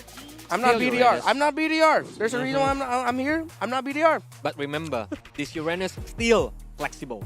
Yeah. Yeah. If the first game, the Uranus gonna be on the XP lane, I think the second game, it can be anything. It can be the jungler game when Festus against the Aura Fire. Yeah. Yeah, and I feel like this is not a bad time to pick up the Dyrop as well, because we saw they got a very early first blood against the Uranus. Yeah. So yeah, so far not a lot of changes. I'm hoping for the next one to have more changes. But they cannot use the same strategy because they just proxy the minion. Yes. Yeah. Yes. When the first blood happens, so Bigatron already anticipated it. That's why they gonna wait, or even like with 2 or even 3 heroes. I like it. BTR earlier, the first 3 picks were the Batrix and Arlot. I would leave the Arlot. I would consider still keeping the Beatrix. It did respectively well, so they're going to take the Lancelot. That's good. This time around, a block pick there onto Kyrie. So with the Link gone, yeah, pick up the Valentina at this point. Or, ooh, the Tharamis. Okay. Yeah, because maybe they are thinking about like the Onyx playstyle on the first game is like teamfight oriented. That's why they need Tharamis to make them survive during the teamfight. And Bane pick. Yeah. Actually, the deadly catch from Bane is very good to stop everybody when the teamfight happens, right? Only for some milliseconds, and his teammates can follow up the damage. Yeah, and that's why I think Onyx picked that Bane so quickly. Yeah. Because they saw the Lancelot, they saw the Tharamis, it's like, oh yeah, Bane's perfect right now. Yeah, I mean, like, you guys got the cut altar. Well, you don't have it anymore. Yes. You just proc it, and it's like, oh, wait, it's gone. Oh, look, Deadly shark. catch just destroys everything. Yeah, when the teamfights happen, Bigatron just like seeing a cockroach and ow, just jumping everybody. Is that what you sound like when you see a guy? You sound like... Maybe. If the cockroach is flying. Oh, yeah. Oh, yeah. I'm not going to knock it 100%. No. It's going to let out my girl voice. Yeah, for sure, dude. It's like, I'm brave against the cockroach until it flies. Yeah, man. At that point, I won't knock a guy. You can be as masculine as you can be, but if you scream when you see a flying cockroach, I'm not going to put it against you. Yeah, I will run with you. Yeah. If I see that. But yeah, back to the draft, we already see Kaja. The pickup ability from Kaja is a very dangerous one because Bane, when he's trying to join the team fight, but Kaja is hiding on the bush. That's why they don't want to like making Kaja very obviously. Yeah. Take away the Harriet.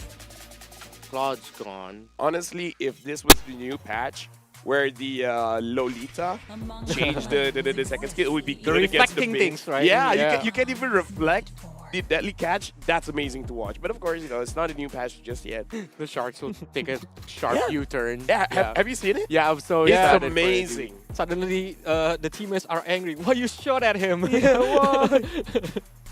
But All yeah. right. I'm waiting for that too. Eve banned as well, and now the Franco has been banned. So different picks for now for both Keyboy as well as CW. At this Cho is point, open. yeah. I think taking up the Cho would be okay, It can kick No. Aramis away. or the Kufra. Oh yeah. I'm okay if they go Florin. Even though it's not the Onyx style. They go I for... would not. I would not. Oh wait, no, yeah, they're lanky, way too much tankiness. Yeah, they need someone tanky. Yeah. And not just like a pick off. They need someone who can literally just stand in front of there, like, Be the take me sandbag. instant. Be the sandbag. Grok. Grok, yeah. Still possible. Yeah. Especially And- the wild charge. No Valentina here. Exactly. Well, but Bigatron can still pick it. Yeah. No Valentina just yet. Just yet. Yet. I was like a Valentina, Beatrix is gone. It doesn't warrant a Brody pick. I think Brody is a bit dangerous here. You need someone with more mobility, I think. Yeah, mobility, good amount of damage. Because the Karita, like, we see how Sans played with it. I think it's way too dangerous to get a low mobility. Leslie, I think, is still fine. Yeah. Melissa? Oh, 1-1. Finally. And they take the Grok. Uh-huh. Okay. Honestly, if Kiboy is feeling like playing Kadita Rome, they can pick up a Valentina in the mid here, but it will be another very squishy lineup. But you know what, Renmar? 1-1 is dependent with the stopper hero, like maybe Cho, even Kaja, but they didn't use it on this game. Yeah. So it might be a little bit hard to open the weakness. Yeah. Oh, okay. Dude, you called it. 3 billion IQ. Reptar there. Very good prediction now. Looking at the draft, I kind of feel like there is more balance here for both teams, but that's our opinions. I want to ask you and Gideon, do you think it's balanced? If it's balanced, it's out of the question. But let me just say this. Any game with Bane is a gain for me. I can totally agree with you there, man. Bane is going to be a huge problem for BTR to get through. And I mean, I think a lot of this game is going to boil down to whether or not the EXP laners actually get ahead. And even so, open up the map for the rest of everybody. My name's Getting Cute. This is Leo. We're going to be taking care of you for this game number 2 here. I'm guessing you're still on Onyx side for this one. At the cost of my prediction scores, I'm a big fan of whenever Bane comes out. So yes, I like what Onyx is putting down. And again, much like game 1, there's so much damage on board. There's so much. I'm guessing this could go both ways, right? It could be, all right, we're riding on momentum. We'll take game 2 the way we took game 1 in relatively short order. Folks, just in case you're just watching just now, they ended under 14 minutes. So very, very quick. But it's also just as possible that BTR says, haha, we lost game 1 that way. We will respect it. That's the thing. That's why I thought BTR would have gone with the Valentina again. But this time, they are really just sticking to their identity as a team by composition, right? They just want to go 5v5, but still a difficult feat to actually pull through. I mean, Supervin's got a lot of work on his hands on this Grok. Yep, and with that, you can tell that definitely BTR were trying to take aspects of what they thought worked for game 1 and then reiterate, all right? It's not like they're reinventing the wheel, changing their programming completely. They're like, yeah, we'll try it again, but just the same. Onyx is doing the same, right? Onyx has a few heroes that are similar from game 1. That's why I'm afraid that it's going to be deja vu. Here we are with a quick start already. Very similar to game one. A lot of action. A lot of action, but no first bloods just yet. And Cerezo doesn't get punished for it. Let's keep in mind, actually, what are your thoughts on Saken actually playing this 1-1? I mean, yesterday we've only seen one 1-1 actually go through, and it looked like it was good. And then there are moments where it's like, actually, I'm not 100% sure. Yeah, no. If you asked me this before we saw Onyx's final lineup, I'd say maybe. Because again, you want to get into fights. You want to make sure that Super Vin gets what he wants. But wait, I'll tell you this after Super Vin survives. If he does! I don't think he's going to survive this one. Kyrie is zoning out Moreno and Sands. He's taking his sweet time with this one, getting first blood achieved straight away. And even Kyrie using, making sure that he is using his ult to farm efficiently, right? Get a couple of gold, bit of gold from the shielding, and instantly invade. And yep, steal not just the gold buff, but as well a small camp away from Super Ken. Again, back to answer your question. Just basically no, not now. Not given the amount of burst and sustainable damage sources that Onyx is presenting. So yeah, I think Colius mentioned it. It's not going to be as easy to get those weakness points off. It's because you're thinking of so much. So unless Onyx is caught sleeping, then only can Saken take the skies. Kyrie, just as quickly, onto the turtle here, and he's playing a tug-of-war with Cerezo.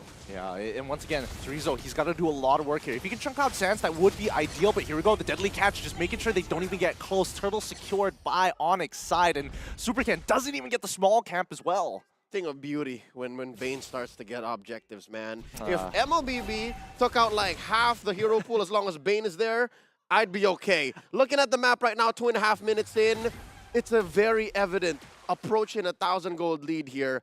Onyx is just calling all the shots. Yeah, Supercat is farming, and yeah, they only really killed Vin, but from where do we go here? If you're a BTR fan, you're also wondering, come on, man, we need to make it to Game 3. Where does the team fight happen?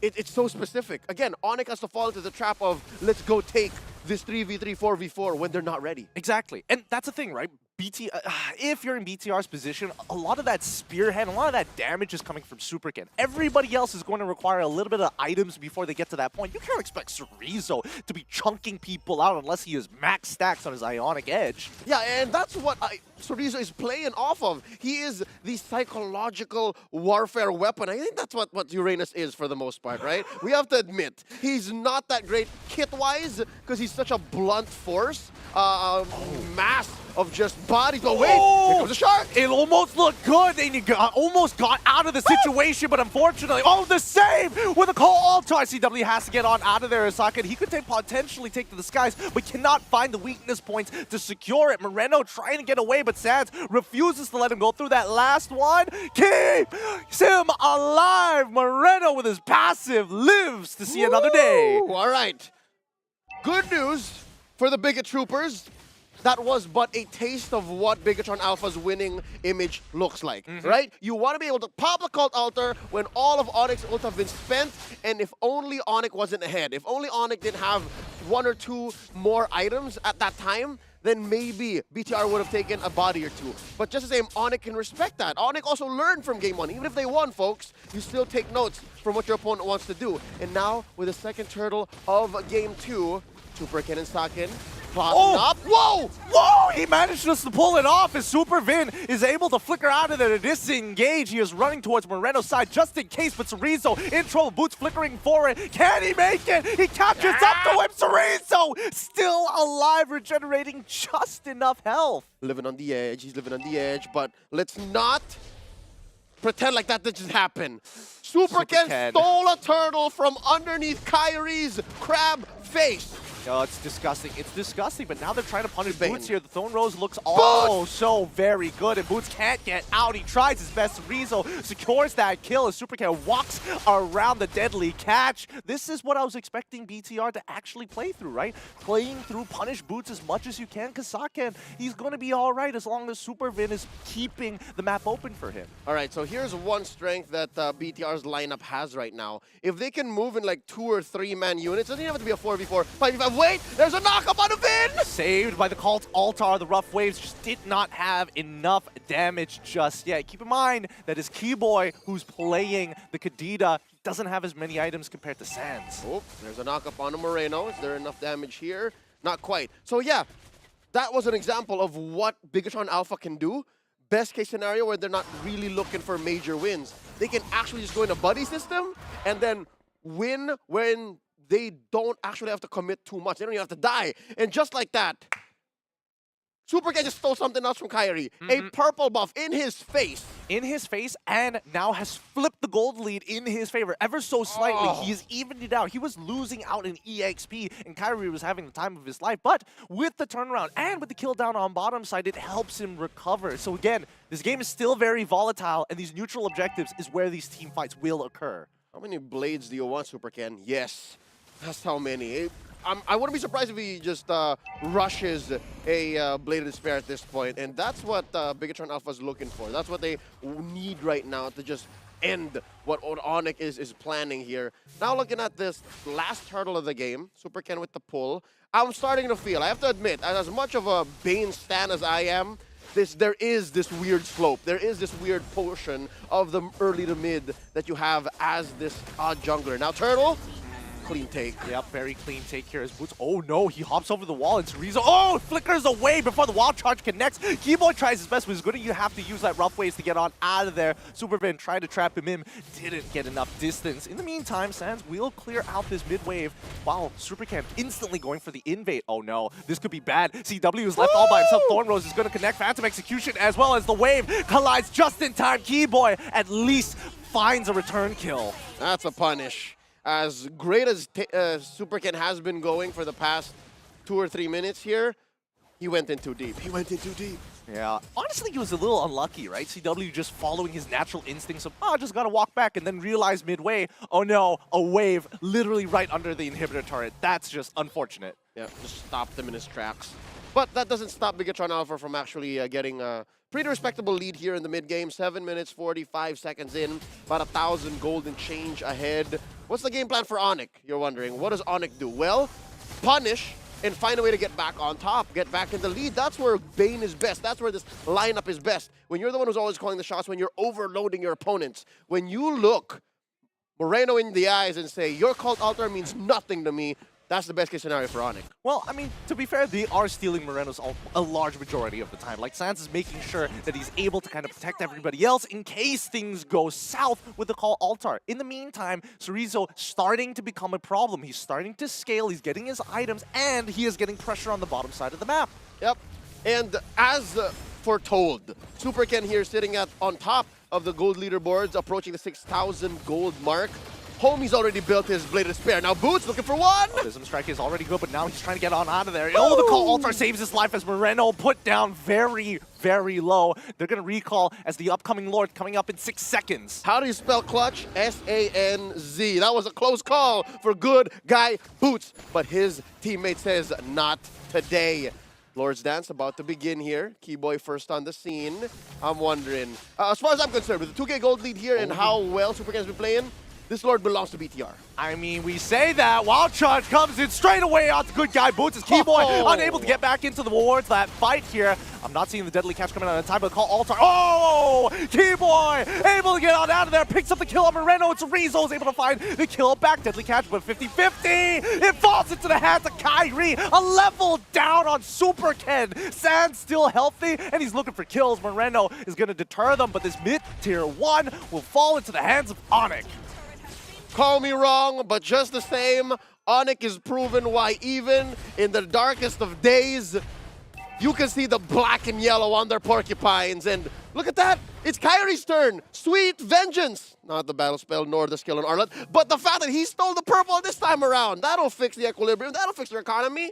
We'll have to see in a little bit. This is a relatively low kill count game as we approach the 10th minute, 4-4. We're hoping to see that Onyx actually builds up that lead. Malefic Roar purchase on towards CW side is going to help him a lot, especially when he's up against Supervid or even Cerezo, who's been cutting for this poor marksman, honestly. Yep, as they should. I think that's just the right thing to do. Because it's CW. Wait, Moreno. He was so close. He was so close. And CW doesn't get the shot off in time. Good coverage from Supervin and Cerezo. All right. Onyx is now living on the other half of the map. I wonder if they're aware. Nope, that's it. Superken did it. He's going to take that turret down bottom. There's enough of a wave there. But just the same, Onyx has made a 6K gold lead out of that Lord advantage. So now they're just looking at, what, 2,000, maybe less ahead of BTR. So there's a good rally. There's a solid rally again. 11 minutes in. Yeah, honestly, I did think that SuperCam probably could have pushed out that that tier 2 if he wanted to, but he knows, right? He knows that the entire camps are on the bottom side of the map is already gone, so it's not worth putting yourself at risk. Any more seconds until the next upcoming lore comes out, and Cerezo is in a position. Oh, hey, Keyboy, you want to waste your abilities on me? Stand back. Uranus is here. Keyboy. All right. Not enough stacks on Cerezo just yet. Cerezo, by the way, rocking that common emblem and not a single book in sight. Ain't no enchanted talisman here. But I wonder if Keyboy knows where Super Vin is. This is dangerous. It is extremely dangerous. We do see the endless battle purchase from Super Ken's side, so every time he uses an ability, his auto attacks is going to deal significant damage as Moreno picks up the favor. Oh, nope, switches back to dire hit. Thank goodness. Okay, all right, he's looking to finish off targets. I can imagine a world wherein maybe favor worked, but in this situation, yeah, you need more damage. You need more output. You need to make sure Super Ken can finish the job when you get to it. And there's a knockup! They find it. They find it onto Keyboy's side. He didn't have enough time to channel the rough waves, and now Onyx is forced backwards 21 seconds until the Lord spawns. Not an atom of hesitation in the fiber of Supervin. He saw the shadow of a Kadira. That's it. Right there. We're taking him. Poor Keyboy. Like, he was playing phenomenally in game number 1. Game number 2, he is just not finding that space in Bigatron Alpha. They're starting to find their groove here. All right. So with that groove, they can take a two-step plan. Close the gap and then take this Lord. And it looks like it's all coming down to this small area. This funnel! Oh, the funnel's not good! As Boots has already found one! The call altar as well as Keyboy is able to get off a great rough wave. Socket forced to use that Winds of Nature to keep himself alive, but he makes it out of there in time. Onyx, when you think it's about, no, it's not over for them, they are still able to secure these neutrals. Yep. But mind you, Lord is on BTR's side. But just the same, Onyx has amazing wave clear. And BTR know that, so they need to clear out as much of the incoming waves and push away Onyx so that they can make the most of this Luminous Lord, march it down through bottom. This could have been so much worse for BTR, by the way. Kyrie missed on that Crab Claw Cannon, and that could have taken down 2. Only if it was a closer range. And I think BTR played that to a T. It was an immaculate escape, and now they're going to be able to regroup and then come back and maybe even make a play for an inhibitor. At least the 2 outer turrets should go down. Yeah, but again, it's just so surprising. I did mess up saying securing the neutral objective. What I wanted to say was Onyx is just so combat aware around the neutrals, right? Despite the fact that they didn't get the Lord itself, the fact that they are making sure they are blowing resources, and more importantly so, finding these key picks on towards Bigatron's side, you got to be real careful. Yep, they are an artist in the way of the turn. Onyx turned on BTR. Now Lord's gonna crash on through bottom lane. There's a jump! While charge on towards Boots' side, he's able to get it out in time as Supervid is put down to 1% of his HP. Good damage on the inhibitor turret, but it doesn't really matter at the end of the day. Bigatron Alpha know that this is gonna be a long one. There's no way to push momentum when you don't have the gold on your side. All right.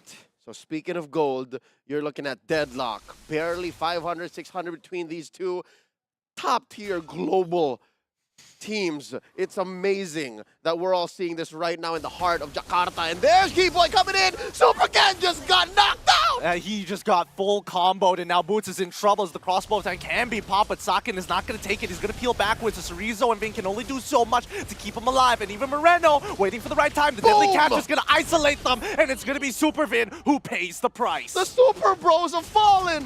The Super Bros have fallen. It's 30 seconds. And, all right, 40 seconds until the next Lord. But just the same, I think Onyx will just push. Onyx going to have their way with this inhibitor coming in with another wave because they need the help from Vin and Super Ken to clear. And if not, there's way too much damage from Onyx. So yeah, they're going to lose these buffs.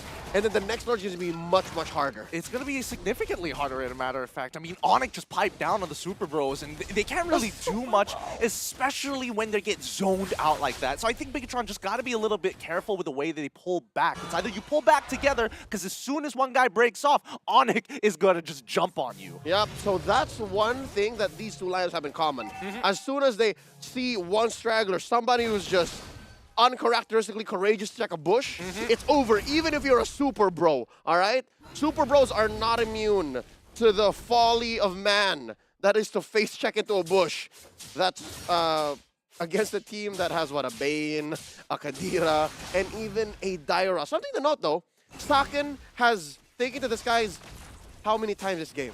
Not at all, in right? matter of fact, We haven't seen him do that yet. Yeah, I think he's waiting for the... Yup, there we go. The Malefic Roar, he's finished it up, and now he is pretty much fully built at this point. Now Boots in trouble, ends up dying. Saken has such relevant damage as Keyboy looks for the kill onto Super Ken. The Thorn Rose, the save his life, and Keyboy in trouble. Wait, that Phantom Execution did not connect as Kyrie is now sitting on top of the objective, secures it for himself, ends up dying, but Cerezo chasing them down, making sure that they are slow enough. Saken unable to close the distance fast enough to get the crossbow of Tang. In the meantime, we do see the solo kill from Super Ken onto Keyboy, finally getting his revenge. Is that not a disaster?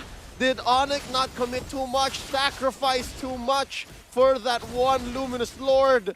Because by the looks of it, it didn't even last 5 seconds! I think they still have enough high ground defense. CW, it's all up to you against 5 members of Bigatron Alpha as they look to crash down. Boots is going to get in the way. Superfin, headset! What a wild charge! CW forced to flicker out as Sans takes it back into the Winter Truncheon to buy that extra bit of time. CW, does he have any ults left? It looks like the waves have been cleared out just in time, thanks to Sans. And here comes the cavalry. Kyrie gonna miss out on Super Ken, but just the same, the fact that Onyx is still in this, that Onyx did not get punished into oblivion, that we're seeing Game 2 still in progress, this is good for all of the Sonics out there, for all of Onyx Sobat, but right now, BTR are calling the shots. BTR is just much better at the cuff, and right now, they're gonna pop the Orvin! Oh! Yep, they disrespected CW. They didn't realize how far out he was. The conceal comes out. They're looking for another one as Super Ken decides, nope, I'm out of there. No, don't want to be part of this. I'm gonna just take your purple and walk away. All right, 18 minutes approaching. Saken Airlines have yet to take off. They have been delayed so long. Yeah, it's a little frustrating because again, that's the one ability that really makes this hero super cool. Those TikTok plays that you see and those clips all over the internet. But no, Saken, he's really patient. Yeah, but is that not a testament to how well BTR is playing this? The fact that you haven't seen a single crossbow of Tang make a difference makes this lineup all the more scary, because what if he does take to this guys? What if he does pop the ult? Well, we're going to have to see. The situation needs to be right, because if Saken switches targets on towards someone like Keyboy, who can just break out of it with the rough waves, or arguably even Boots, it's just not that worth it. He needs to take out CW. Or maybe even Sans. Kyrie would be ideal, though. That's the best. You know, so much damage that you're taking out of the equation, but that's why your boy actually built a Winter Truncheon. So yeah, Kyrie already has a Winter Truncheon. So even targets for Crossbow Tang, if he does unlock it and can press the button, is slim pickings. So I understand the situation right now. I understand what's going on. But the fact that this Lord coming up 20 seconds away is looking as close to 50-50 as it gets. This is a tight Lord. Oh! Ooh, Cerezo, he's still alive. He's able to take the burst damage from Keyboy at this point of time. He is thick. He is extremely thick, and especially with the immortality as well. Onyx, they're just gonna have to break it at some point. He's thick with 4 Cs. All right, so step number 1, secure your purple. Good. I'm wondering Super Ken has his, or if they're gonna wait to give the orange to Saken, and then they can start to make a play for this Lord. But wait, looks like they're blitzing it. Yep, Cerezo's trying to slow them down with the Ionic Edge, and even with the help of Super Vince, while Guardian's Barrier. Oh no, Saken, he's taking a lot of damage here. He's on top of Boots and already takes to the skies. Didn't deal enough damage, and now the turnaround with the Deadly Catch. Call Altar to keep them alive. The Wild Charge to get on top of CW, but Boots, he's going to lose his immortality as the Nibiru's Passion only chunks out Super Ken. They only find it, and Kyrie gets the Lord. Boots still alive, and Super Ken on the run. Winter Truncheon to buy a bit of time. Thorn Rose as well, but the kill falls into the hands of Gilat Sans. That was an almost perfect play for Onyx, despite everything presented by Bigetron Alpha. They had the check for everything. And with that, they not only walked away with an evolved Lord with a passive that deals so much more damage, might make nothing out of the Cult Altar, but as well killed Super Ken. This is going to be a difficult defense. It really is. And Onyx, they just know how to just zone them out. And so far, Sans, it's already gotten some good work in. Wild Charge already being used. Mid inhibitor is already down. They're losing members. And unfortunately, Sakin cannot stand up forward. The Wild Charge comes back. The Call Altar to keep him alive. But it's too late. The Deadly Catch does too much damage. And it's a killing spree. Moreno finds one. They're clumped together. But the Lord is too big, too strong. Onyx Peak is back. GG. Well played. What time is it? It's Onyx time. 2-0 for the defending MSC champions. Could have sworn that last weekend in MPLID didn't even happen. Could have sworn Sans wasn't even sick. Yeah, it's just wow. Wow, they recuperated so much. I had so many doubts with the lineup after yesterday. Could they recover today? And honestly, I think Coach Yep just said, forget about it. Let's just focus on the day ahead of us. That sounds like a Coach Yep thing to say. Just forget about it. Forget about it. Get back in that chair and play like we're in Cambodia. but we're in Jakarta. But we're in Jakarta, so let's do it one more time. But man, what a game this has been. So many small moments that made the difference. We're going to be throwing over to the analysts to break it down for y'all. I gotta say, this one was way more closer, man. It really could have gone either way. But I really hate about like they gonna play with one S card, but it turns out to be a Joker card. The 1-1 thing. Yeah. I didn't like the 1-1 so much. Yeah, as it went on, Saken really had a lot of difficulty even getting close. Again, the timing of Kyrie with Deadly Catch every time was just always so good. So many things always for the 1-1 to watch out for. Saken was 2-1-6. Near the end, though, especially with that Lord fight, again, very questionable for me. We were talking about this behind the scenes. He popped that crossbow tank way too early onto Boots. Yeah. That's why Diony can get the Lord. Even like I love the timing when they waiting for Super Ken just pop out the Immortal, and that's why they can get the Lord securely. Yeah, another thing we were talking about behind the scenes was that eventually it became less about a battle of macro, and then it was all just about micro, because it would be outward to inward rotations. We'll just clear the minion waves on the sides, but we're gonna see you in the river, and that's where we're gonna fight each other and find each other. Yeah, clear the minion and do the dogfight. Exactly. It's amazing. Look at this. The one that dealt the most damage was Sans. Crazy. He was the one that dealt the most damage, because I was going to talk about Kyrie. He uses the Deadly Catch, uses the Rum as well, get more stacks on his War Axe, and then use the Crab Claw Cannon to kind of like make sure that Saken, before he enters the fight, is at 20% HP. Yeah.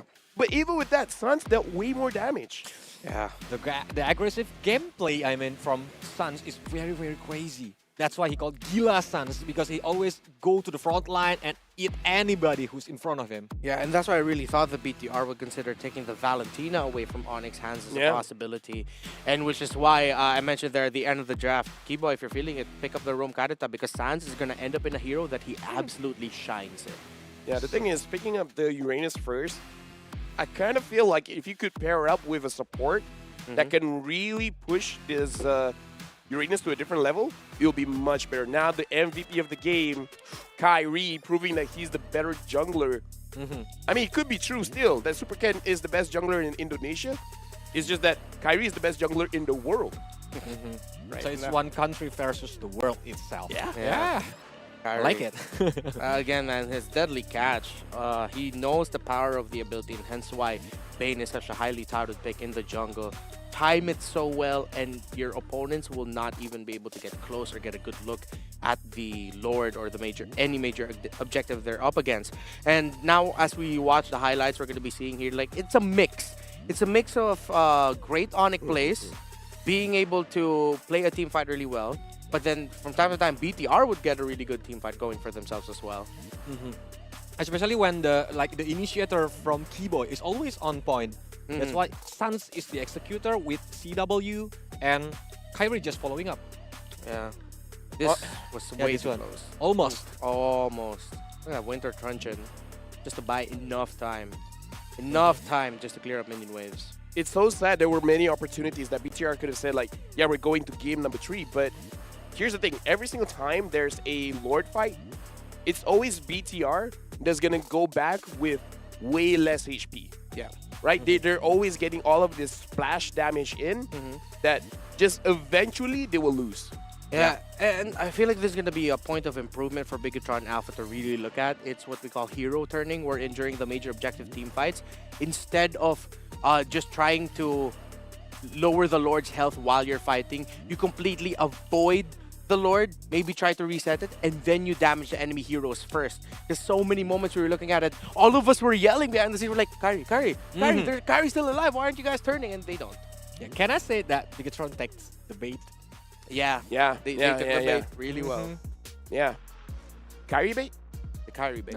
Yeah, because here's the thing, right?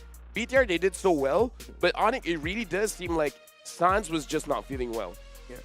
Before the game started, we saw Sans like laughing and everything, so it looks like everyone's mood is okay. And again, that's why I brought up Coach Yep. He always knows how to bring up his own team. So when Sans is at 100%, that's the scariest Onyx possible. Yeah, lifting the morale, lifting the mood.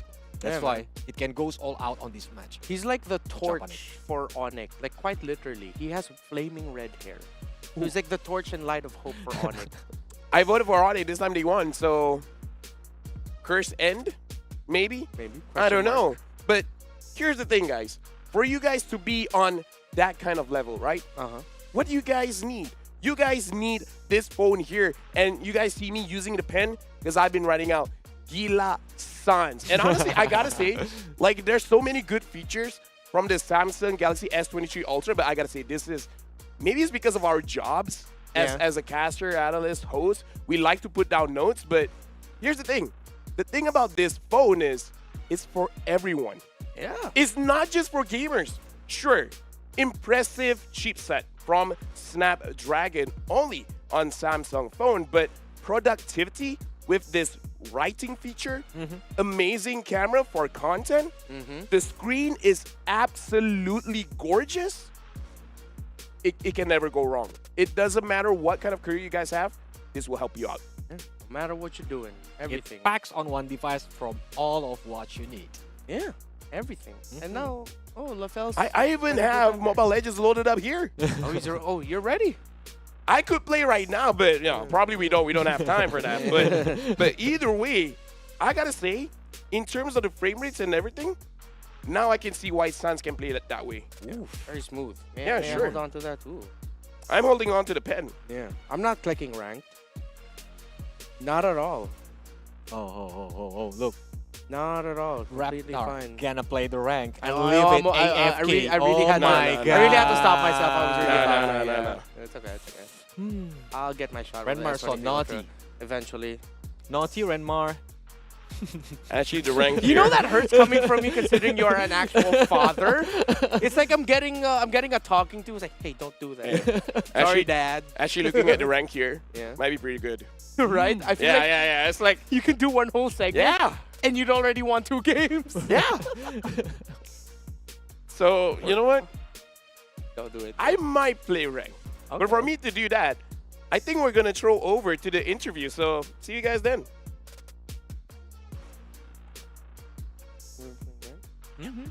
Thank you very much to our very, very pretty and handsome casters. Hello, everybody. This is Rose again over at the backstage. And with me here, we have the winning team from Stream A, Onyx eSports. We have Boots. And of course, we have Cheapy over here. Okay, so let's get straight into the interview. Yesterday, I interviewed Keyboy.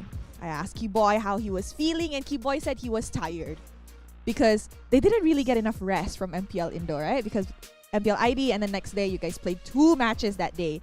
So, Boots, I want to ask, did you guys manage to sleep well last night after that win? Tidurnya cukup buat dari kemarin sampai sekarang buat match Onyx melawan teman-teman dari Bigatron Alpha. Alhamdulillah cukup. So he said, thank God enough. Oh, thank God enough. Okay. Now, let me ask a more like a little bit of a maybe spicy question. Okay, I really wouldn't say spicy, but like we know that Bigatron Alpha came up with a new lineup where they included Vin into the lineup, right? how is Bigatron Alpha like now that you face Vin inside Bigatron Alpha? Is it hard? Is it okay? Did you think he's a good addition? What are your thoughts? Oke, bagaimana impact Vin sebagai roster baru dari Bigatron Alpha di season kali ini menurut Put? Menurut aku ya pasti ada dampak positifnya buat BTR, soalnya Vin juga player yang bagus banget lah ya. Terus jadi lebih rapih aja mainnya buat mereka semenjak ada Vin. Oh, okay, sorry. He said Vin is more impactful for Bigatron Alpha, and then he gave more positive 5 only 2 to Bigatron Alpha, and then he said that Bigatron is a good one to with the new roster. Oh, so maybe they will improve more with more time, right? With better chemistry. Okay, maybe last 2 questions.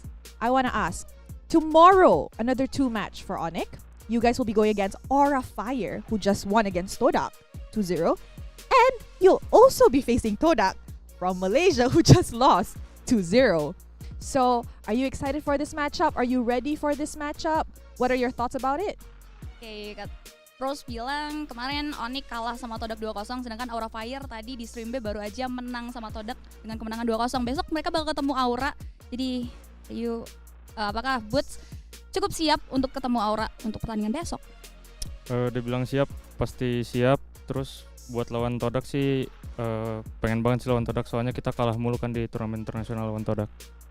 Okay, he said that he will be ready to face up Aura, and then he will continue to meet the Todak too, because he said that never win into Todak, and then he want to face them. Oh yeah, I remember that time M4, right? You guys lost against Todak in a best of 1, and same goes to MSC. Did you guys meet up in MSC?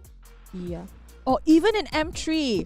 Okay, so I guess Onyx has something to prove tomorrow. Okay, before I let you go, a little thank you to your fans who's tuning in right now. Ada yang mau disampaikan buat Onyx fans? Thank you banget buat Sonic. Dukung terus. Jangan capek dukung pokoknya. But say thank you so much for Onyx fans, and then don't forget to always support them in the tournament. All right, that is it from me, Rose, Chippy, and of course, Boots over at the backstage. We will be going to a short break before we start the last series of the day. So don't go anywhere because SPS will be right back.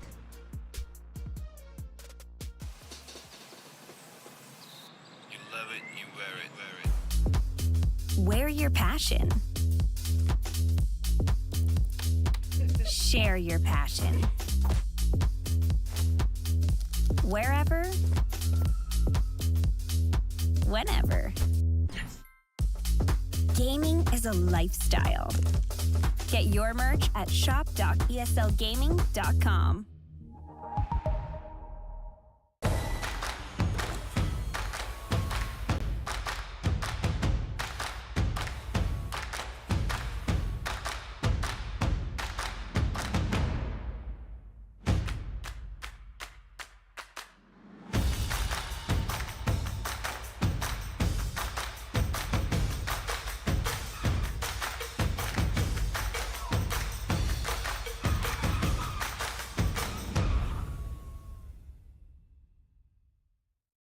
The Snapdragon Pro Series powered by Samsung Galaxy is brought to you by Snapdragon Elite Gaming, Samsung Galaxy S23 Ultra, Monster Energy, and DHL.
There's no rain that never stop falling. There will be a glowing rainbow before the night. When the sun goes down and the stars has gone, you'll see that life not ends tonight.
Welcome back to the Snapdragon Pro Series powered by Samsung Galaxy. Once again, we are live in Jakarta, Indonesia for the last final match of the day. And it's going to be once again EVOS Icon going against the Yudu Red Giants. But on the panel here, we have Eterna, we have Goni, and we also have Colius. Welcome back to the panel. How are we feeling coming against this new matchup? You know what? I'm feeling good, as well as EVOS Icon here. Remember, they just got a dub. Finally, hopefully they can take it, with their momentum. So just keep the winning streak. But yeah, I'm really excited to see this because Yudu Red Giant, the black horse on this tournament, I think, because on the early group stage, they are just like walking slowly, but now look what they are. They're galloping now. They're mad. They're angry. Red Giants being able to take a series against, who was it? I was like, whoa, what the heck? You do? Yeah. Earlier, they won against, wow, good question. I forgot as well. RSG, RSG, if I'm not wrong, yeah. RSGPH. Well, there you go, ladies and gentlemen. Once again, the tournament that keeps on giving surprises. But coming into this, Yudu Red Giants, they're a relatively new team establishment, right? A relatively new team in Malaysia, but they're able to power through up until this point. But the same can be said about EVOS Icon. Both teams were able to come to this point, the challenge finals, all the way from the qualifiers way back when, and now they're here and they want to be able to win it. Exactly. Again, they're a new org, but it seems like they're imports, right? They imported Super Red and as well as Pancake, who I feel like just made a strong foundation in their org. And don't forget about the coach arc things. True. Yeah, because he successfully made Yudu Red Giant until this stage now. Wait, let me check on my Samsung phone real quick. Whoa. All right, Yudu Red Giants, there are actually 2 players that are sick at the moment. So they're feeling kind of unwell, but they still want to play here. So the 2 players that are unwell are ZachQT and Pancake. Get well soon for them. Yeah, hope they get well soon as possible. Because of course the challenge finals are around the corner. But of course this might affect their gameplay. I hope not. Because I think, you need to be on the focus when playing the match, right? But with the support of his teammates, because it's a 5-man game. So anybody can just lift them up, or maybe it's gonna be a tight match. It is definitely gonna be a tight match here, considering that EVOS Icon just showed a very spectacular performance as well in that first match. Doma was practically impossible to touch, especially if we're talking about Game 3 on that Melissa. So perhaps that was a card shown from side of EVOS Icon that can, perhaps you do, all right, Melissa is an expensive pick. Should we take it or should we just ban it? Maybe that should be their approach. Oh no! Whoa. What happened? Sorry, I lost playing my game. I lost. What game are you playing? The FE bot. Sorry, my Samsung. Oh, I'm disappointed. Okay. I'm disappointed, man. The screen is so beautiful. Because you almost reached the level 1, right? Yeah, why can't I win it? Right? It has absolute best class for mobile. Sorry, I'm playing. I'm playing the FE bot Dash Cup. But like crystal clear display, lightning fast response times, but I still can't land number 1. it's not the it's a skill gap. It's a skill gap? It's a skill gap for sure. But yeah, shout out to the Samsung Galaxy S23 series, because with the Ultra, man, I don't think I even make it to the top 10.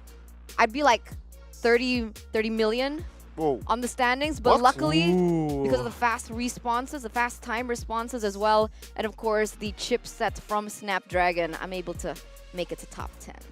Wow, Not bad, not too shabby. Not bad. We're gonna beat your score later because we need to work right now. No.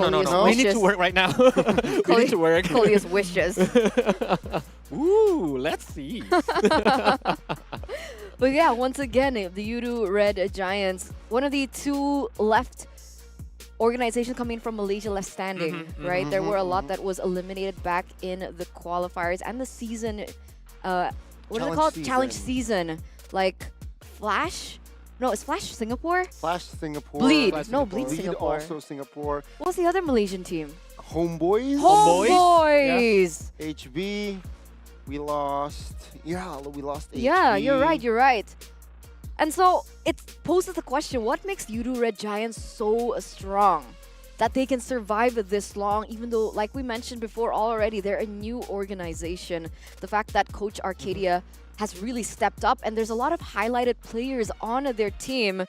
One of them has got to be Super Red, right? Yeah. Super Red has been performing out of his mind in the gold lane. The question is, can he take it to the next level going against EVOS Icon? As you all know here, Doma has been a monster in his own right. Get his hands on the Melissa, and that's GG if you don't have an answer to it. Yeah, all of us know that Super Red with his Cloud are very, very crazy. Can I say like Gila Super Cloud? Gila Super Cloud? Yeah, it's like for Suns, but it's for Super Cloud right now. But yeah, later, if the Cloud is getting respect ban, what else he can do? Exactly. We're gonna see. Well, that's the question, right? Well, he has shown multiple heroes apart from that Cloud, but then again, it's not as the same level. So perhaps here, again, EVOS Icon can exploit that fact, you know, force Super Red not on the Claude. And let's talk about the roamers. Wait, before we get to the roamers, Okay. I have a fun fact. Go. Both these gold laners, they're power heroes, Melissa. Oh, yeah. Okay. So are we going to see a contest on Melissa? Are we going to see it even respect ban from the first phase? Melissa, that's okay. Or it Interesting, can be right? the bait, Exactly. right? So they are not playing with like 5-man heroes on their strategy and just pick Melissa. I don't care. Yeah, I'll pick up Leslie, let's say. Kill you with range. Don't want to get close. That's definitely a see. possibility. That's why I'm very excited to see this match. Me too. I'm excited to see this match, but I'm also excited to see the standings. How are we looking in terms of both of the teams' performance? Let's go ahead and check it out here from Group A. Wow, all right. So actually, Yudu Red Giants, they're at the top. Meanwhile, EVOS Icon, not looking too good. It looks like this is going to be a matchup that EVOS Icon desperately needs to take. They really need this win, right? I mean, considering 3 teams from each group are at 7 points, that says a lot. Yep. Very intense. Especially only 3 teams who's gonna go into the playoff. That's why we're gonna see like every team will gonna have 5 match, right, during this group stage. So EVOS only have 2 more left, 2 match left. I mean, that's why it's very important points for EVOS. Wait, so this is the second last match that they have? Yes. Oh man, that's not good at all, because for those of you watching, maybe you just tuned in, we would like to remind you on the standings here, the way that it works, the bottom 3 teams will be eliminated. They will not continue on to Istora. They cannot continue their journey here in the challenge finals. So these points, they matter. How do they get the points? They have to win. When they win, they earn 3 points. When they lose, they only earn 1. If they got 1 game. It right? doesn't matter. It doesn't matter. Oh. It doesn't matter if you lose to an O. If it doesn't matter you lose to 1. It doesn't will matter get if you 1 win. point. Yeah, you will win 1 point. Doesn't matter you win 2 and 0. Doesn't matter if you win 2 and 1. You will get 3. So that is why Onyx equalized in that match going up against Bigatron Alpha, equalizing in points wise. And so far, AP Brand never lose. But they only played 2 match. So there are still 4 match waiting for them. That's so scary. It's very intense. Looking at the points, anything can happen at this point, right? Right, you're right. Because let's say RCSG win another match. That's 8 points. And then they go to the top. Depending on how the results are for Yudu, RSG, PH, and Echo, things could just swap over real quick. So this requires an amount of consistency from these teams, and of course the drive. How much do you want it? For sure. But if we really talk about the Group B, EVOS Legends here needs that win. Not severely. Not just to win. I think they really need a miracle. They need a miracle. Yeah. 0-2. If it's 0-3 with Todak, very, very slim chance to advance. But finger crossed, I think EVOS Legends have the potential. Yeah, we will believe. as Indonesian. Yeah, let's continue believing and let's continue to believe for EVOS Icon as well. But of course, on the other side, the Yudu Red Giants, like you mentioned, the dark horse coming into the tournament. No one really expected how strong their performance has truly been, and just huge, huge props to these players. And of course, Super Red. Super Red. He's a Filipino import. He's a Filipino alongside From Pancake. Blacklist MDL. From Blacklist MDL, and he has shown impact. Let's talk about EVOS Icon first here. Yep, So Jin needs to stay and stabilize his team. Yeah, don't get too greedy, don't get the adrenaline rush. Just stay calm and like waiting for the right moment. Yeah, and with that, let's welcome EVOS Icon. Beberapa orang mungkin mikir kita cuma hoki. Cuma kita bakal buktiin kalau mereka salah. Out. It's gonna be A-OK for now, but he's gonna re-engage the back lines, finds the right timing as well. Arrow comes in, close, but now here comes Pirate's Revenge. A big one as well, they connect onto the burst, and down Ryuji God is dead. Same goes for Yoshi, and EVOS Icon finds the perfect catch. Pengalaman gue sih karena memang kita do the best, kayak banyak yang kita dapetin lah. Kita improve dari segi mental, gameplay, terus lebih percaya satu sama lain. Kayak lebih membaik lah untuk EVOS Icon. I can say maybe EVOS Icon is the players are still very young, very hungry. I see a lot of potential for them. They're future stars for sure. All of us, it's the best performer right now. I think if we do the best, I think we can champion. Kalau dari opini gua, kita masih belum tahu EVOS Icon sama EVOS Legends lebih kuat mana. Cuma EVOS Legends lebih banyak experience dibandingkan dengan EVOS Icon. Cuma dari kita EVOS Icon ya kita lakuin terbaik aja. Moga-moga bisa do the best sampai champion. Because I want to go final with EVOS Legends.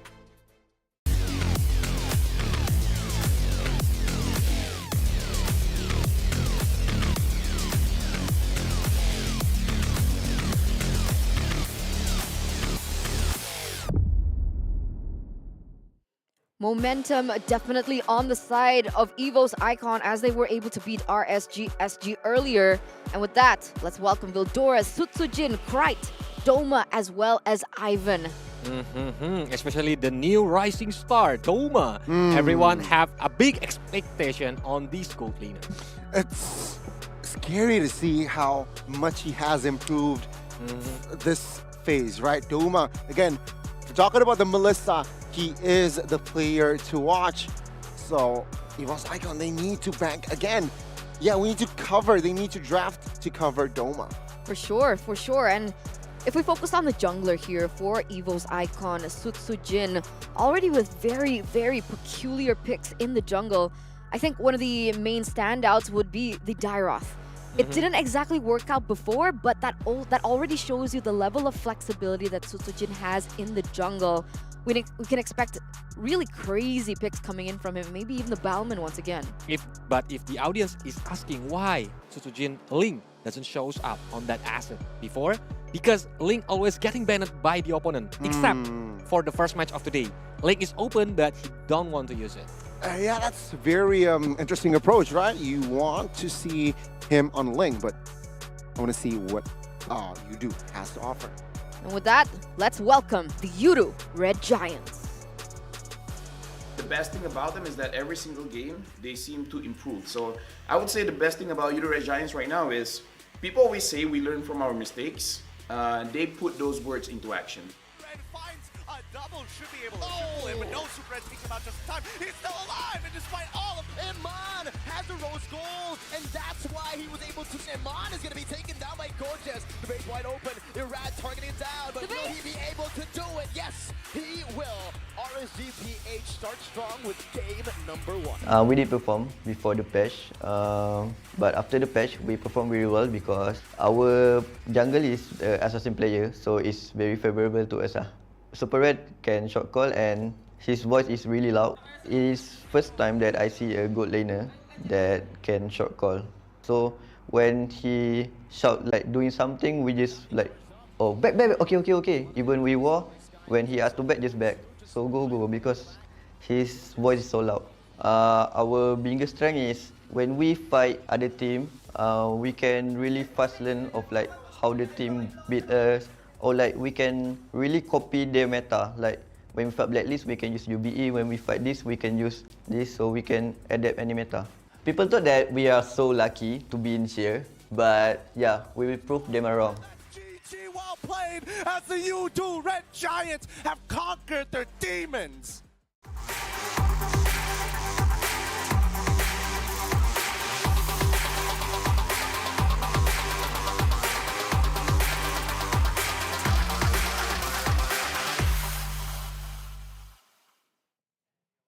This team wants to prove that it is more than just luck that brought them to this point.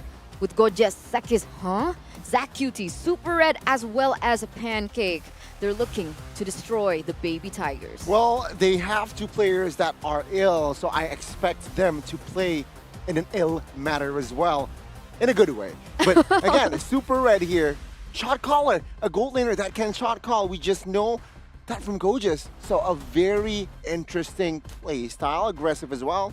Let's not forget Sakai, who likes on the assassin, which somehow favors his current patch. Yeah, we're gonna see the horse race today, I mean, because EVOS Icon is a dark horse, but Yudu Red Giant is a dark horse too. That's why it's gonna be a horse race match. And like Gonis mentioned before, that Super Red is the key, I think. They need to make Super Red very comfortable, can like carrying his team so he can play very better. All right, so the question is how are they going to do that, right? How are they going to be able to draft around a Super Red, allow him the space? And then, in my opinion, the key is Sakai's. The key is Sakai's. If he's given a hero that is aggressive, that can penetrate their enemy, I think the man you see on screen right now here, Super Red, might have the space to farm up as soon as possible. Taking a look at his picks so far, we have Claude, Beatrix, and the Brody, but his secret weapon is the Melissa. Secret weapon is the Melissa. Going up against Doma, that's also his favorite weapon. Yeah. Do you think this will be a ban?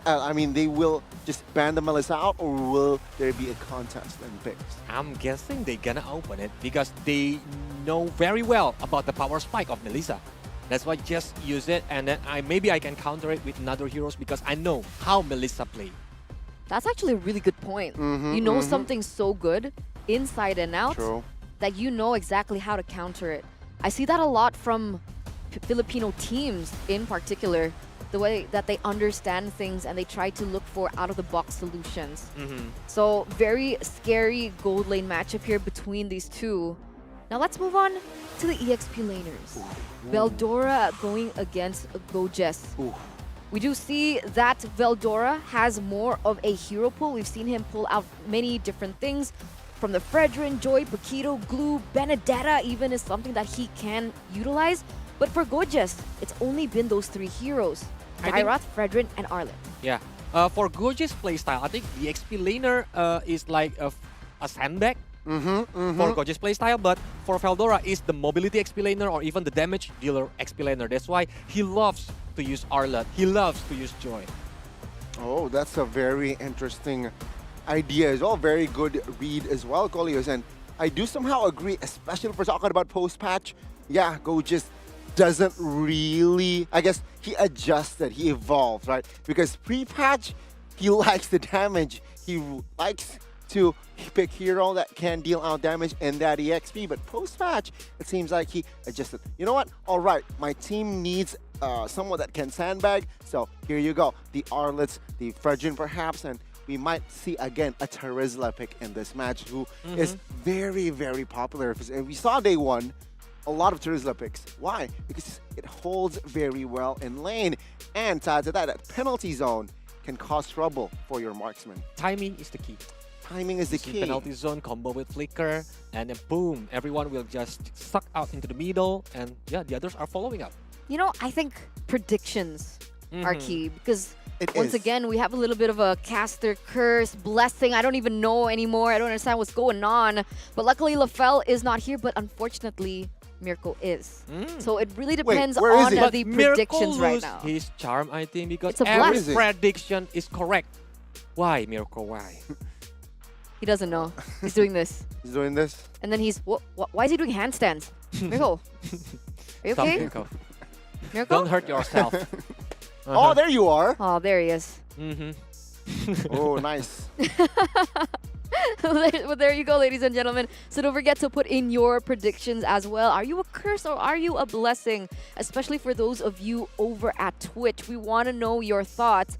And we also want to know what the panelists think about this matchup. Personally, it was very difficult for me to choose between EVOS Icon and the Yudu Red Giants. It was quite easy. But I think I was leaning a little bit more to Yudu this time around. So here we go. Three of us are agree, I think. All right, but there is a difference in score. Yeah. Okay?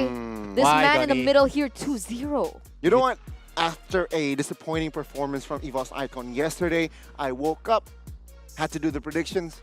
You know what, EVOS Icon, I think they're going to, repeat their losing streak.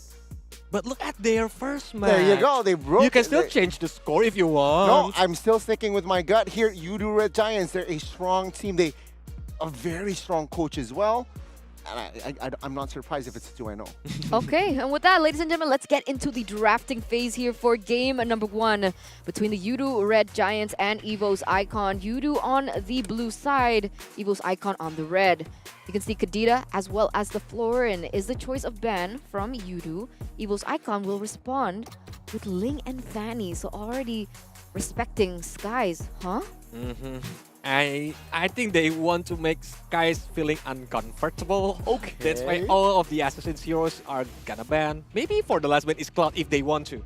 Yeah. Yeah, to stop in the Super Red.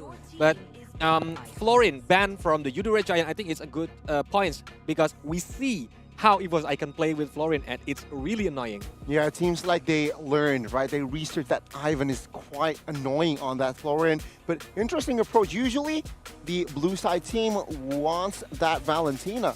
But it seems like it is not within Yudu's playstyle. They opt for a ban, Valentina ban. And let's see here, EVOS Icon, will they commit to another assassin? Is that worth it? I don't know. I think right now Yudu Red Giants are forcing EVOS Icon to choose between their mid laners. Do you want the Eve? Do you want to let it go? Or do you want to go for something else? But here it is, a respect ban towards Super Red. Claude going to be taken away. Yudu now, they have an option here. They can go for the Eve. Fredrin is also a possibility. Yep. Uranus. Or Uranus, you're right. Uranus is open, so they might be picking Uranus because it's very sustainable. But we already see on the match before this, Uranus doesn't work for Gigatron. There you go, Eve. The hero that you mentioned, coach here, right? Yudu saying, you know what? I'm going to have a fast clear mid so I can rotate fast. Let's see, though, the response. Oh, it's going to be the Kaja and the Fredrin. So a hero that can pick off. The question is, with Kaja in EVOS Icon side, will this Eve go Purify? If Purify, he still need to be afraid of Kadita because Kadita is still open. And we already see that Cry using Kadita before on the first match of the day. Yep. That's why I think they're gonna pick Kadita on the third pick if the Yudu Red Giant didn't pick because they already pick if. Except they want to play Kadita as the roamer. Just deny the pick from EVOS Icon. I wonder if that's something that Pancake actually has. In his arsenal. Kadita. I don't Kadita. think we've seen it just yet so Oh. far. I think Diggies we've seen from Pancake, more support. But I could be wrong. Pancake has developed his playstyle over the course of the season. So we're going to see something different first. We're going to see Sakai's on the Martis, presumably, as well as Uranus here for that side lane. And remember the last time Sakai's picked up the Martis, right? Yeah. It was disgusting in that early game. But we see Wan here on the third pick of EVOS Icon. Wow. Actually, I love why they pick Wan because they are already Kaja there. True. So there is a stopper to make 1-1 open the weakness, and then he gonna fly. She gonna fly. 1-1 is a girl. Sorry. Yeah. Just to aim the other heroes, but they need another burst damage, I think, because if you look, or the other DPS, because Uranus on the late game is very dangerous because it's very hard to take him down. That's why I was very surprised with the 1-1 pick Exactly. here. Yeah. And remember, right? EVOS Icon, they do have a chance to pick up something like the Diggy, who also can neutralize those marks from and prevent the crossbow of Tang from popping off. So here, EVOS Icon, they're going to go that route. They're going to go for the Kufra first, though. Yeah, again, I'm quite surprised at 1-1 pick. Why?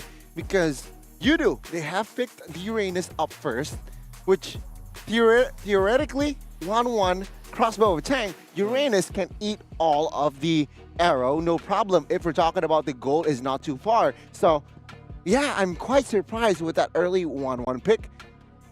I don't know. Is this a right move or not? Because perhaps EVOS Icon, they can and will abandon Melissa. Oh, I just got the information from the EVOS Icon coach. Gotcha. It's because Miracle is the caster. And 1-1 is his favorite hero. And Fredrin as well. Uh-huh. Two That's why they pick heroes. Fredrin and 1-1. Good job, Miracle. Good job.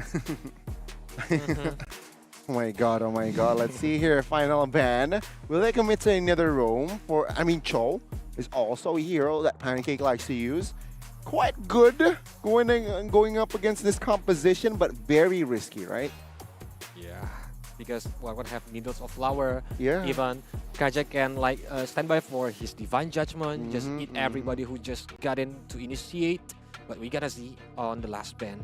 I think, I hear the Franco. Franco won't be there. So they will definitely commit to another roamer ban. Franco will be the approach here. What will Yudu go for here? What hero will they do not want to face?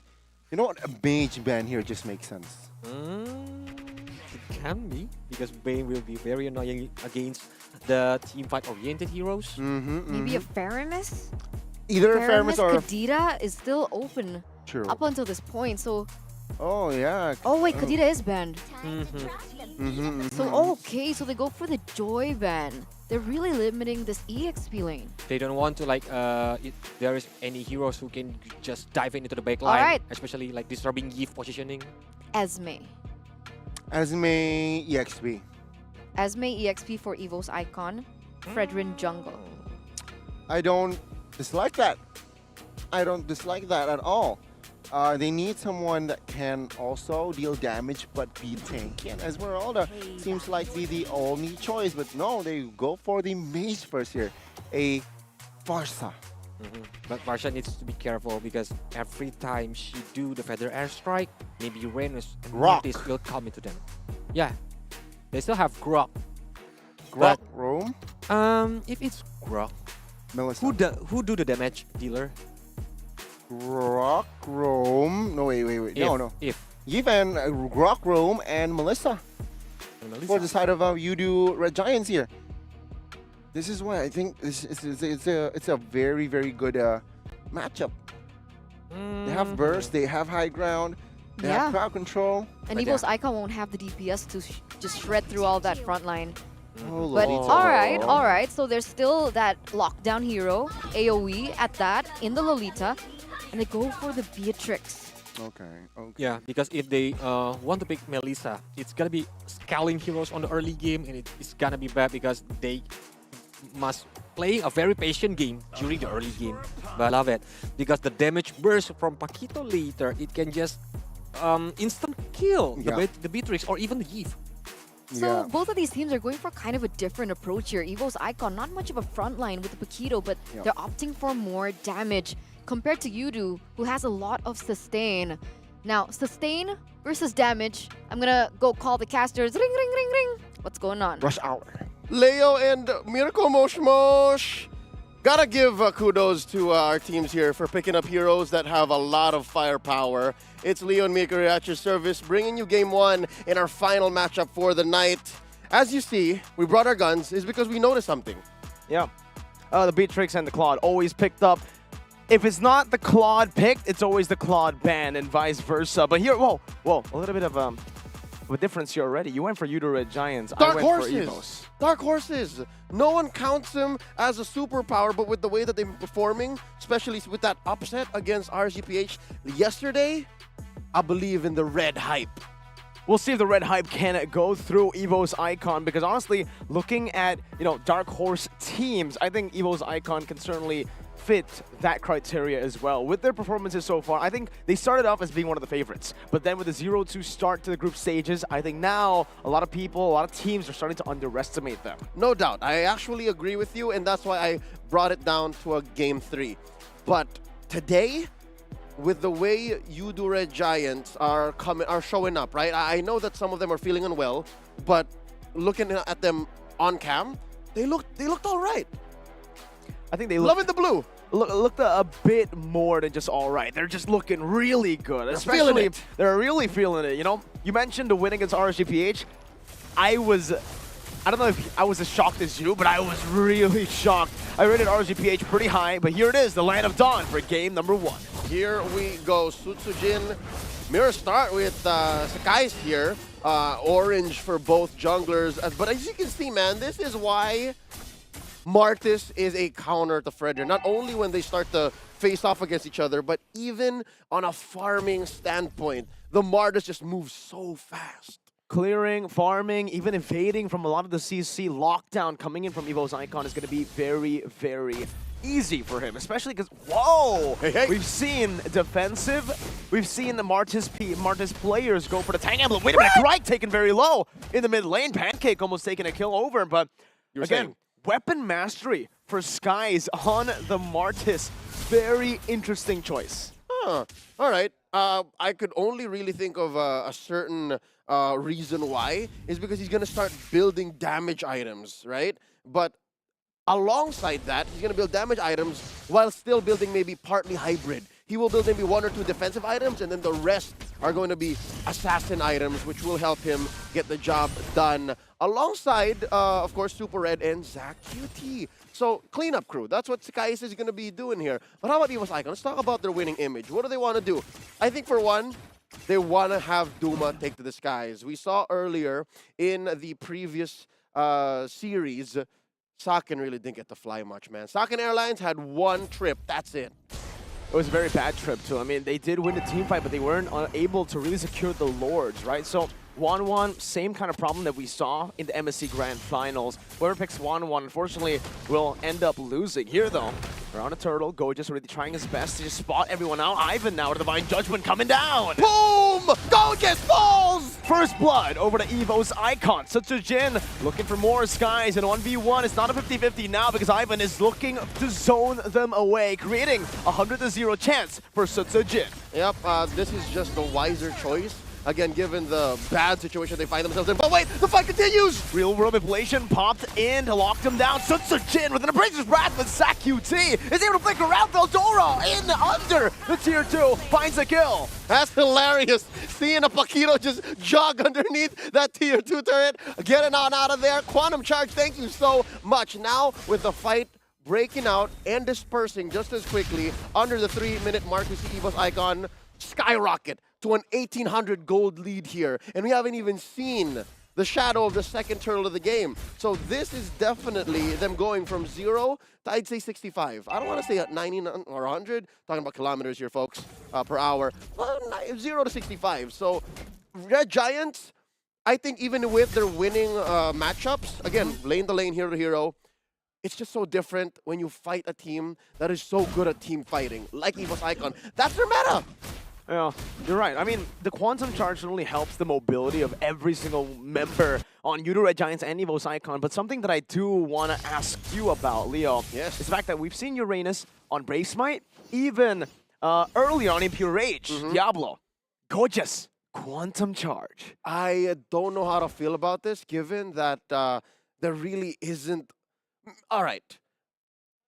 What are the chances, right? What are the maybe it's because Gorgeous doesn't really see much value in all the others, in Brave Smite or in the aforementioned Impure Rage. So he'd rather just have that chance to stay on his targets, right? After every Ionic Edge, maybe the extra right clicks, maybe the extra attacks just help him stay on. So that's what insight I can share on why maybe Gorgeous wants a Quantum Charge. But yeah, no, that is a very odd choice. It is. It is a very interesting choice, to say the least here. But for the rest, it does seem like, you know, it's pretty standard across the board. We've seen a lot of different emblems on Veldora's Paquito. But for the Quantum Charge, it has worked the best. Now Gorgeous. Let's see if they can get out with the Quantum Charge right now. The stuns actually don't hit. Now for the airstrike, Flicker Divine Judgment brings Gorgeous under the turret. Can't sidestep that. He spent everything, man. He tried to get the Quantum Charge ticks, try to run much faster. You saw that. Press the sprint, but still he's gonna wait a minute and a half on that. And yeah, 2 of the 3 kills on EVOS Icon have been on his Uranus, but right now, YRG looking to give Doma a hard time. Ivan to the rescue. Not without Sutsujin taking a turtle for free, though. And now Blast Flicker coming down. Doma still able to just get out of that one. Krite though, now looking for a play, forcing a flicker already from Super Red. Pancake still just hovering over. ZachQT looking for an angle. The YRG, they back away. That's a non-starter. EVOS Icon understand the dynamics of both offensive and defensive team fighting. And here, they read the room. 5 minutes and a half in. Doma's not ready yet. Valdora, maybe Valdora was here. Maybe they could oblige. But just the same, they're not ready to take this fight. Look at Ivan. He has a pull. Forced out a flicker. Amazing. 2 flickers now burnt just from Ivan standing there, and a few resources from the mid laners coming down. EVOS Icon, I think they won that trade for sure, right? There was no real win for you to Red Giants. That's right. There's no real trade for those battle spells. Yep, they wasted YRG's time. There is a gain with and without response. So the fact that there were so many members of YRG that rotated down bottom meant that EVOS Icon got what they wanted on the way out. But let's talk about this, man. Super Red already picked up his Blade of Despair. He also has a Fury Hammer on board, so it's not going to be so easy. Watch out for when Super Red actually finds his targets. Okay, so Sujin, beautiful positioning there, just to act as basically kind of a walking roamer as well. He's just standing there, opening up the map, and now he's taking some of the jungle creeps away from the Martis. Homies is on patrol duty, right? And with this, I don't know, forward and backwards thinking pick up on the Molten Essence, it kind of helps, you know, like it helps you take creeps, it helps you kind of deal passive damage, even if the item has been nerfed to oblivion, it's still pretty good. Now they're living inside Udo Red Giants jungle. This is so difficult. YRG, how are they going to close this 3K gold gap? I think the way that they need to play is they need to really slow it down, wait for these power spikes to hit for Super Red mainly, and obviously ZachQT, but we're sticking on Super Red and Gojes, I would say. Gojes, very bad start to the game, I would say. Here, 0-2 and 0, and that has actually forced him out of these, you know, good places where he should be at in the 8th minute mark, but now it's a bit slower. Sky is getting poked. Yep. And they're just playing footsies with all these members of EVOS Icon. Lord very low, 1/4 of its health left. Rather, it's still the turtle. Ooh-wee. Good reset. So Sujin standing in front, Skies with Immortal Coil. Both teams. Oh, Veldora with a cheeky little flank. Spotted out by Pancake. A few good shots, but that's it. That's the buff first kill. My God, so much shielding. And just like that, EVOS Icon win the macro game. They force you to Red Giants away from the turtle. And so Sujin doesn't even need to commit a retribution. Yep. Just by positioning themselves and presenting damage, not even actually using it or committing to fights, Udo Red Giants are forced to respond to how EVOS Icon want to move. EVOS Icon started out strong, very, very fast, and this is going to their advantage. They're getting to places on the map and taking objectives that they want. All this while, Udo Red Giants are left to the scraps. Udo Red Giants are like, all right, what's the safest thing we can do right now without overcommitting? Let's see. Udo Red Giants just taking the safe route. Again, Pancake creating the space. Super Red so far back though. The real room inflation comes down on Krite. He still pops in for the airstrike. Anyways, a good Divine Judgment bringing ZachQT in, but Skies picks up Krite in the back. Now Blast with the Appraiser's Wrath charged together, but Sujin gets gunned down and Super Red takes the kill. Meanwhile, Doma. Just pushing down bottom. All right, leave it to me, guys. I got this. Gang, we're back in the game. Even if we did lose a 2-for-9 up top, but just the same, that's a good call from Udo Red Giants. If they kept playing reactive, and if they kept letting EVOS Icon do what they wanted to do, which they still kind of got away with in the bottom lane, it would have been a non-starter. The Malaysian squad would not have found anything up until the ultra late game. So at least with this, they kind of closed the gap. They understood that bottom lane was a losing lane. Let's get Red out of there. Let's have him do something else somewhere else. So with that, they kind of revert back. They put it back into neutral, regroup, and try to push that bottom lane tier 1. Speaking of the gold lane, Super Red, I think, you know, after that play up top with 1 kill, he should be ahead, right? I mean, stat-wise, he is. Gold-wise, though, Doma still holding a comfortable lead. I think now it's down to 500 gold, but he already has 3 power items. Divine Judgment coming down for the airstrike as well. Skies! Hey, hey! Mortal Coil gets him out. All right. Luckily, his first core item was the Brute Force Breastplate, so he will survive. But wait, they're not done. Eudora Giants want some more. Super Red with the Nibiru's Passion unloading onto EVOS Icon. Also, they're pretty skittish. Maybe they shouldn't take this. I'm not too sure about taking this here. I mean, they did get Skies low, but knowing Skies on that Brave Smite as well, he can just proc it on to the jungle creeps, getting HP by killing and even dealing damage. Low ain't a go, man. Low ain't a go. Unless he's dead, that's when you say yes. But with this Brave Smite Martis, all right? Brave Smite Martis that's building hybrid, nothing is for sure. Nothing is safe. As long as he sees you with just a little bit of HP, he can just jump from target to target to target. So yeah, EVOS Icon understand. Hey, Suchijin plays a mean Martis himself. I would know. So great call from the MDL ID squad here that some would swear is ready for the big leagues. But right now, oh, there's a flicker and a pull. Okay, crossbow tank ready as well. Onto Zach QT in the back, and Vildora finishes him off. Combo wombo, and they're not done. Push it in hard. Knockout strike, bringing Pancake back, and Kripe picks up the kill. EVOS Icon, they find a random, out of nowhere 3-0. Welcome to Jakarta, they say to YRG, as they take not just the big 3 kills, but as well this free Lord. And there was nothing that they had to give up on the map for, by the way. They just came in, went quick, and called it with full confidence and conviction, saying, yeah, there's enough damage here. And I'm wondering how it all went wrong. Where did it start? Well, Ivan was holding on to the flicker and to the pull, and then he got the right target, but gotta give respect to Super Red. Throughout all of this, right? Despite the difficult situation Eudora Giants have been in the past 11.5 minutes, he hasn't died yet. No. He's keeping it chill, but you have to give props to the man for this positioning. Absolutely phenomenal.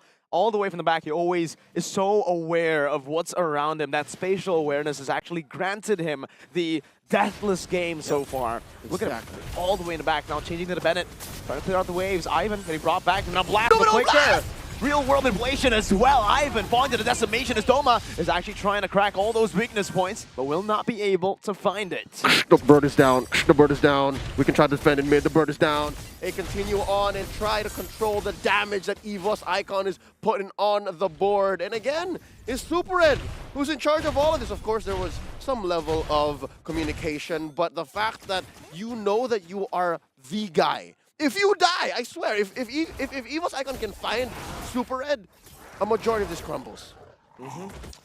I think Super Red now, it's going to be harder to pick him off, considering he already finished up that Wind of Nature. Still, though, as you can see from the gold here, everyone holding a lead against Eudora Giants individually. Roll Lowest for roll. being the gold, but remember, on 1-1, a 500 gold lead isn't really a 500 gold lead. It's more like a 1,000 gold lead because he doesn't need to go for the boots. Yep.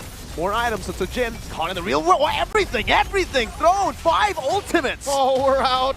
And just as quickly, they retreat. All right, so we've been singing Eudora Giants' praises despite being behind, but let's talk about Kripe, though. This young man scored a savage in the challenge season, and boy, oh boy, is he bringing the heat. Mirko, can you believe that Kripe only has 2 core items right now? Just the boots, Lightning Charge, and now he just built his Divine Glaive, that's it. Prior to that, he was sitting on the elements towards the Divine Glaive. Interesting, very That's interesting. a lot of damage! It's quite a lot. I mean, Assassin Emblem, that explains things. There's a lot going on now for Kripe. I mean, I think... Weapon Master. There you That go. too. All Weapon Master, a choice of emblem that a lot of mages have gone for now. Instead of the Bargain Hunter, it gives you much more value in towards the later stage of the game. Even in the mid-game. It does seem like EVOS Icon. It caught onto it. Flicker Divine Judgment, bringing Pancake back. Now all of the weakness points charged in, but the Artist Bulwark buys enough time. Pancake falls, but no one follows just yet. Skies, he's caught the decimation in desperation. EVOS Icon, another 3-0. It's all crumbled. And can you believe the amount of damage that Doma built in that team fight? 11.4k. All right, you could have sworn his arrows were AoE, but no, he just had full target acquisition. Right now, EVOS Icon looking to come in and end this. Go, Jess! In the back for the airstrike with a flicker. Kripe predicts the dash! In the back, my goodness gracious! They're not going to finish quite yet, but they are going to crack the base open. Tier 3 down bottom has fallen. Now up next on the docket is going to be mid. Eudora Giants get to keep that inhibitor. They can breathe for now, but EVOS Icon are continuing to pick up the pace. Another Lord scored. Sutujin going solo here. That's luminous. Oh man, I would love to see a replay there of the flicker, Yep, the prediction. flicker to catch Red. Wow. Red could have gotten away with a tactical repositioning, but Krite said, nah, not on my watch. Krite didn't just flicker forward. He shot his feathered airstrike, the last one, to where he thought Super Red would dash/flicker. That prediction was all that mattered. I mean, to take that base turret and to completely punish. Because if Super Red survived that, maybe, just maybe, Red Giants would be able to say something else on the map. Maybe not go for the Lord, but say a push down below, you know, pushing back or delaying any sort of push from EVOS Icon. All right. The past couple of times we checked in on gold net values, we said that Super Red was only behind Doma 500, right? Because of that one moment, 2,000 now, and here's a pull! The answer back! The Now Blast coming down with a feather airstrike to respond it over onto the back. Skies, Mortal Coil. That's still 1 minion wave full in the bottom lane. 5 members from EVOS Icon, just 4 from YRG. Pancake gonna heal up a bit. They are gonna take down the Lord, but lose this mid lane inhibitor. Taking it slow. EVOS Icon not really wanting to rush things, but now the damage just comes through. So Sutujin gets gunned down. Ivan in the fronts now. Immortality gonna be popped. It's actually Veldora. Still able to escape, but the airstrike coming down. ZachQT with a brilliant flicker out. Skies, Mortal Coil Doma with a Wind of Nature trying to outplay. EVOS Icon just bringing the heat. Red Giants survive for now. What a deadly dance. A back and forth inside their own base, but they're holding on. Let's take a look at the items once again. Slow it down, just like EVOS Icon here, taking it real slow. Oh, brilliant steal back, or secure, I would say, from Skies. 1-1. 1-1. Scarlet Phantom done as well. Built. Barefoot 1-1. She can do whatever she wants. Super Red, though, could eventually get rid of the boots. But just as well, if it comes down to it, he can take a fight. So at least we can say that about Red Giants. But I can't say the same for the rest of his team, man. They are down close to 11,000 gold. So roll per roll, save for Super Red, that's average, a full item that their opponents have over them. Me personally, for when I'm playing the Beatrix, I would much rather save that gold for an item juggle compared to selling the boots for something like a Windtalker. Yeah. When you're down, you want to have that movement speed. You want to have the opportunity to choose. If I want to rotate out of here, if I want to take this fight, and then you keep that. That's a good bit of wisdom there. But right now, Super Red, he's holding strong. He is doing just that. He's holding on the extra gold just until he's ready to go. Probably has an Immortality ready to swap with that Wind of Nature or the boots, depending on the situation. 2 seconds for the Evolve. No, still the Enhanced Lord, but at this point, EVOS Icon might as well just wait for it. Well, they started right before. Nah, it's going to make it. They can just leave it. No. They're not going it. They're trying to do the Lord dance right now, I think. Okay, so they they're called not it. fully committing onto it. Yep. It's just for the bait. Okay, let's see if they're going to bite. We still haven't really seen Gorgeous do what his Uranus wanted to do. It hasn't come to full fruition just yet. But look at this bush control on Ivan. He just knows that this is the bush to be in. Be very, very quiet.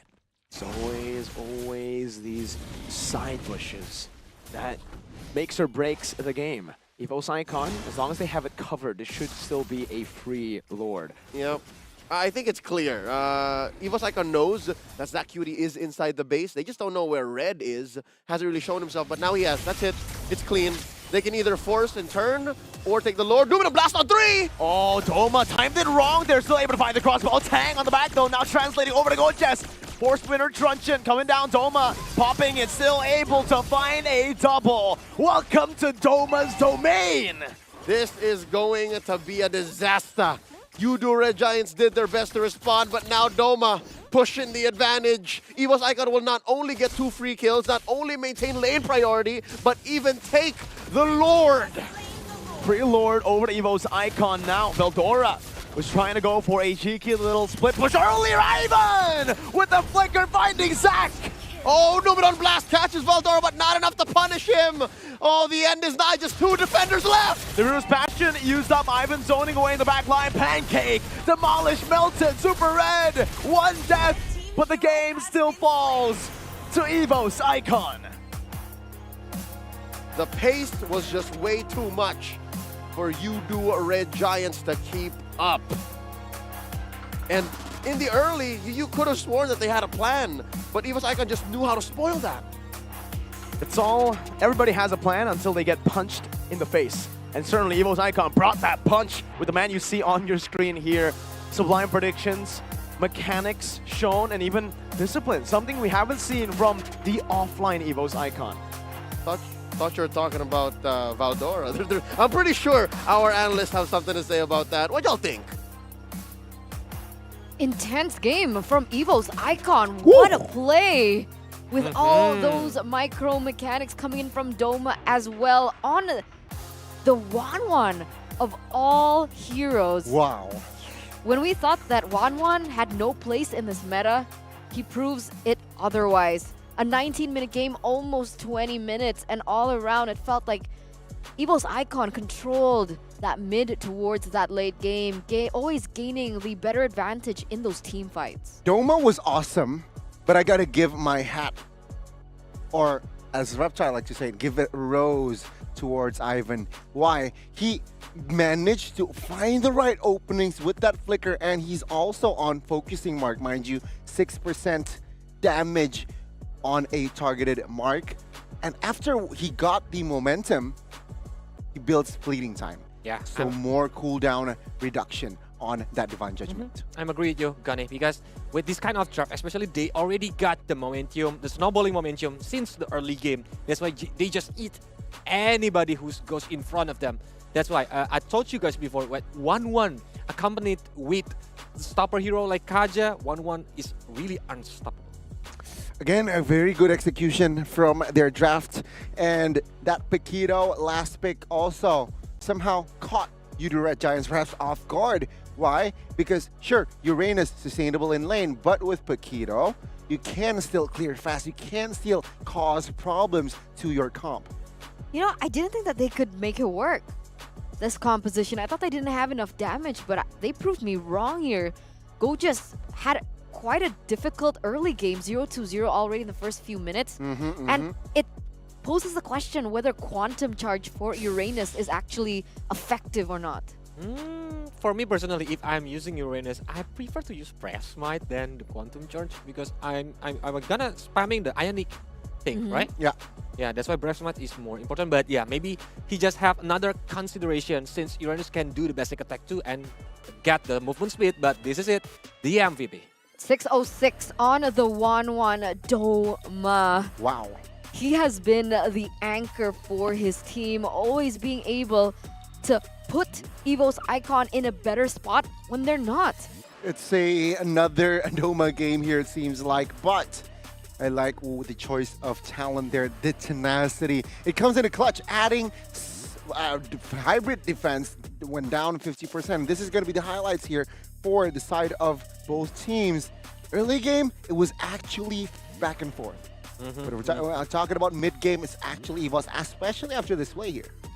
Yeah, don't forget about the Paquito, I mean, because Paquito is stopping anybody, even Sutsujin, playing as a roamer role during the team fight is happening.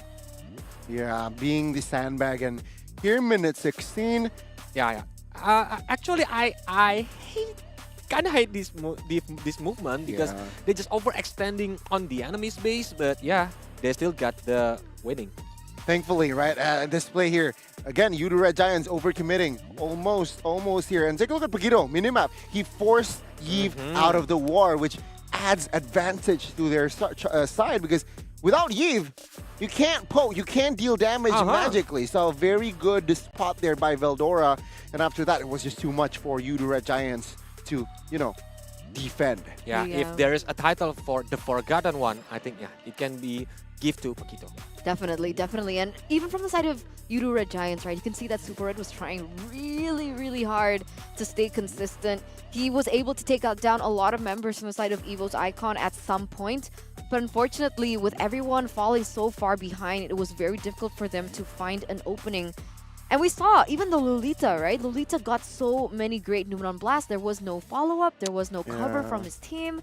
And then still, EVOS Icon, they were able to outplay the situation. And that's why I kind of like the 1-1 for that.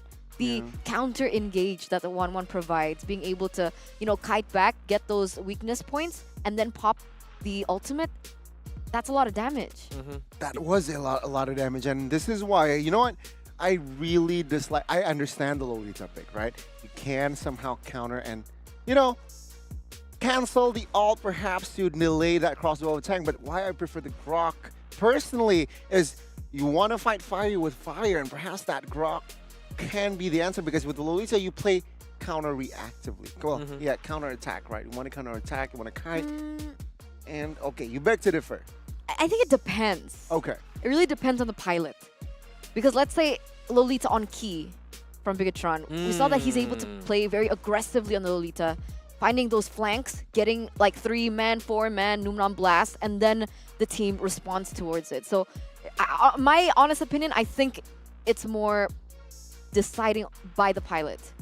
Yeah, or even the movement of the team, like the play style. Yeah, for sure. And of course, map control is also a huge That's factor. important. Yeah. Right? Because if you're behind, it's very difficult to go for that kind of play style. So it really depends on a lot of things, a lot of factors. But yes, I agree with you. I think the Grok would be a more aggressive approach. Yes. But going against a monster Like Doma. like Doma.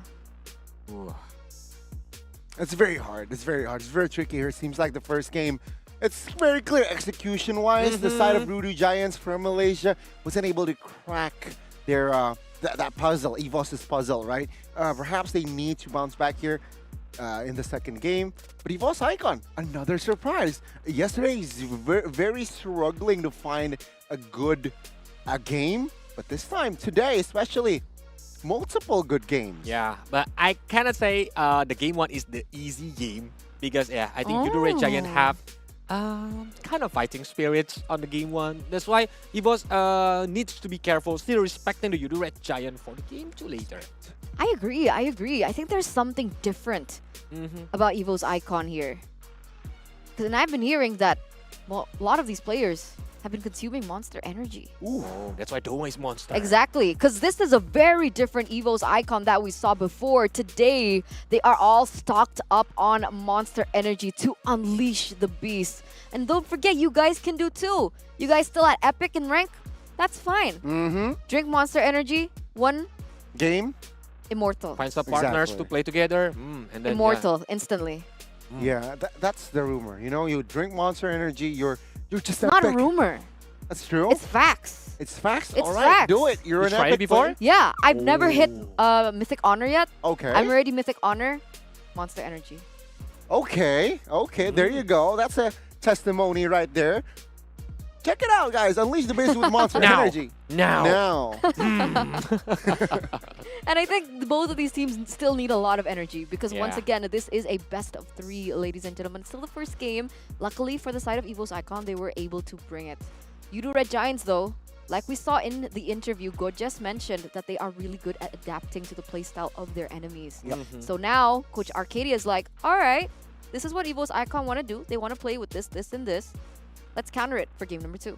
Yeah, put your money where your mouth is, Gorgeous. I want to see you and your team adapt, right? Because that first game, it was rough for the team. It seems like Gorgeous especially wasn't having a good name on that Uranus. And it works on challenge season. We already see how they improve in every match for the Red Giant. But now in challenge final, we gonna see, are they gonna having the same strategy to keep improving, or the enemies are too strong to make them adapting with the enemies? And I'm wondering if Sakai wants to pick up something different in the jungle. Martis really works. I love the Martis. I think it's a little bit more versatile compared to like Assassins with the same effect. You have a lot of damage, especially with that decimation. The problem is, with the Martis, you require a little bit of a snowballing in that early game. With how aggressive that we see EVO's Icon play, for most of their matches, they really like to play aggressive with whatever team comp that they receive. What if they go for something a little bit more secure? Something like the Lancelot that we've seen Sakai's just really pop off on. I'm agree with you, Eterna, because actually Kaja is Martis' nemesis. Yeah, because the Divine Judgment can stop Martis even when he's using the Asura Aura. Yeah, that's why Martis is facing a hard time on that game. Yeah, that's a very surprising approach there. But you know what surprised me most is we haven't seen a lot of Lancelot games in SPS. Yeah, you're right. Because we it's haven't always seen getting Ling banned. Lancelot games. No, no. No, Lancelot? Even it's Lancelot is free. Neglected. No one don't want to use it. I wonder why. Do Several you guys people only. have maybe a reason? Maybe it doesn't suit the meta anymore, or it's a little too risky because of these new heroes that have popped in the meta? So generally speaking here, I feel like if Valentina is up and available, usually you want to pick up that Valentina. And talking about the head-to-head Lancelot and Valentina, it's not good on that Lancelot, right? Valentina can sustain. So it's just hard. I don't know. We need to dig and see more. So there's definitely a possibility that we see Lance if Valentina gets banned out, or on the same side. Yeah, Maybe. More or on the same less. side, more or Yeah, less. because the terrified effect from Valentina is alright. kind of disturbing Lancelot too. But yeah, we're gonna see our Lancelot gonna shows up on the second game. That's definitely the question here. Welcome to the drafts, ladies and gentlemen. Here, Yudu once again on the blue side. EVOS Icon still on the red. So, despite losing that, Yudu still chooses to be first pick. Not much of a surprise element if you're on a blue side. But let's see what they can do with it. Kadita, Kaja now going to be taken away by Yudu. EVOS Icon respond with a Ling and Franny. So once again, still respecting the assassins here from Sakai's. Yeah, I think it's gonna be still Cloud from EVOS Icon because they don't want to give the Super Red his comfortable heroes, his power heroes. That's why Cloud ban is very wise from EVOS Icon. Yeah, I think could be the approach, or if they want to shake things up, right? Valentina perhaps can be an answer as well. Here can be the option for ban for the side of EVOS Icon. If not the Claude, the Valentina here. It seems like they're taking their time here, so they're still discussing what will they do. So let's talk about our options, right? Valentina, Joy, Valentina. Oh, Eve. Yeah. I think they gonna play different strategy right now. That's why they gonna banning Eve and waiting. Yudu Red Giant using his Cloud. Maybe if they dare to pick the Cloud as the first pick, it's gonna be greedy or not. I don't know. But I know what EVOS Icons is thinking, right? EVOS Icon, if Claude isn't picked here, they will pick it up for themselves. Oh yeah, the second pick. So Yudu, they need to think it through. What about Joy? There you go. They do not want to let it go. Because No, Joy's open though. Joy is open, but still have Franco if they want to pick it. But Valentina getting picked. And without the high ground magical damage heroes on the mid lane, I think Cloud needs to be careful about the momentum. Yeah, definitely. If they have like high ground defensive heroes like maybe Yves or Farsia, Cloud just need to wait until they pop out the ultimate. But with Valentina, yeah, he needs to do more calculation. Okay, Valentina Arlet, quite below 50% here on that win rate. 44 times being picked here as SPS. Yeah, it's been experimented on a lot lately. True. Arlet Roam, some people like it, some people don't like it. I guess it really comes back down to the composition that your team brings. But Arlet into the Claude, I do dare say it being a really good pick because of the fact that it has the possibility to deter the Blazing Duet coming in from the Claude. So now how do they want to respond? With the Valentina on the opposing edge, I really would say otherwise to picking up heroes with heavy ultimates, but they're like, you know what, Eterna, we don't care. We're gonna pick up the Farsa. We're gonna secure a really good high ground for ourselves. And even if, let's say, the Valentina wants to pick it up with the IMU, show Way of Dragon. Wow. Two players got their comfortable heroes, the Cho and the Cloud. The Cloud as well. Even the Farsia actually. Yeah, they used Farsia a lot before on the challenge season. Yeah, that's ZachQT's power pick, Farsa. So 3 players got their comfortable heroes. So what they're saying is we don't care what you choose, we just pick whatever we feel most comfortable. Is it here? It seems like what the approach from the side of Yudu and EVOS Icon. What will they add to their comp here? Grok maybe? I like the Grok. I like the Florin as well. But no, Hayabusa. it's going to be the Hayabusa early on. I don't know about this pick. Do we like this? It's kind of sus. Hayabusa into Cho? That's kind of sus. On the back line, actually, they want to aim Farsha and Cloud with Shadow Kiru. But yeah, we're gonna see it lah. We're gonna see later because I'm thinking about maybe EVOS Icon can pick Digi because reverse time can stop Cloud to get back to his BIM. Wait, really? The BMI? That's how... Wait, what? Yeah. You're using the reverse time, and then Cloud, when he tried to use the BMI game, it will stuck on that place. We'll go back. Yeah, we'll go back. Interesting interaction between that. All right, that's definitely an option that they can go for. And it's a good counter for Cho. It is a good counter. Right. I like that they get pick 4 side of EVOS Icon. Yuri Red Giants should ban it out though. We'll see. Yeah. We'll see, right? Because EVOS Icon now, they're starting to target that EXP lane. They're taking away the Uranus. If Yudu Red Giants wants, they can actually take out the Grok first. I think that's the counter from Farsha towards the Farsa for sure. And Cloud with the wild charge. Oh, but they go for the Franco first. Joy's still taking away open. that pick off. Joy's still open now. No more surprise hero. And if EVOS Icon want to do it, but Arlet must be on the roamer side. Yeah, so again, that Arlet provides flexibility, asking Yudo a question as well. Will he force this Arlet to a roam? A Digi ban, I like. For the side of Yudu, EVOS Icon. I guess they can ban out Terizla if this Arlet is going to the EXP. Or perhaps they might take the Terizla themselves if they want to commit this Arlet to their own position. Actually, Terizla might be facing a hard time because 3 of the picks from EVOS Icon are very high mobility hero. That's why even penalty zone... Terizla for EVOS Icon, I mean. Oh, for EVOS Icon, yeah. I'm agree. Arlet roam. Oh, they got closing box, yeah? Whoa. I'm smelling Esmeralda gonna shows up here. Okay. Why so? How so? Because no more counter for Esmeralda like Baxia, and Esmeralda is a good... Well, there's still one counter. Who's it? Dairoth. Oh, yeah. So true. Dairoth is still available. Pakiro as well, who I believe is still good. I guess it kind of gets countered by the Esmeralda because of the shielding, but if the Pakito focuses on clear and rotates elsewhere, there is still a possibility for it to pop off, but there you go. The Grok is going to be taken out. I think it's a little too scary it's too risky to let go. EVOS Icon, they always like to go opt for a Grok when they see a Farsa on the opposing side. So now EVOS Icon, they need to secure a roamer. It could still even be a healer at this point, right? Yep. Florian can still be picked up. Yep. We saw Ivan on that as well.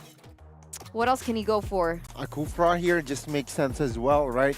Going up against Claude, Farsa, Kufra can be the choice here. Force that Farsa or Claude on a Purify because it seems like second phase Yudu, they banned it Franco and Grok to, oh, there you go. Terizla for EVOS Icon picked out. So it seems like Feldora really likes this hero as well. Yeah, but we can confirm that Arlet gonna be on the roamer side. Yeah, with that, Arlet is going to be in that roam position.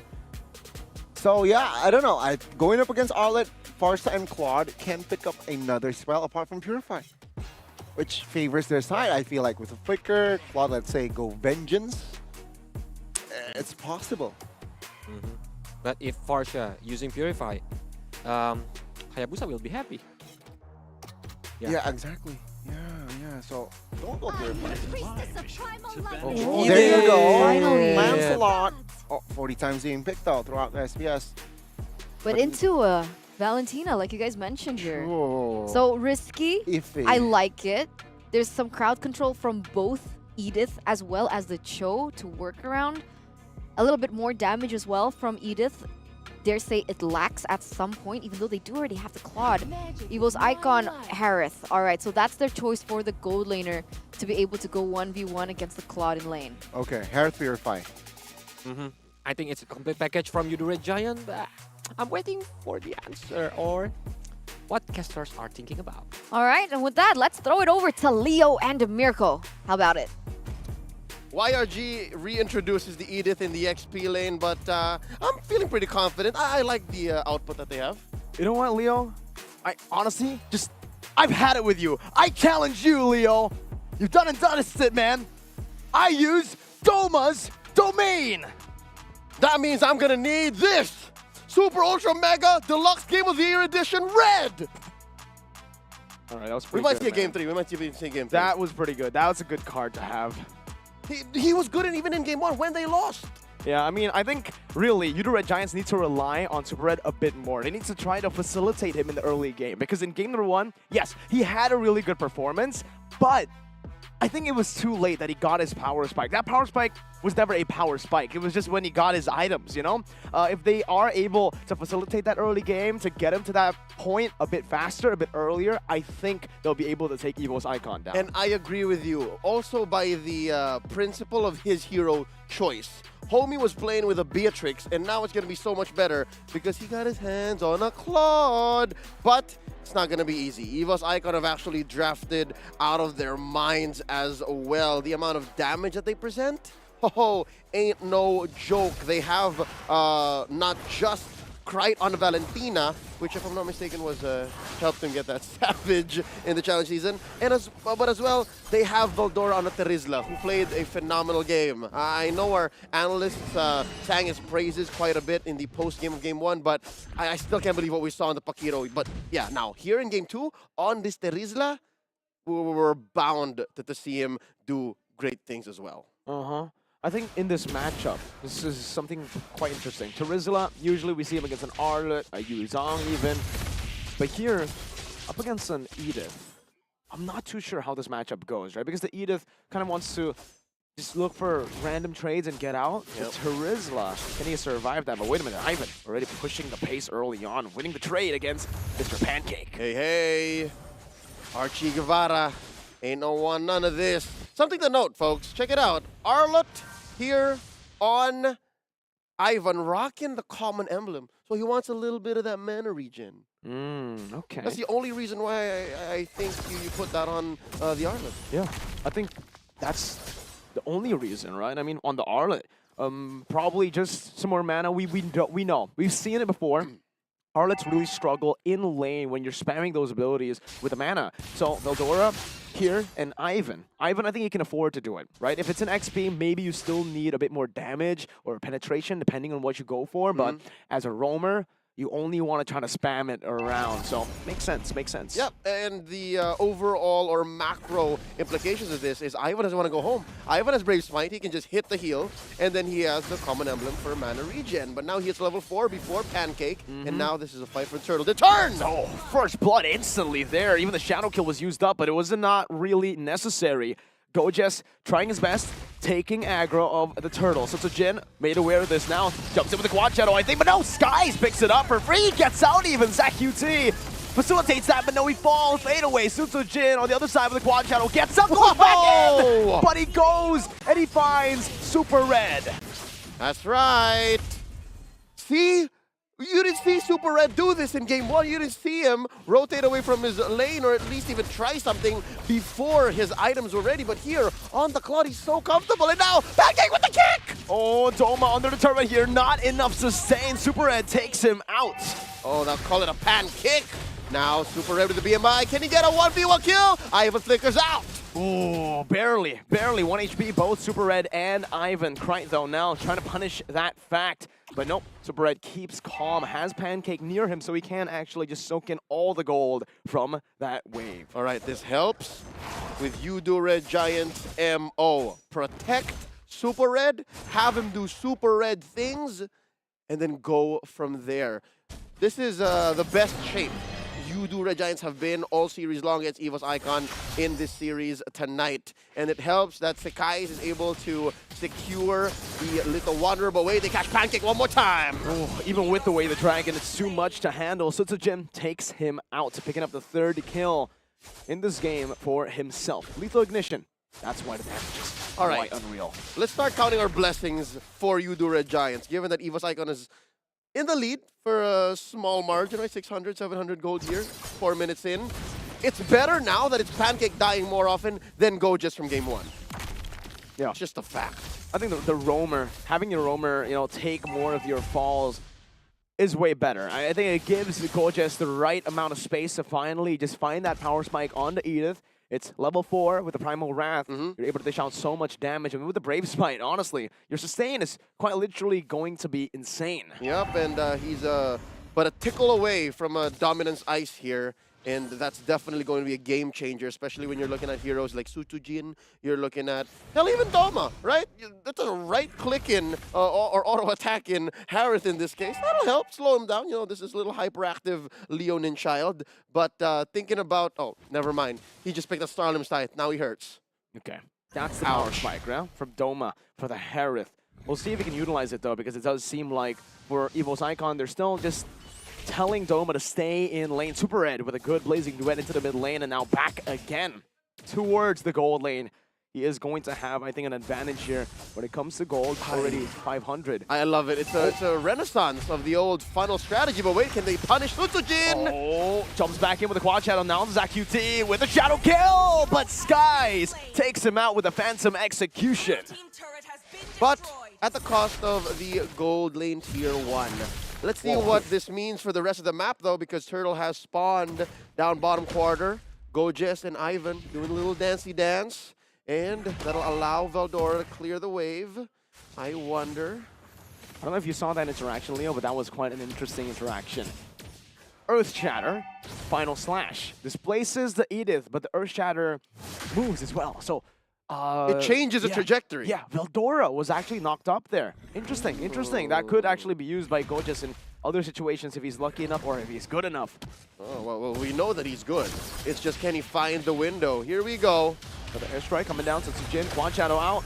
Now back again onto ZaQT. Lethal Ignition procs with a shadow kill. Woo! He is able to jump out on the Quad Shadow. All right, nice tag on the Pancake. They survive, at least for now.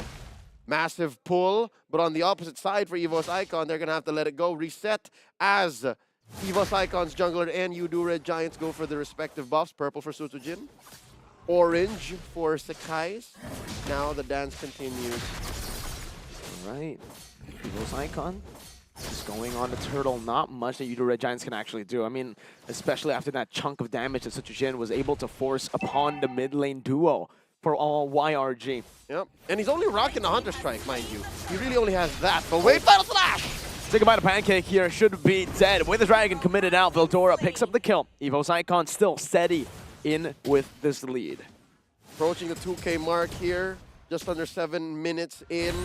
There has to be an end game, right? Like, you can't just have Pancake die over and over again here in the early to mid. I guess it is buying Super Red time, right? Super Red is farming up pretty well. He now has 2 core items, 1 more, and then he can just start taking names. Yeah, that's a good time on the Golden Staff as well, 7 minutes. If he's able to find the Corrosion Scythe or get the Corrosion Scythe by, I would say 9 or even maximum 10 here, if EVOS Icon don't shut him down, he's going to be a problem. Veldora, penalty zone, Earth Shadow knocking him up right now, and Veldora just gets damaged. Oh, he's able to flicker around for a bit, but Gojes finds the kill. Meanwhile, in the back, Doma with his Mod Force. Double kill for Gojes, but Doma 1v4 right now. Sutujin's waiting for the right time. Purify used up. Sutujin jumping to the back. Gojes won.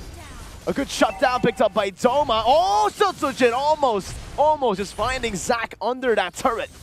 Udura Giants win the exchange, but just barely. They lose Pancake and Gojes in exchange for Ivan, Krite, and Veldora. But wait, they're not done. Here comes Sakai. Doesn't survive. Wow. Doma wins.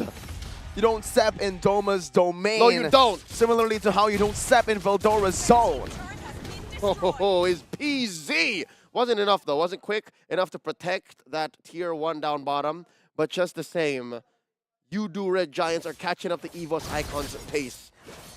Quick note, that fight here in the river was best case scenario for Gojes. It's just the damage out from ZaQT was compromised. He had to book it out of there even before the ult on the Edith ended. But if both of them wombo comboed and dealt all the damage to the full duration of both their ults, would have been disaster for EVOS Icon. That's one thing I think EVOS Icon are going to have to play around with, or at least learn how to limit break and limit test with, is the ult of the Edith. Now there's a kick by Pancake, finds Ivan. Oh, beautiful Shanpuza up now. Sutujin, oh, he dashes forward, gets caught in the onward. Doma with Zaman Force now diving deep in enemy territory. Gorgeous still dealing damage. Veldora with the penalty zone. Dodged away by the Thorn Rose. One more shot. He jumps in with a puncture. And the phantom execution down in the back. Super Red with a blazing duet now. Oh, final flash cancels it. But it doesn't change Ivan's fate. He still dies in this team fight. 3 for none, and can you see it? Leading in damage dealt would be Gorgeous. This is what I'm talking about, right? If you allow Gorgeous to just auto-attack with his ult active, EVOS Icon just melts right before your eyes. And he almost died, for that matter. He was sitting at what? A fifth, an eighth of his health before he pressed that ult. And now, this results in Eudora Giants scoring a free Lord. Oh man, now I'm getting real concerned, man. The card you pulled out, what was it again? This is it's Super Red. Okay, Super Red. He's doing really good. Your trump card is working, man. Going amazing, dude. I thought Doma's Domain might be able to, you know, force something more out of Eudora Red Giants, but for now, yeah, Super Red definitely has had the bigger impact in the game. Huge impact as early as what? The 3-4 minute mark. He was rotating out of that gold lane, taking waves from mid. And yeah, again, point I was trying to get to about 5 minutes earlier, they have fully revived the funnel meta. They have given so much across the map to Super Red, and that's what's allowing Eudora Giants to get so close to forcing a game 3 here. With that corrosion scythe, remember what I said, right? This is a big power spike for Super Red. He's able to utilize this properly. EVOS Icon in these team fights, they're going to be melted down. Yep, and he's about halfway to the Wind of Nature. So all the more he'll be safe from Sutsujin, he'll be safe from Ivan, and even Veldora. Let's see, mid lane. I think EVOS Icon might just concede this. Pancake, zoning them under the tier 2 there it is. and tier 1. Oh, WOM.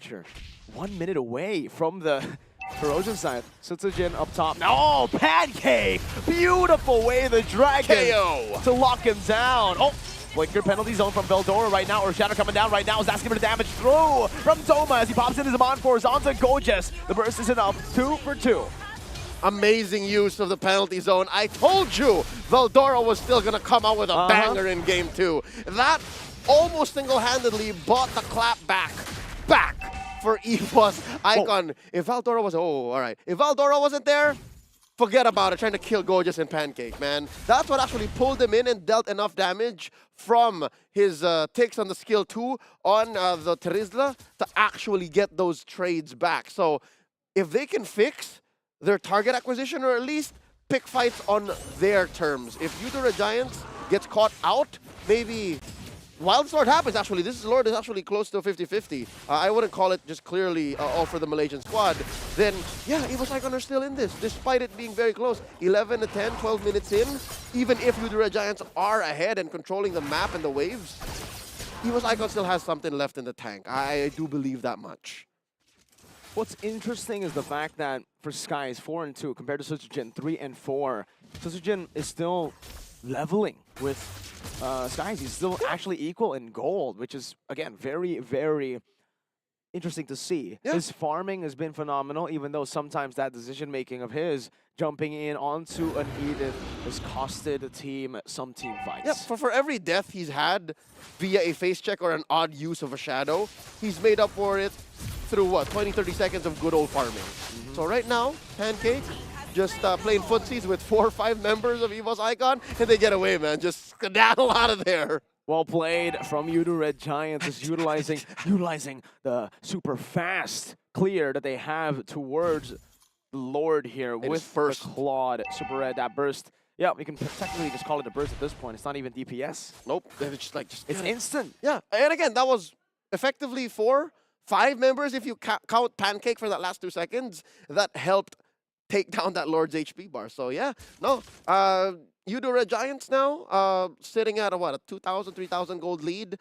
Going with the Lord here, Luminous Lord marching down through bot. I'm expecting at least 1 inhibitor. All right, that's a safe and conservative number for EVOS Icon to lose out on. Let's see, charging down already, bottom side. Oh, Feather Airstrike, 1 shot onto 3. Gorgeous walking up, base turret number 1, taken down in the bottom lane. More turrets to come. Tier 2, targeted down now by Red Giant. Shadow kill already used up though. Pancake's looking for a play, looking for that way the dragon, he's spamming it, but he's not able to find it.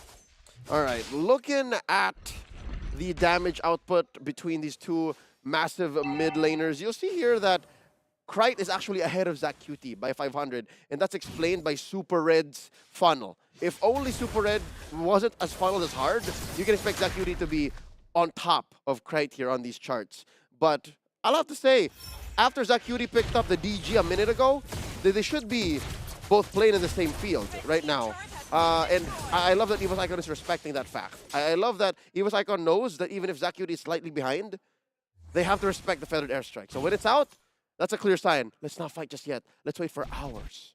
That Lord advantage though, Leo, man.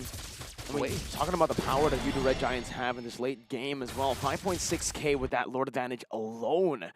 So the fact that they completely took control with just one Lord now, and EVOS Icon are just forced in their own jungle, looking for scraps. Gorgeous. Onward, Ivan, brought back to the team.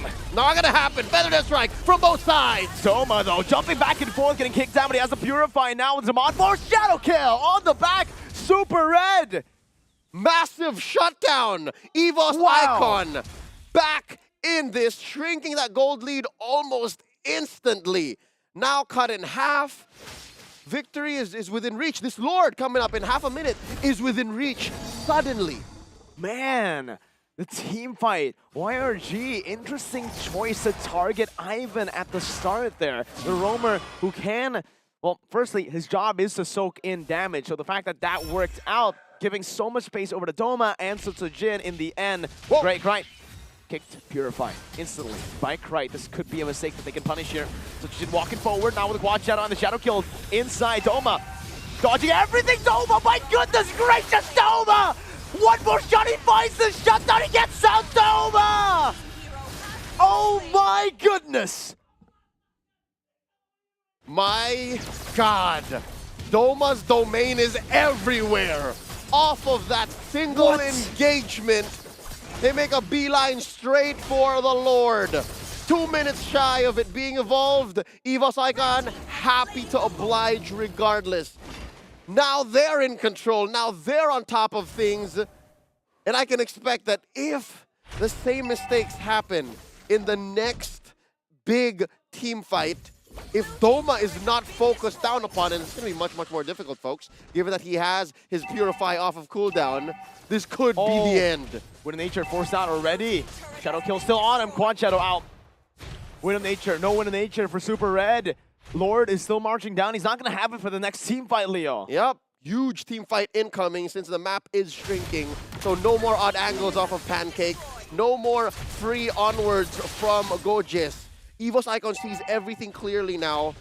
And here we see a concealed play. Lord's going to crash up on top. Let's see where the engage comes through. No one home. We're taking it slow here. Step by step, one by one. EVOS Icon, they're this game victory away from sweeping YRG. Look at the Lord advantage, Leo. We spoke about a 5,000 Lord advantage for you, the Red Giants. 7.8. It's building still, guys. Puncture in, trying to poke. Forced to use the Phantom Execution out. Buys the immortality. Needs the immortality. The map has shrunk. There's the Earth Shatter. Valdaro with a PZ! All the way to the back now. It's going to be the Zaman Force once again. Doma! Free hitting! It's a double kill for Doma and Jin. Immortality popping. Not a single one falls! Triple kill for Doma! Wipe out for EVOS Icons! Do not let Doma in his domain! EVOS Icon win through the domain! 2-0 for EVOS Icon. Despite YRG's upset victory yesterday, ain't no one's taken down these boys, the white baby tigers, in their home court. Welcome to Jakarta once more. Wow, I am speechless, truly speechless, man. A gold laner of this quality from EVOS Icon. We've seen him, we've spoken about him so many times. Get him up to the MPL. This man deserves to be in the MPL, playing in the big leagues. Sign me up. Where is the HQ of Domanatics? If it don't exist yet, I would like to establish. Yes. That was a performance. That was the performance. More than. I'm sure our analysts have plenty to say. Anybody want to sign up to become a Domanatic? Me. Sign me up. I want. Wow, Doma once again. It's an amazing performance by him. Who knew that he would be the shining star here for EVOS Icon as they take Yudu Red Giants down 2-0 clean sweep. And on the I would say on the movements coming in from Duma.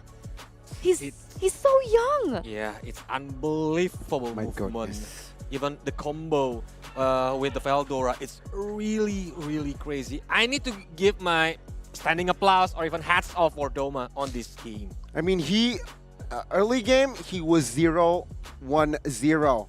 But after that, he didn't die. So 7-1-8 to end the game. Take a look at Doma taking the Bread Maker and Annihilator. A perfect display performance as a Harith.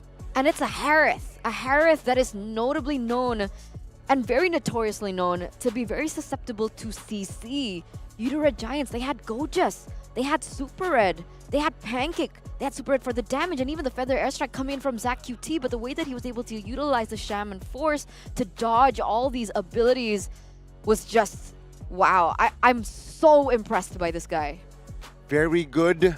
And again, just a perfect balance of EVOS Icon here. It seems like Yudu Red Giants failed. Even though Super Red was on his power hero, they failed to penetrate the base. Yeah, that's why I think Yudu Red Giant need to do a quick evaluation because it's getting dangerous now. The match already just got small. And we're gonna see the MVP, Doma. Yeah, 7-1-8. 75% kill participation, and even the items. We already see the Starlium, Feather of Heaven, and even the Concentrate Energy. That's the good item for Harith.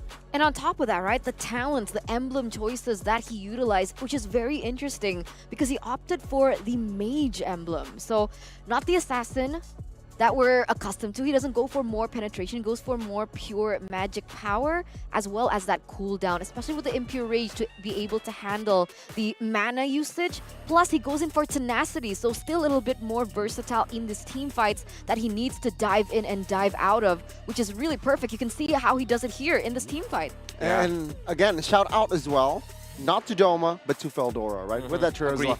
2 times, I feel, two or more than 2 times, Veldora was able to find that effective penalty zone flicker towards that backside, which just disrupted perhaps the mobility to movement from Yudu Red Giants. Again, take a look at this play by Doma.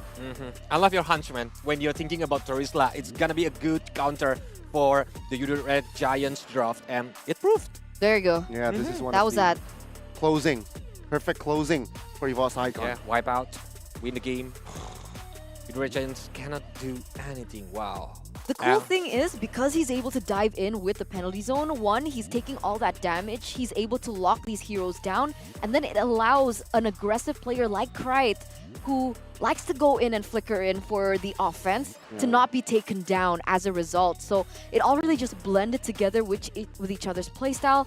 I feel like all the issues that they had yesterday has been ironed out. Chemistry is there, and just an amazing performance. I guess the one thing that I noticed in that game that can still be exploited, once again, I'm sorry to say, Sutsujin. Not really the perfect player so far. What do you guys think about Sutsujin's performance? Yeah, I think the enemies of Sutsujin are still the adrenaline rush, but yeah, it's a sweet day for EVOS Icon because they are losing on the first day, but they adapt with the opponent. They are thinking about the strategy, and yeah, it works for the second day. I mean, 2 losses yesterday. Now, today, 2 wins. So, equal, but points-wise, still not looking good. It seems like it's not enough. But overall, you're right, Sutsujin here needs to stabilize himself. I feel like his worst enemy is himself, right? His hunger, perhaps his, he's too overzealous. He miscalculates a lot. But then again, good thing that the other 4 was able to find more than compensation, more stability. I agree. I agree. I mean, Veldora stepped up, right? Doma once again delivering just top tier performances. And talking about delivering, We got to give a shout out to DHL, worldwide class career service, ladies and gentlemen. And don't forget to participate in the EVOS Dash Cup because you guys stand a chance to win 5,000 euros if you can win the World Championship. Now, the casters are interested. I've heard that the players are very interested because of their mechanics. I'm pretty sure they got it in the bag. And even the production team is in on it. So everyone's in on it. I don't want you guys to miss out on that 5,000 euros. Get it as soon as possible. But again, EVOS Icon. Against my prediction, I thought it would be a 2-1 for the Udo Red Giants. But EVOS Icon with Doma. And it's so crazy because Kolios mentioned to us that he's actually was in the run to go up into the MPL. But no, you tell the story. Yeah, so he's supposed to be promoted as the MPL gold laner. Maybe to competing with Bronze, but he's still at school. He's still baby. Well, he's not a baby. Babies don't go to school, Gani. But yeah, I see a big potential from Very Doma. big. But can you imagine? You're like juggling all these activities. You have to go to school. You need to do scrims. You need to do training, and then you have to go into competitions. How does he do it? Oh wow, just genius. Yeah. Genius. Amazing. Monster too. Monster energy, right? Again, ladies and gentlemen, that was Doma. I think yesterday that was the warm-up day for EVOS Icon. You know what? We can take 2 L's, but today we will show up with the bang. 2-2, 2 wins. That is where my prediction. Mobile Legends bang bang. Yeah, anything can happen. Anything can happen. For the EVOS fans out there, please believe on your team. Believe in your team. But of course, I'm wondering what happened to the other streams, right? Stream B and Stream C. So It's not done yet. It's not done yet. All right. RSGPH 1-0, Burnex Flash so far. And Echo PH going 1-0 against RSGSG. It's so crazy because these are the two teams, Burnex Flash and RSGSG, these are the two teams that created so many upsets yesterday. But it seems like their performance kind of shook today. Let's not forget, I mean, Chama is still sick here, so perhaps that caused a gap, right? Even FYI, his head coach had to fill the position Wait, of what? Chama. Yeah. Wait, did that change 2-0? Oh, it's done. Oh my god. It's done. So There you might as go. well go to Stream C if you want. That's official, ladies and gentlemen. RSG Philippines winning it 2-0 against the Cambodian reps. And I'm actually curious to see what the standings look like. I hope we get to see that before we close the day. Because with Udo Red Giants losing, EVOS Icon winning, that should put them back up into top 3, I think. It should be raised EVOS Icon to the top 3. Right? It should, right? Yeah, because EVOS Icon already playing for match. Exactly. Until the second day, so it's only 1 match left. Oh my god, things are getting so close. I'm nervous for all these teams. They've made it this far. Of course, going through just all the processes, the open qualifiers, and then after that, and the challenge season, and now they're here. They traveled all the way to Jakarta, Indonesia to perform here, and if they don't make it top 3, that's the end. This is what I like and kind of dislike about tournaments. I really love the storyline. If I EVOS love it Icon goes to the playoff, it's like a sweet Cinderella story. I agree. I agree. The only MDL team against the international team, and they still can do it. There's actually a title that EVOS Icon earned in challenge season, right? What is it called? The Champion Slayers? I think, if I'm not mistaken, right? They're knocking on every doorstep of the champions. And you're right, if they do make it through, that's insane. Remember, guys, this is an MDL team.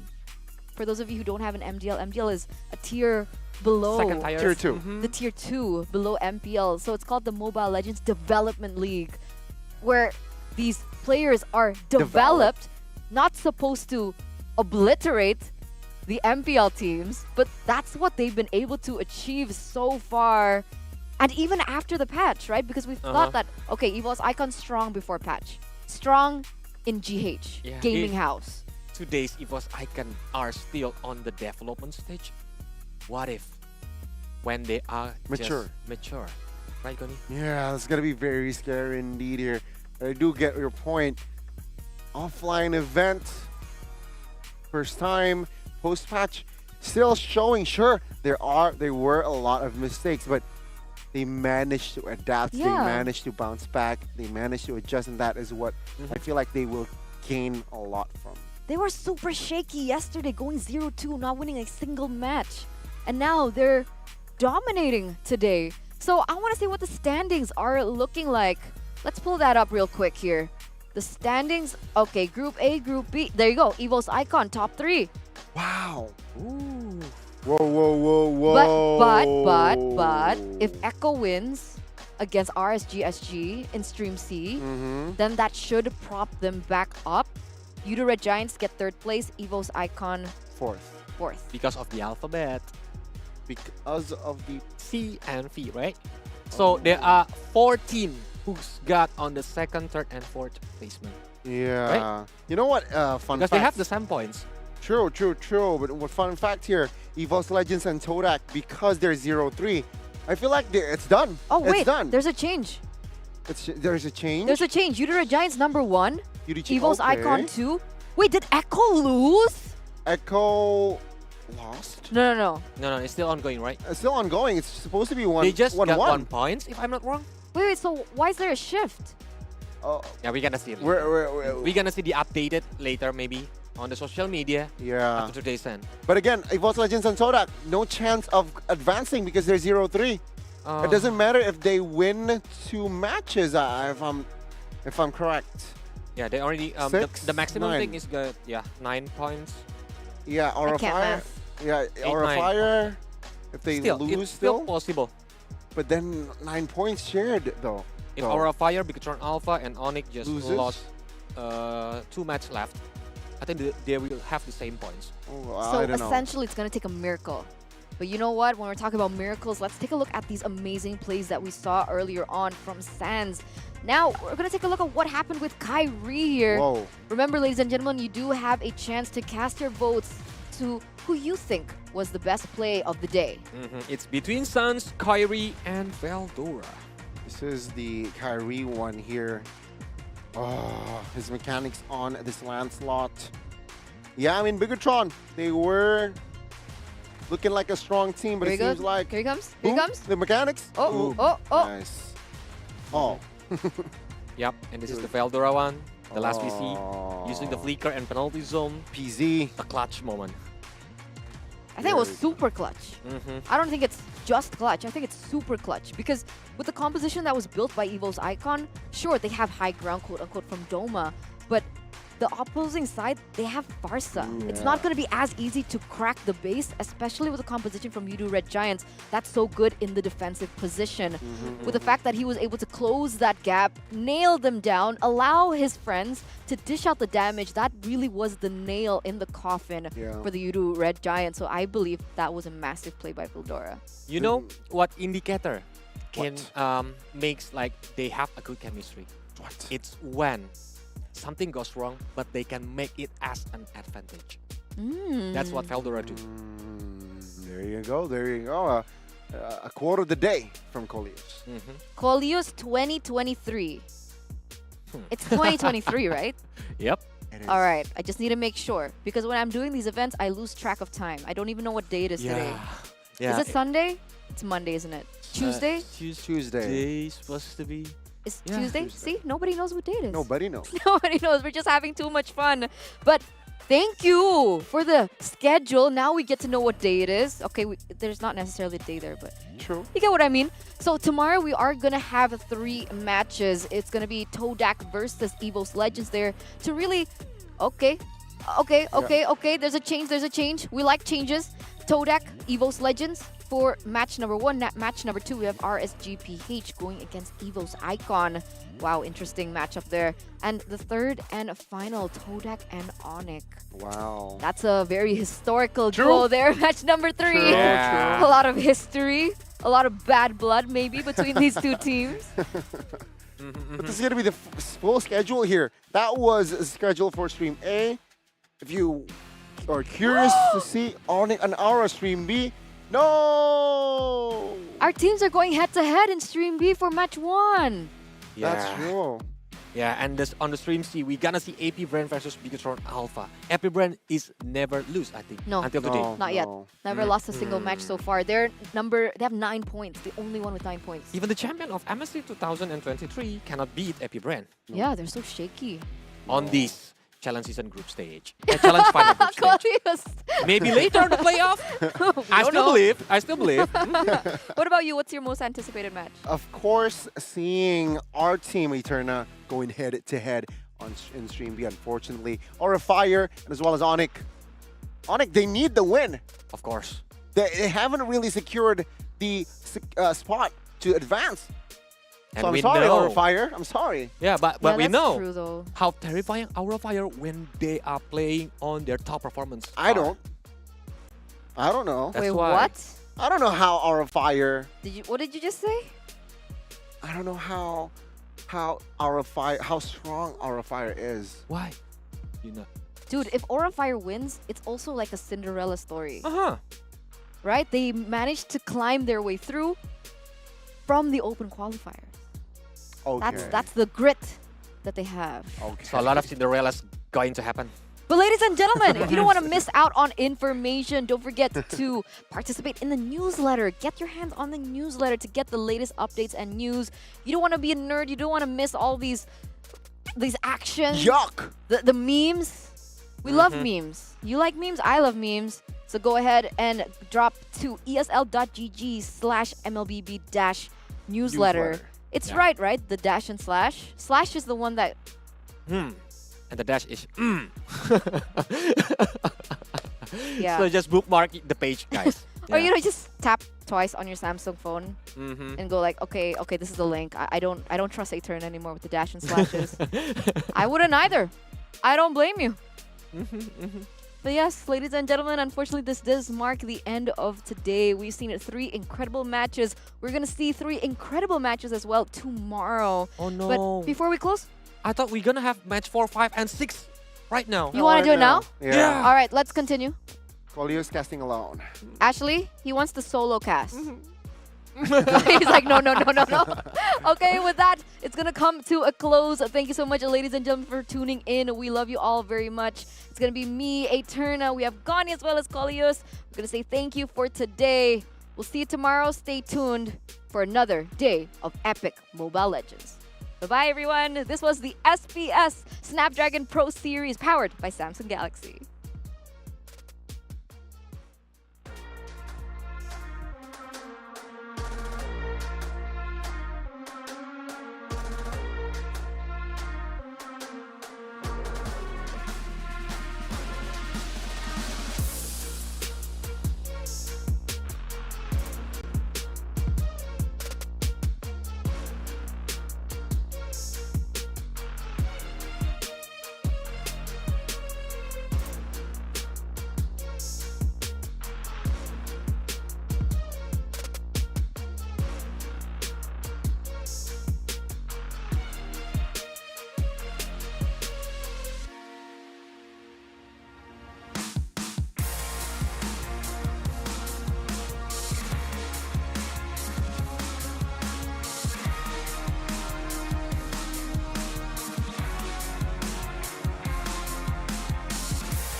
What is a winner?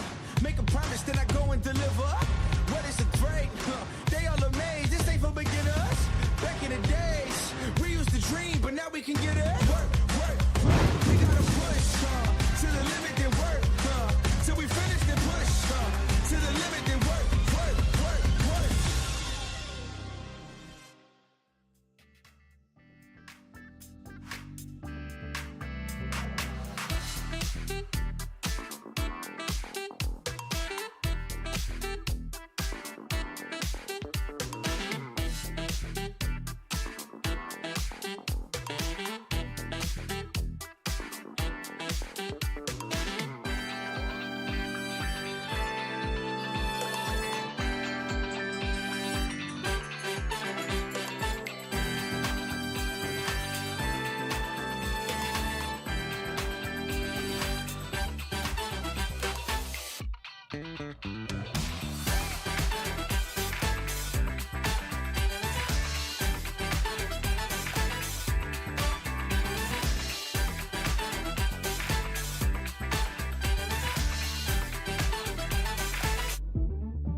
Yeah. We be hot, mama got game. Check my team, we like the flame. We be bougie, y'all sound the same. We be mama got game. We be hot, mama got game. Check my team, we like the flame. We be bougie, y'all sound the same. We be mama got game. Yeah.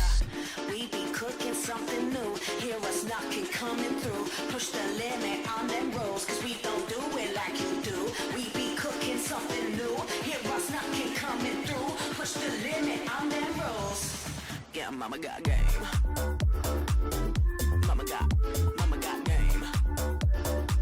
Yeah, mama got game. Yes.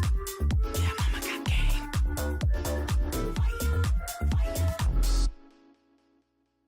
Rockin' be rockin' the game. Hear them screaming, they screaming my name. We be up on the fame. We be all of the power, we reign. Rockin' be rockin' the game. Hear them screaming, they screaming my name. We be up on the fame. We be all of the power, we reign. We be cooking something new. Hear us knocking, coming through. Push the limit on them rolls, cause they don't do it like we do. We be cooking something new. Hear us knocking, coming through. Push the limit on them rolls. Yeah, mama got game. Mama got game. Yeah, mama got game. Yes. Yeah, mama got game.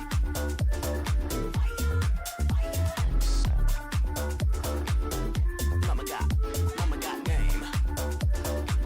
Yeah, mama got game. Yes. Yeah, mama got game.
man, I'm up the beat. When they all look, everything on fleek. Word in the street, got my sound on repeat. Do it all day, every day of the week. Getting turned up, we feeling lively.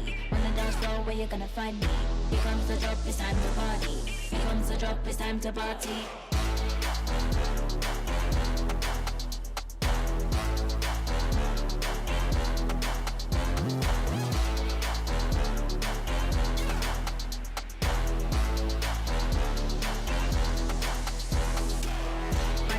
Mad up the beat, when they all look, everything on fleek. Do it all day, every day. Mad up the beat, when they all look, everything on fleek. Do it all day, every day.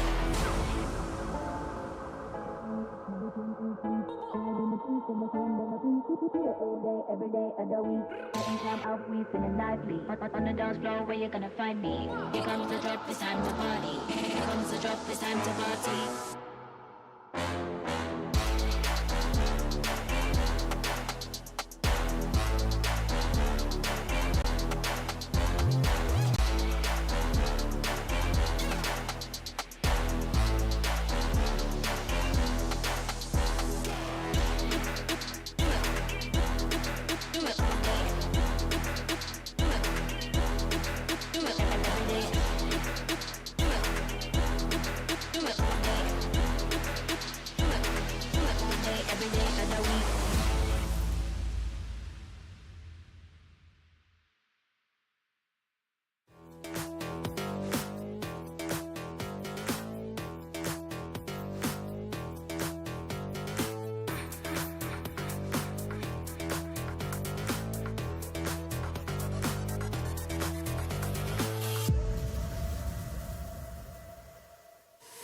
Confidence is key, and my keys all jangling. I can open any door, serving body, face, and more.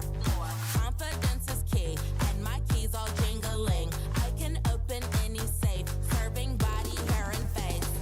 Confidence is key, and my keys all jingling. I can open any door, serving body, face, and more. Confidence is key, and my keys all jingling. I can open any safe, serving body, hair, and face. I'm a stunner, yes I'm the star. I set the tone, yeah, I raise the bar.